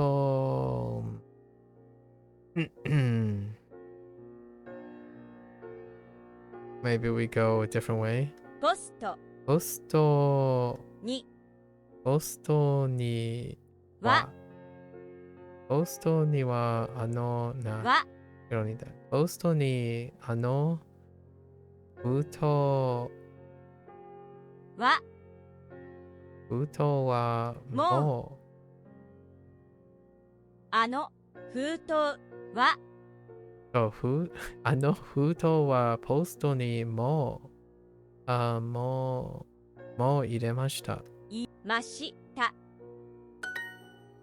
Okay, they swapped it around. Wait, 封筒はもう I'll put more on the outside. Okay. 彼に小包を送りました。I disagree. That's all I remember. I disagree. Yes. 彼に no, not this one. 彼に小包を送りました。What was this? I sent a parcel to him. I'm pretty sure I got this incorrect yesterday too. He emptied the contents. Okay. So はあれはポケットポケットの中身をを empty 中身を出しました。出しまた。Oh, it's after midnight? Oh no. We're far behind. いい。届ける届ける。届ける Deliver. 船。船船。I miswrote 船。Yep, I miswrote 船. I'll have to correct that for tomorrow. During my recall. I think I wrote this. And it has something to do with Chinese. So, okay. 船便船便。船便。船便 Okay. 届ける。手紙を船便で送ります。Okay. 手紙手紙。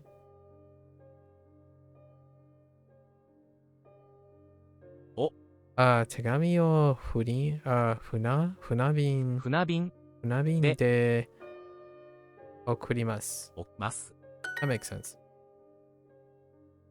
届ける届ける薬。口ポスト顔お届け物が来ています。お届けろ。wait. お届け物が来ています。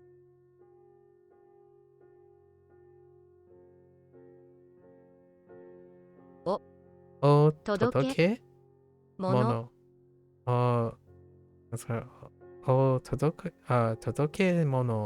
届け物が来ています。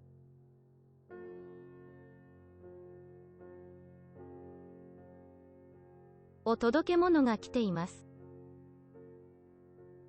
So they nominalized.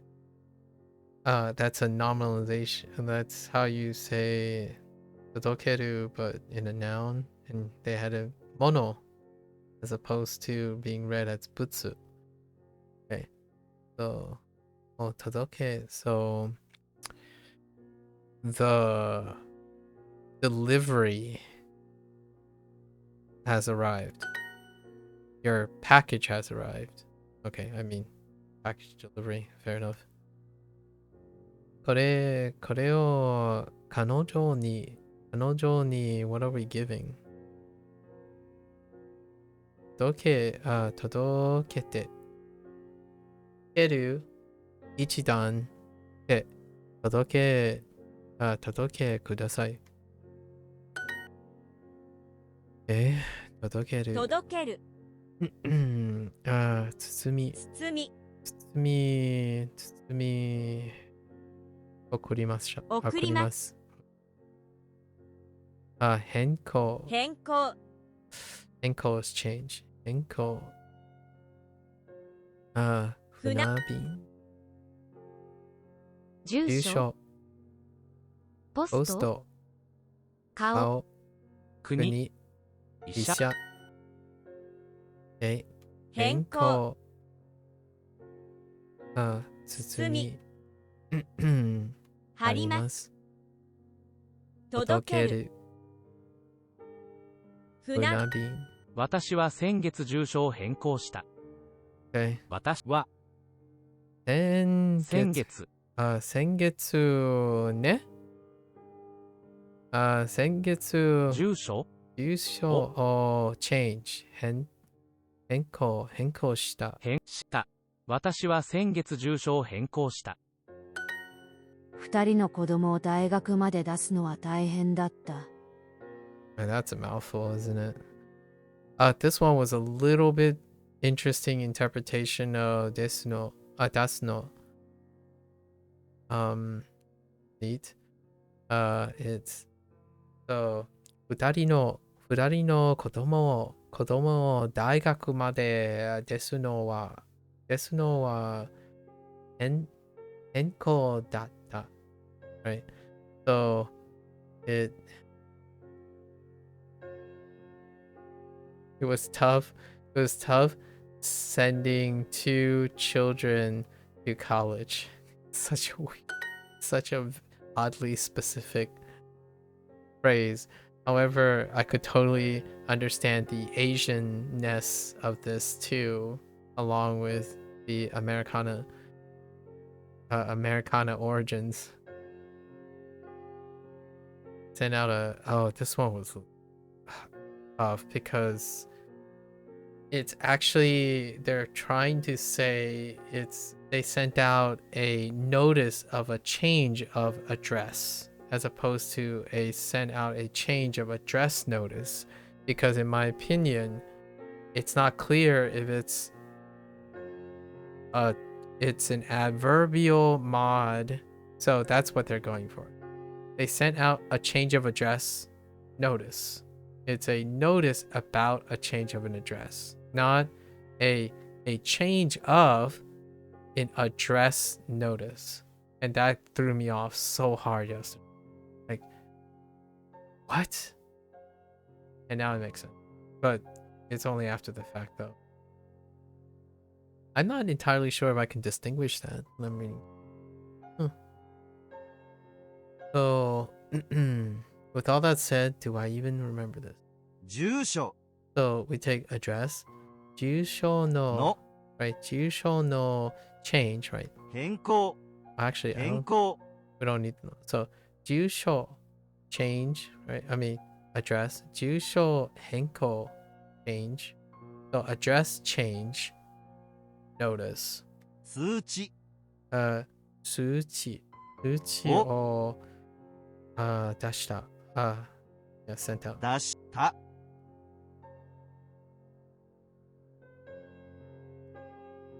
Old.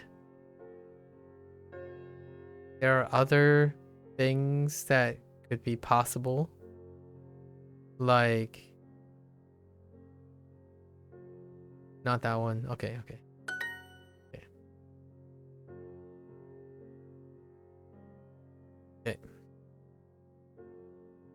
二人の子供二人の子供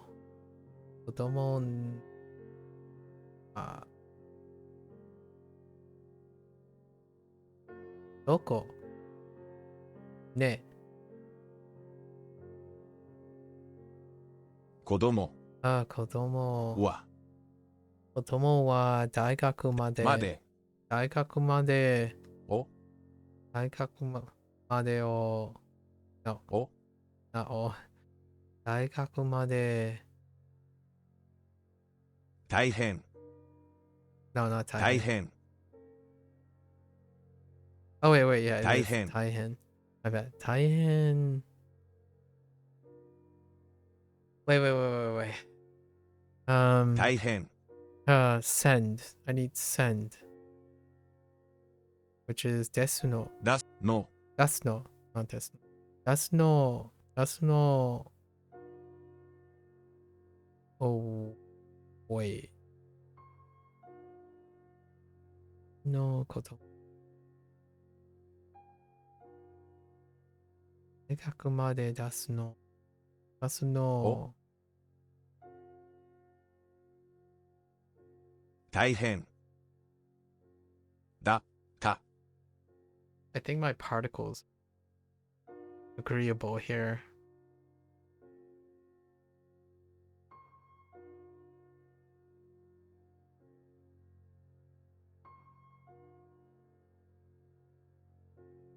« は、お、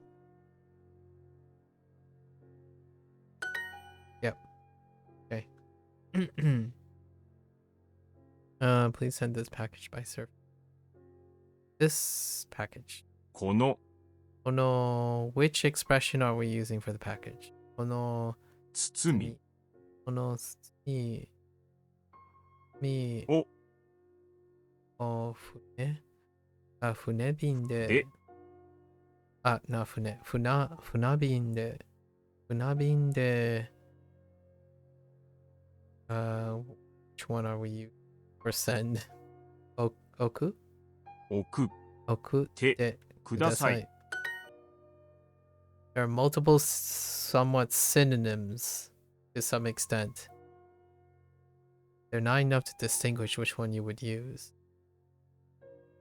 Notify the post office of your change of address. Oh no.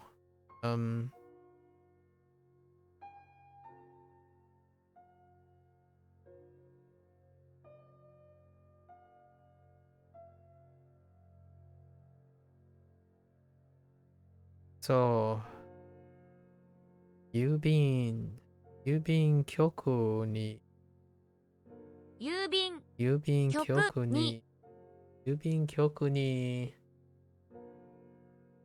change of address. Can I do 住所住所変更変更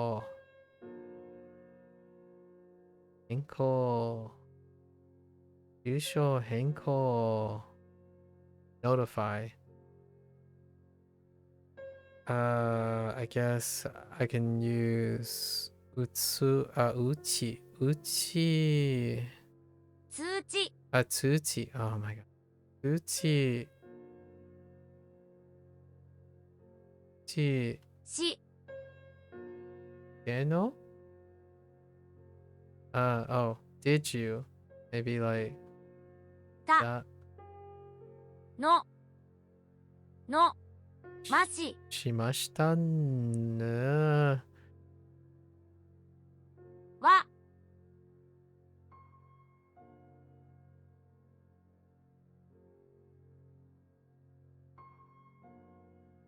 か Did you? So, oh, did they want あなたは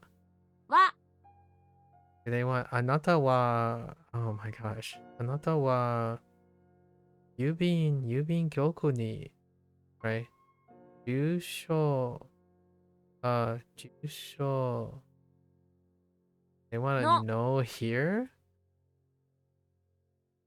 There's so many extra. I think we can cut it down and submit a different prompt. But maybe this is it. All the parts that they wanted. あなたは郵便局に、right? 郵便局に住所の変更通知 Tushi shimashita ka? This can't be right. Oh, actually it is. What did they want? How did they arrange this? I mean, it's grammatically correct, but I wasn't sure that's what they wanted to say though. Anata wa, okay. Anata wa, jusho. Jusho no. Change. Okay, jusho no. Oh, they moved it. Okay, jusho no. Henko o. Oh, wait. Henko o. Oh, and then they moved the Yubin kyoku ni after all. Yubin kyoku ni and the change. Tsuchi shimashita ka? Okay. Wow, all the order was different. That's a wild one. That's a very wild one. オタク Otaku. オタク I forgot that one. Let's write that on our note. Add for tomorrow. Otaku. I need to see the kanji. There it is. Okay, I forgot otaku.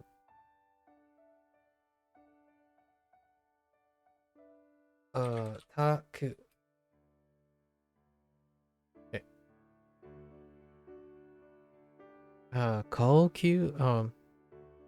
Kokyubin. Kokubin.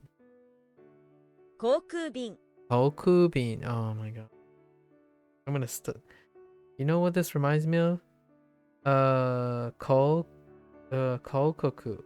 Right? Kokoku. Or wait. Ku call. Oh no, this reminds me of ku call in the beginning. And funny enough, that's the same ku right there. So, kokubin. Kokubin. Ku call. Same ku. 航空便 Kokubin. 航空 Otaku. オタクあの包みを航空便で送ってください。あの包み Tsutsumi. あの包みを航空便で送ってください。Tsutsumi o 航 kokubin. 空 Kokubin. 便 Kokubin で出してください。あの包みを航空便で送ってください。送ってください。彼女の電話番号を書き留めた。彼女の電話番号を書き留めた。止めた。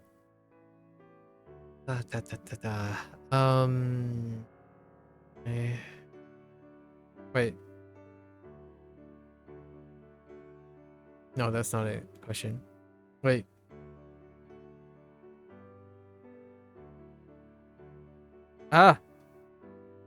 両親からの手紙が届いた。両親手紙 something たらった。Oh no. 届けなかった。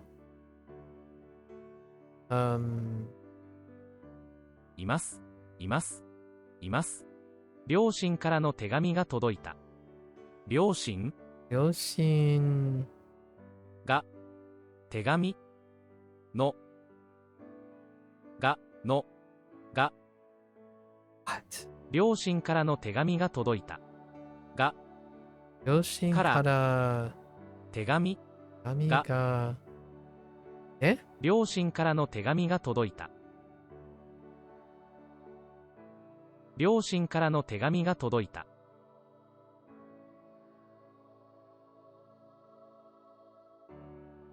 I keep feeling I'm missing something. 両親からの手紙が届いた。Oh. 届けなかった。Wait. 届けなかった。両親からの手紙が届いた。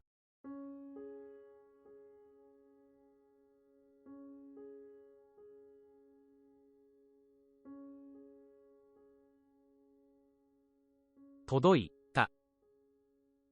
Okay. How is this working? 両親からの手紙が届いた。届いた。両親からの手紙が届いた。From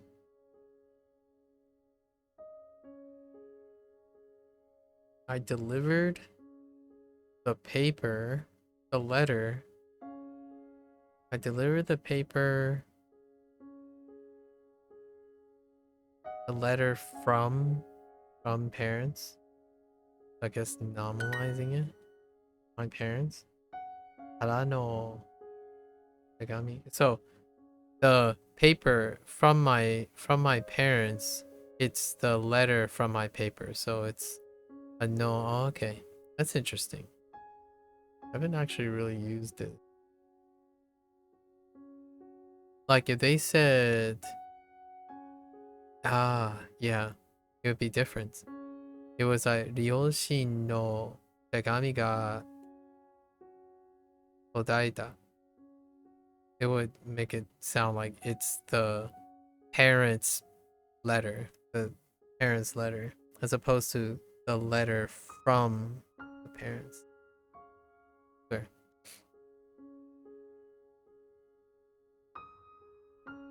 航空便。航空便航空便。航空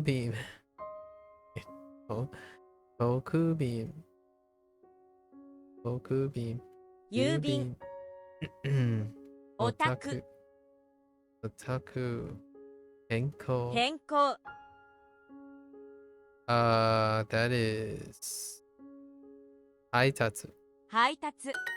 彼女は手紙を航空便で送った。送った。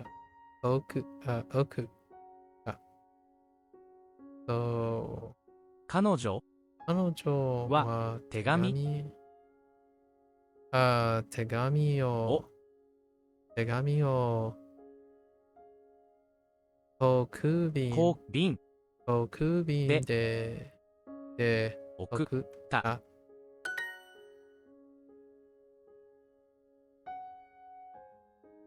届ける。配達。航空便。オタク。あります。Wrote down her phone number. 彼女の電話番号を書き留めた。荷物が届くには3日かかる。3日かかる。Hold up.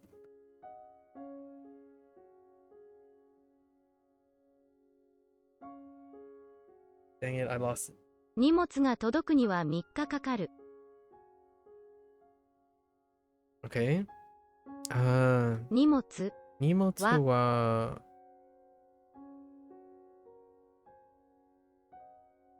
届くは荷物届くが3日かかるに荷物が届くには3日かかる。荷物が届くには3日かかるにはに荷物が届くには3日かかるが荷物が届くには3日かかる。Oh, okay, that's fine actually. Yeah. So, 荷物が届くには3日かかる。3日かかる。お宅の皆さんはいかがですか？お宅の皆さんはいかがですか？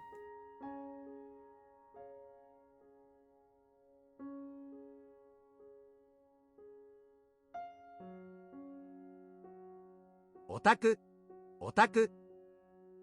Okay.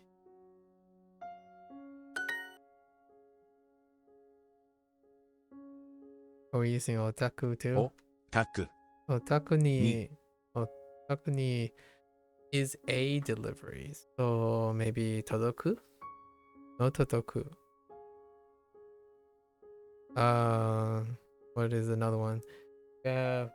So we have todoku mono. Also, haitatsu. Haitatsu mono. Haitatsu butsu. Haitatsu butsu. 配達物 Haitatsu butsu desu. です。 Yeah, that's fine. This works. Popular. It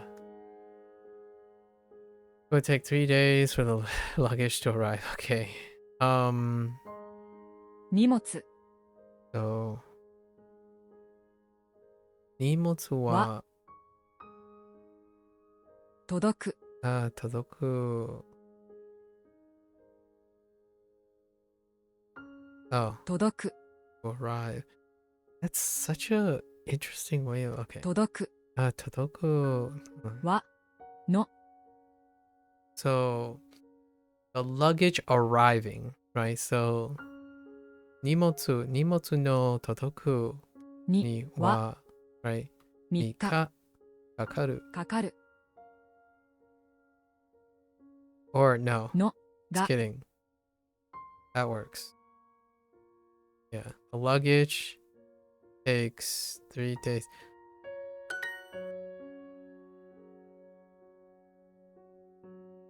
Don't know how todoru.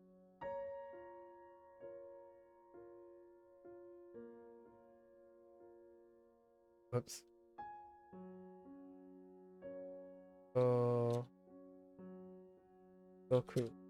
Todoku to be delivered to arrive. Oh. Okay. Just kidding.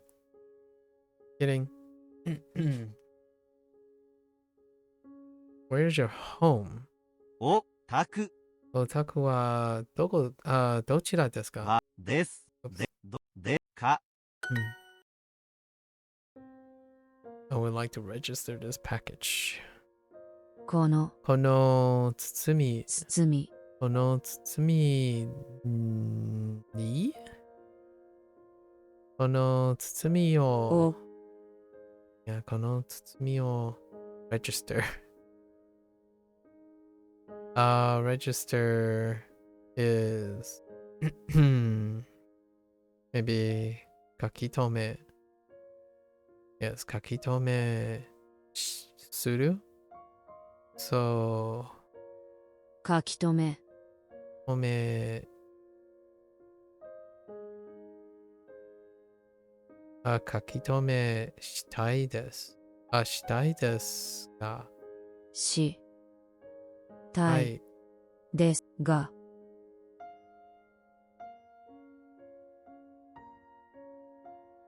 This package want to register. Why are there extra particles lying around?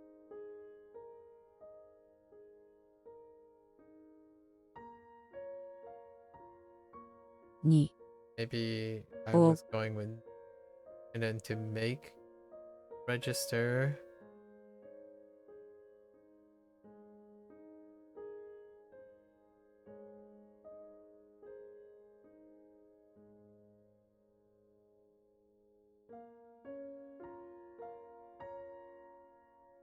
What? I don't know. この包み okay この包み oh okay that's fine. And what did they want? 書き留めにしたいの oh したいのですか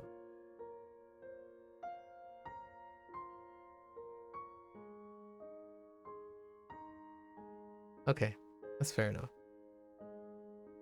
I'm actually kind of curious if the other way works though. この So この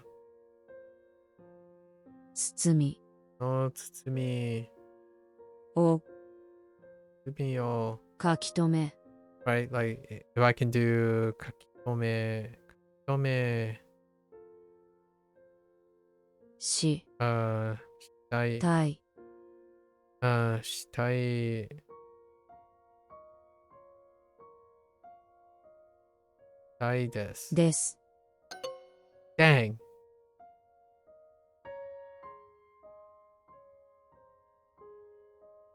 What about, この what about, 包みこの、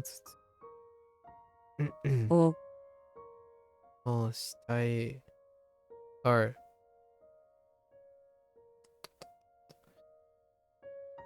書き留め、書き留めにしたいです。です。Oh, it is accepted. Okay, that's fine. Alright. 彼に小包を送りました。彼に小包みを送りました。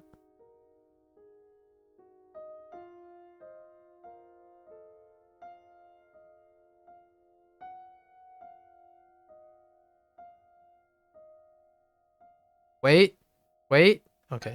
I keep doing it.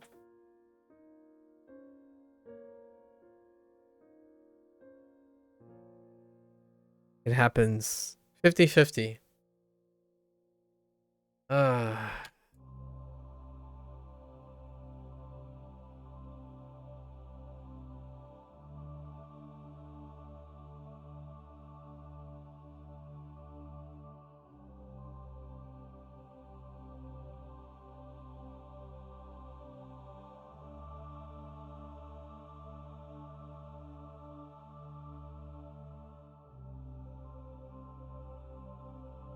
Happens every time. Or 50-50, I guess.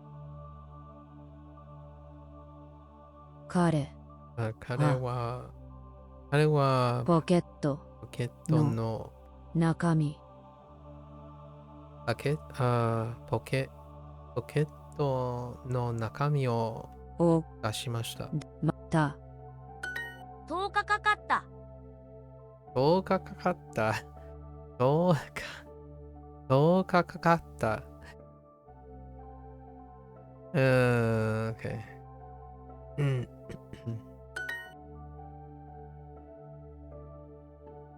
gonna go about this. この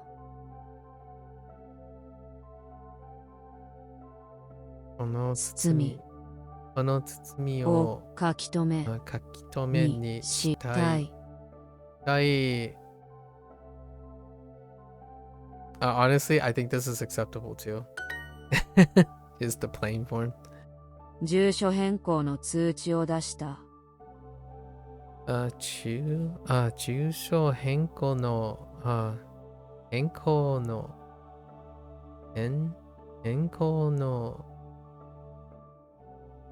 通知を出した。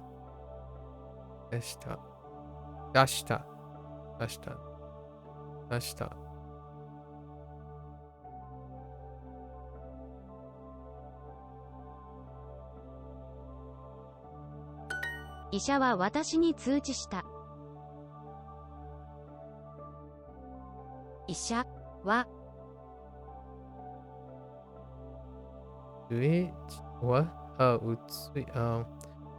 医者は私に通知した。私は先月住所を変更した。私は先月住所を変更した。ね。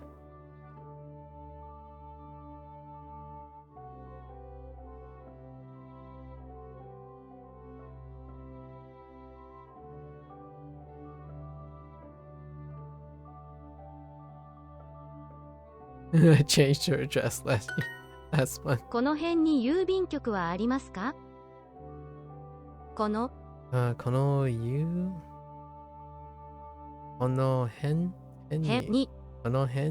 郵便局郵便局はありますか？はありますか？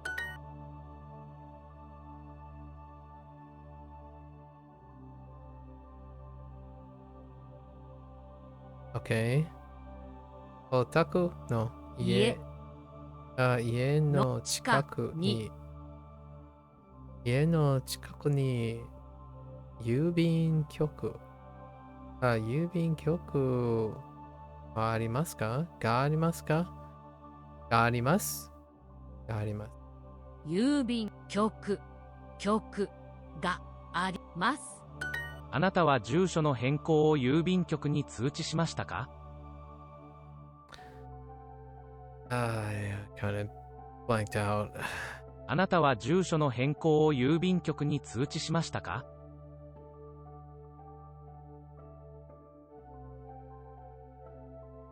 Okay.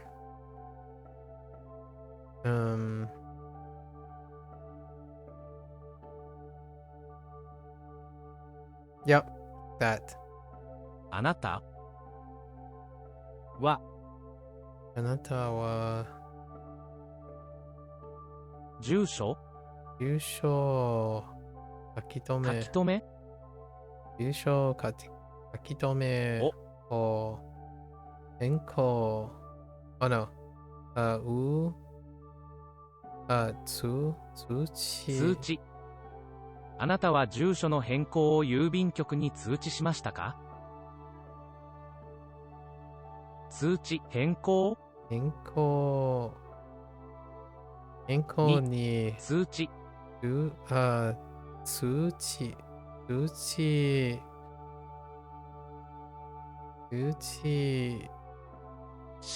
しましたかの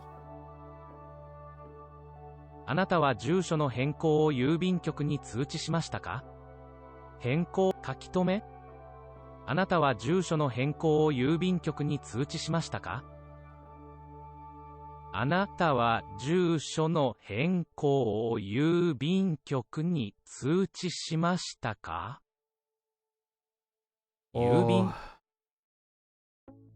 wait. あなたは does that even make sense? あなたは住所の変更 so change of address, right? あなたは住所の変更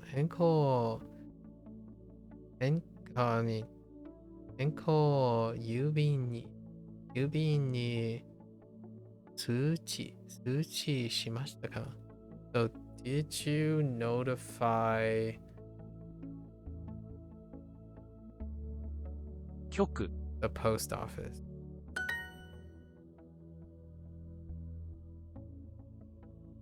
どうやって or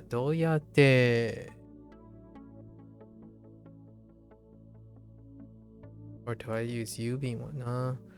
そうどうやって郵便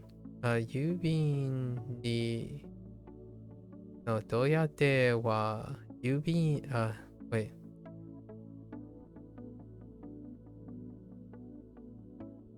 I have two ways to say this, and which one is it? Let's go with 郵便局はどうやってに行きますか Son of a bee sting.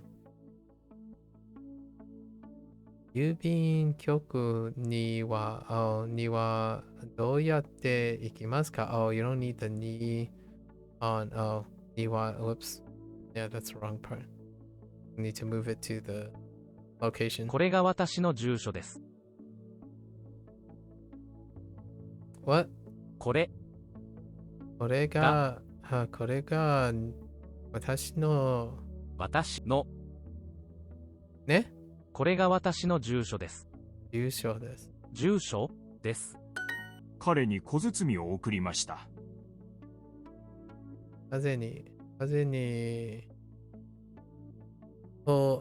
包を送りました。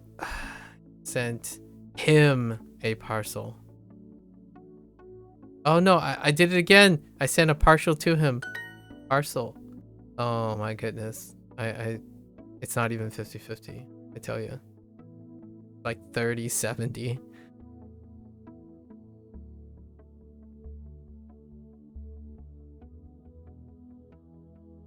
How do I kerfuffle this up? 郵便郵便局にはどうやって行きますか？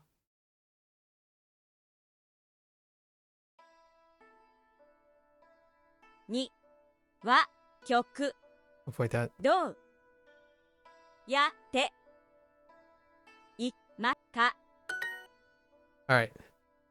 So yeah, 15 minutes. Let's go. How long have we been at this? 5 hours? Ooh. I took my liberties today. Okay. 言葉. Let's see. 言うと Wait. No, this is はがき. はがき. 言葉言葉. Okay. はがき. はが言葉. 言葉はがきはがき. ね。はがき布団. 布団布団. 言葉言葉. 意味. 意味意味. 時々. 時々時々. はがきはがき. はがきはがき. はがき Excuse me. 一日に一日に. 言葉言葉. 9時9時. 寿司寿司. 寿司. はがき. はがき言葉。言葉. 言葉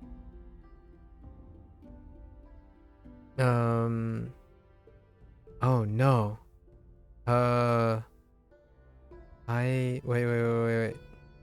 Wait.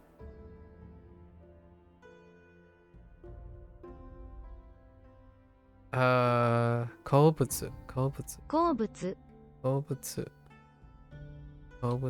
はがきはがき仕事地図はがき。はがきは。あがき。I knew that. 言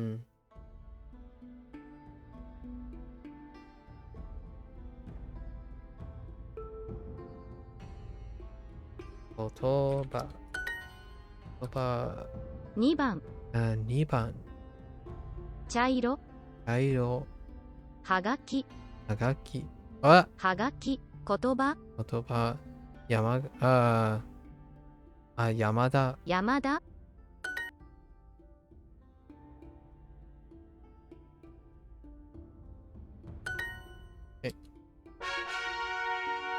Alright. 郵便局郵便局郵便局郵便局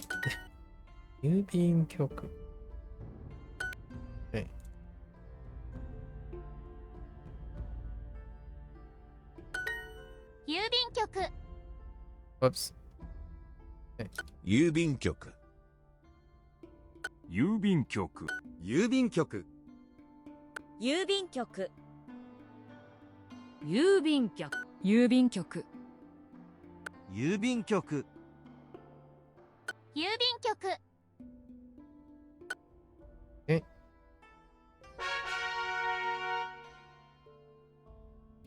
Hey. Alright. 言葉 again. 言葉言葉。言葉言葉言葉言葉言葉言葉言葉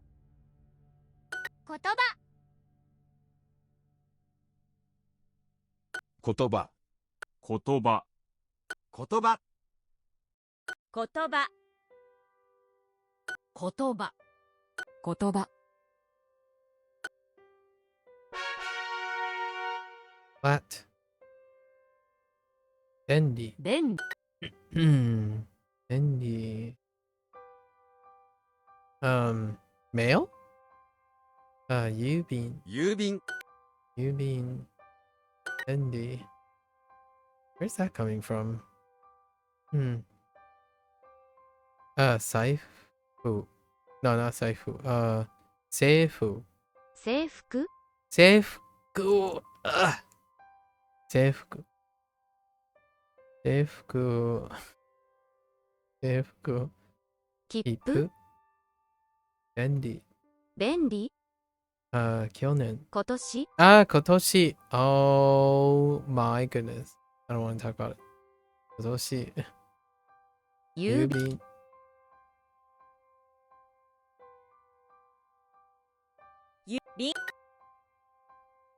便利。便利。利。便利。郵便郵便。誕生。誕生誕生。郵便。郵便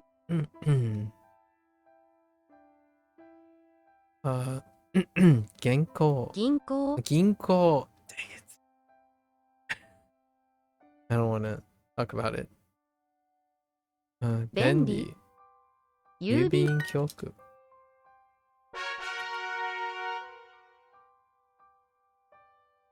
便利。Okay.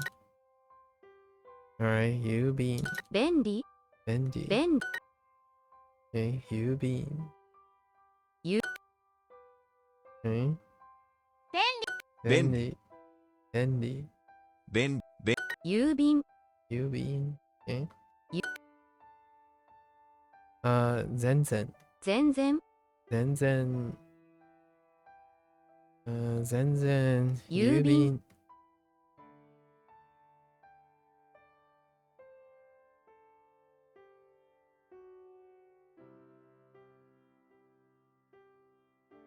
便利背広。背広背広。茶色。郵便。郵便。便利便利。1010。郵便郵便。サンバサンバ。1時半便利。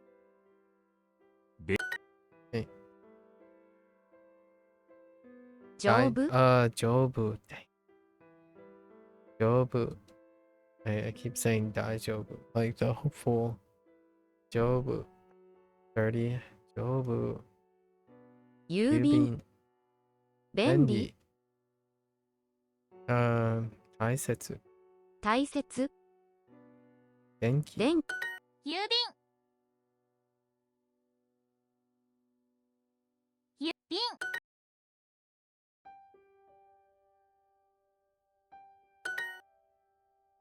便利狭い狭い。人と酒酒。郵郵便。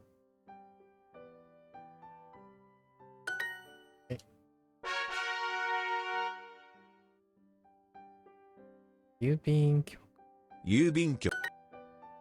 郵便局。Alright. 郵便局 The obnoxious radical. 郵便局郵便局郵便局。郵便局郵便局。郵便局。郵便局。郵便局 Mm-hmm. Mm-hmm. 郵便局 Yes. Yes, indeedy.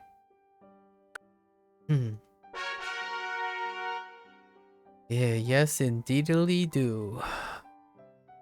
言葉。言葉。言葉。言葉言葉。言葉言葉。言葉。言葉。言葉言葉言葉言葉。言葉。言葉。言葉。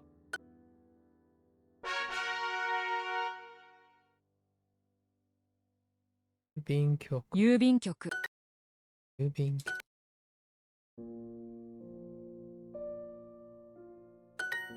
郵便局。郵便局。郵便局。郵便局。郵便局。郵便局。郵便局。郵便局。郵便局。Okay. Give me them pips.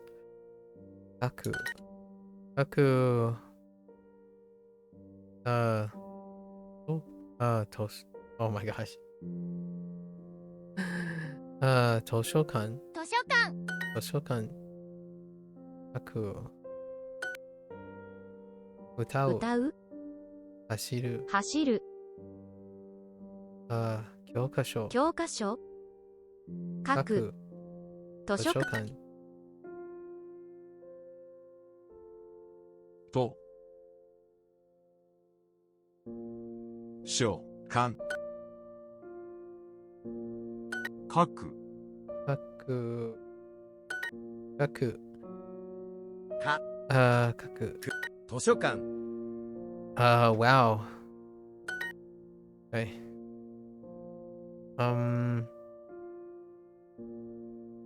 Oh no. Oh no.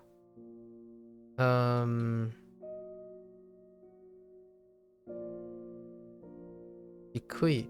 低い。薄い。薄い。Oh. 低い is low. 薄い。薄い。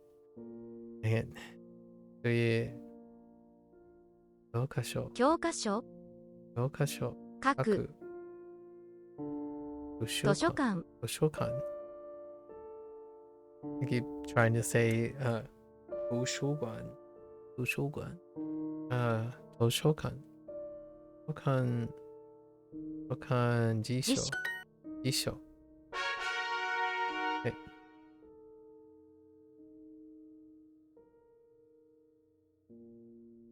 いきます。書きます。書きます。言葉。No, not 言葉。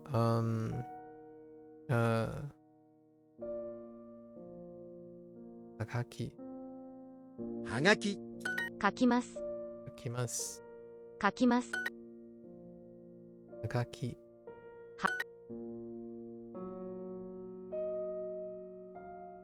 書きます。書きま。はがき。書きます。Oh, I can see how they went with はがき versus 書きます。話します。話します。電話します。電話します。はがき。はがき。2着。2着。2着。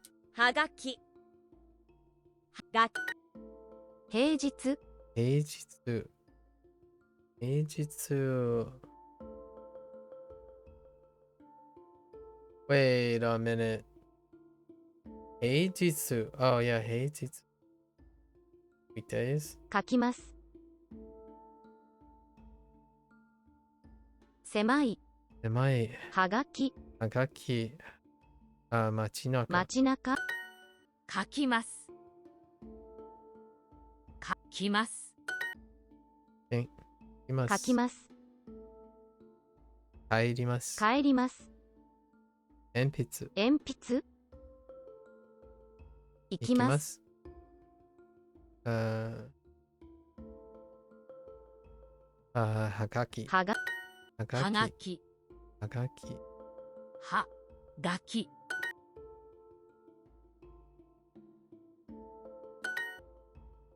はがき。はがき。太る。太る。袖。袖。お弁当。お弁当。書きます。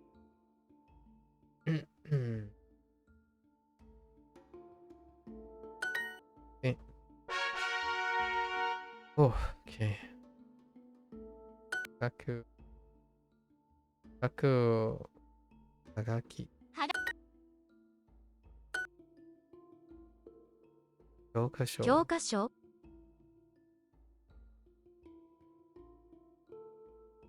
図書館。図書館図書館。言葉。言葉書くはがき。はがき。書く。書く。書く。はがき。あ。図書館。図書館図書館。はがき。はがき書く教科書辞書 Alright, that's a wrap for today, and our additional word is otaku.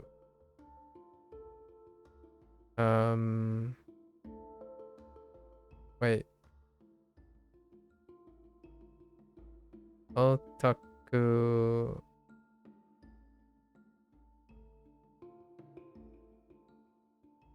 Otaku. I think that's about it. Most of the problems were translational. Translating English. Alright. That's the end of our Japanese session. Had a lot of wonderful discussions. I think the one highlight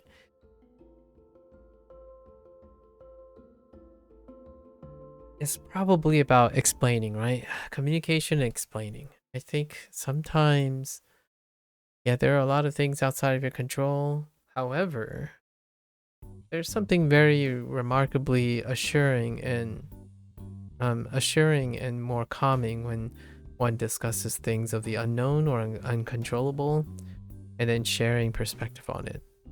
There's something very wonderful about that. So that's probably all I'm going to say about it. We did a giant digression about maybe the innocence or motivation of closed communities, moderation, right? Moderation of the internet, the standardization of what is that? A code of mannerisms. However, obviously, in the state of it now, communities have different standardizations. There aren't very common consistencies, right? Consistencies or moderation between communities. So what may be construed as xenophobia may be misconstrued as xenophobia, or vice versa, and all the noise in between. Perhaps in the future, or perhaps the internet outruns the pace of universally internet acceptable standards. However, one thing I feel like would move me to action is we gotta, exercise compassion, right? Compassion, empathy. Intent is intent of kindness can often still be based on forms of ignorance and misinformation, and that knowing that and understanding that can elevate our tolerance and acceptance to communicate and bridge miscommunication, right? Or different perspectives clashing together or synergistically together.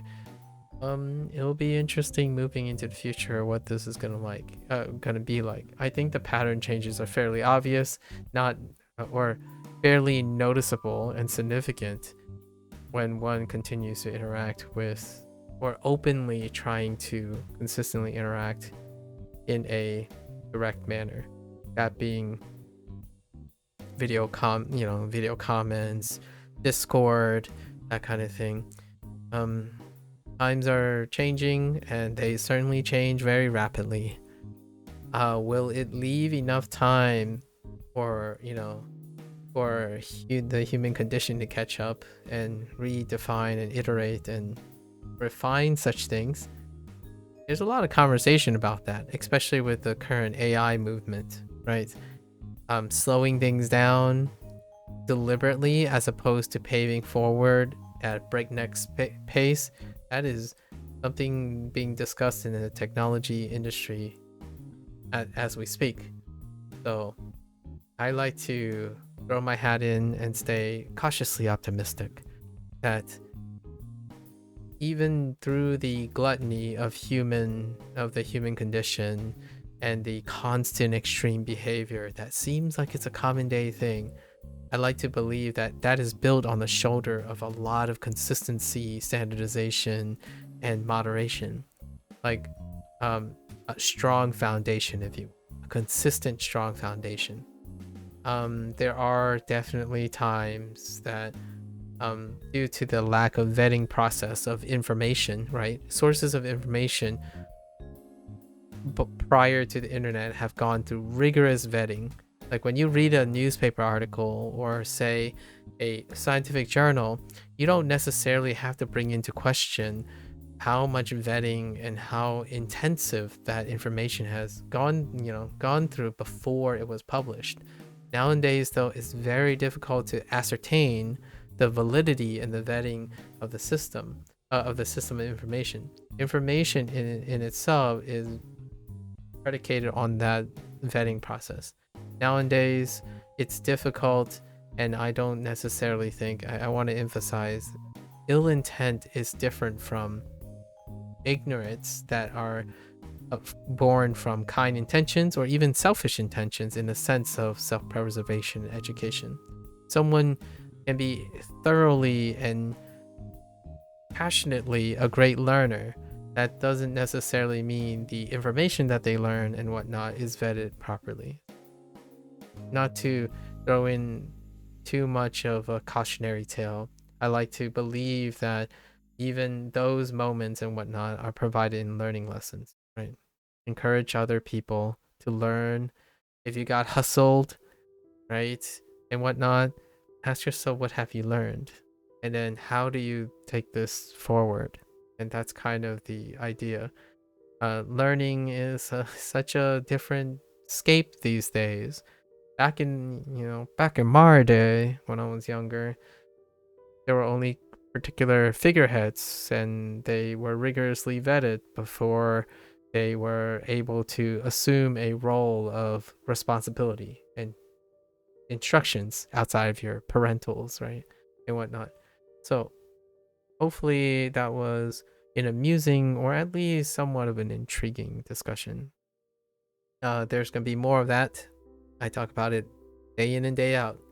What keeps me vigilant is the endless cycle of due diligence and practice, right? Due diligence, practice. One day that opinion will change, or one day it won't change, that kind of thing. The internet moves quite rapidly.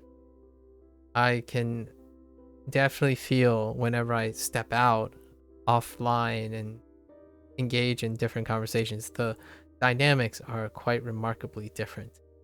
I actually felt the pinch of rustiness when I met up and went to like a recent outing with one of my close friends. It was kind of I really did feel a bit rusty with my communication skills in person.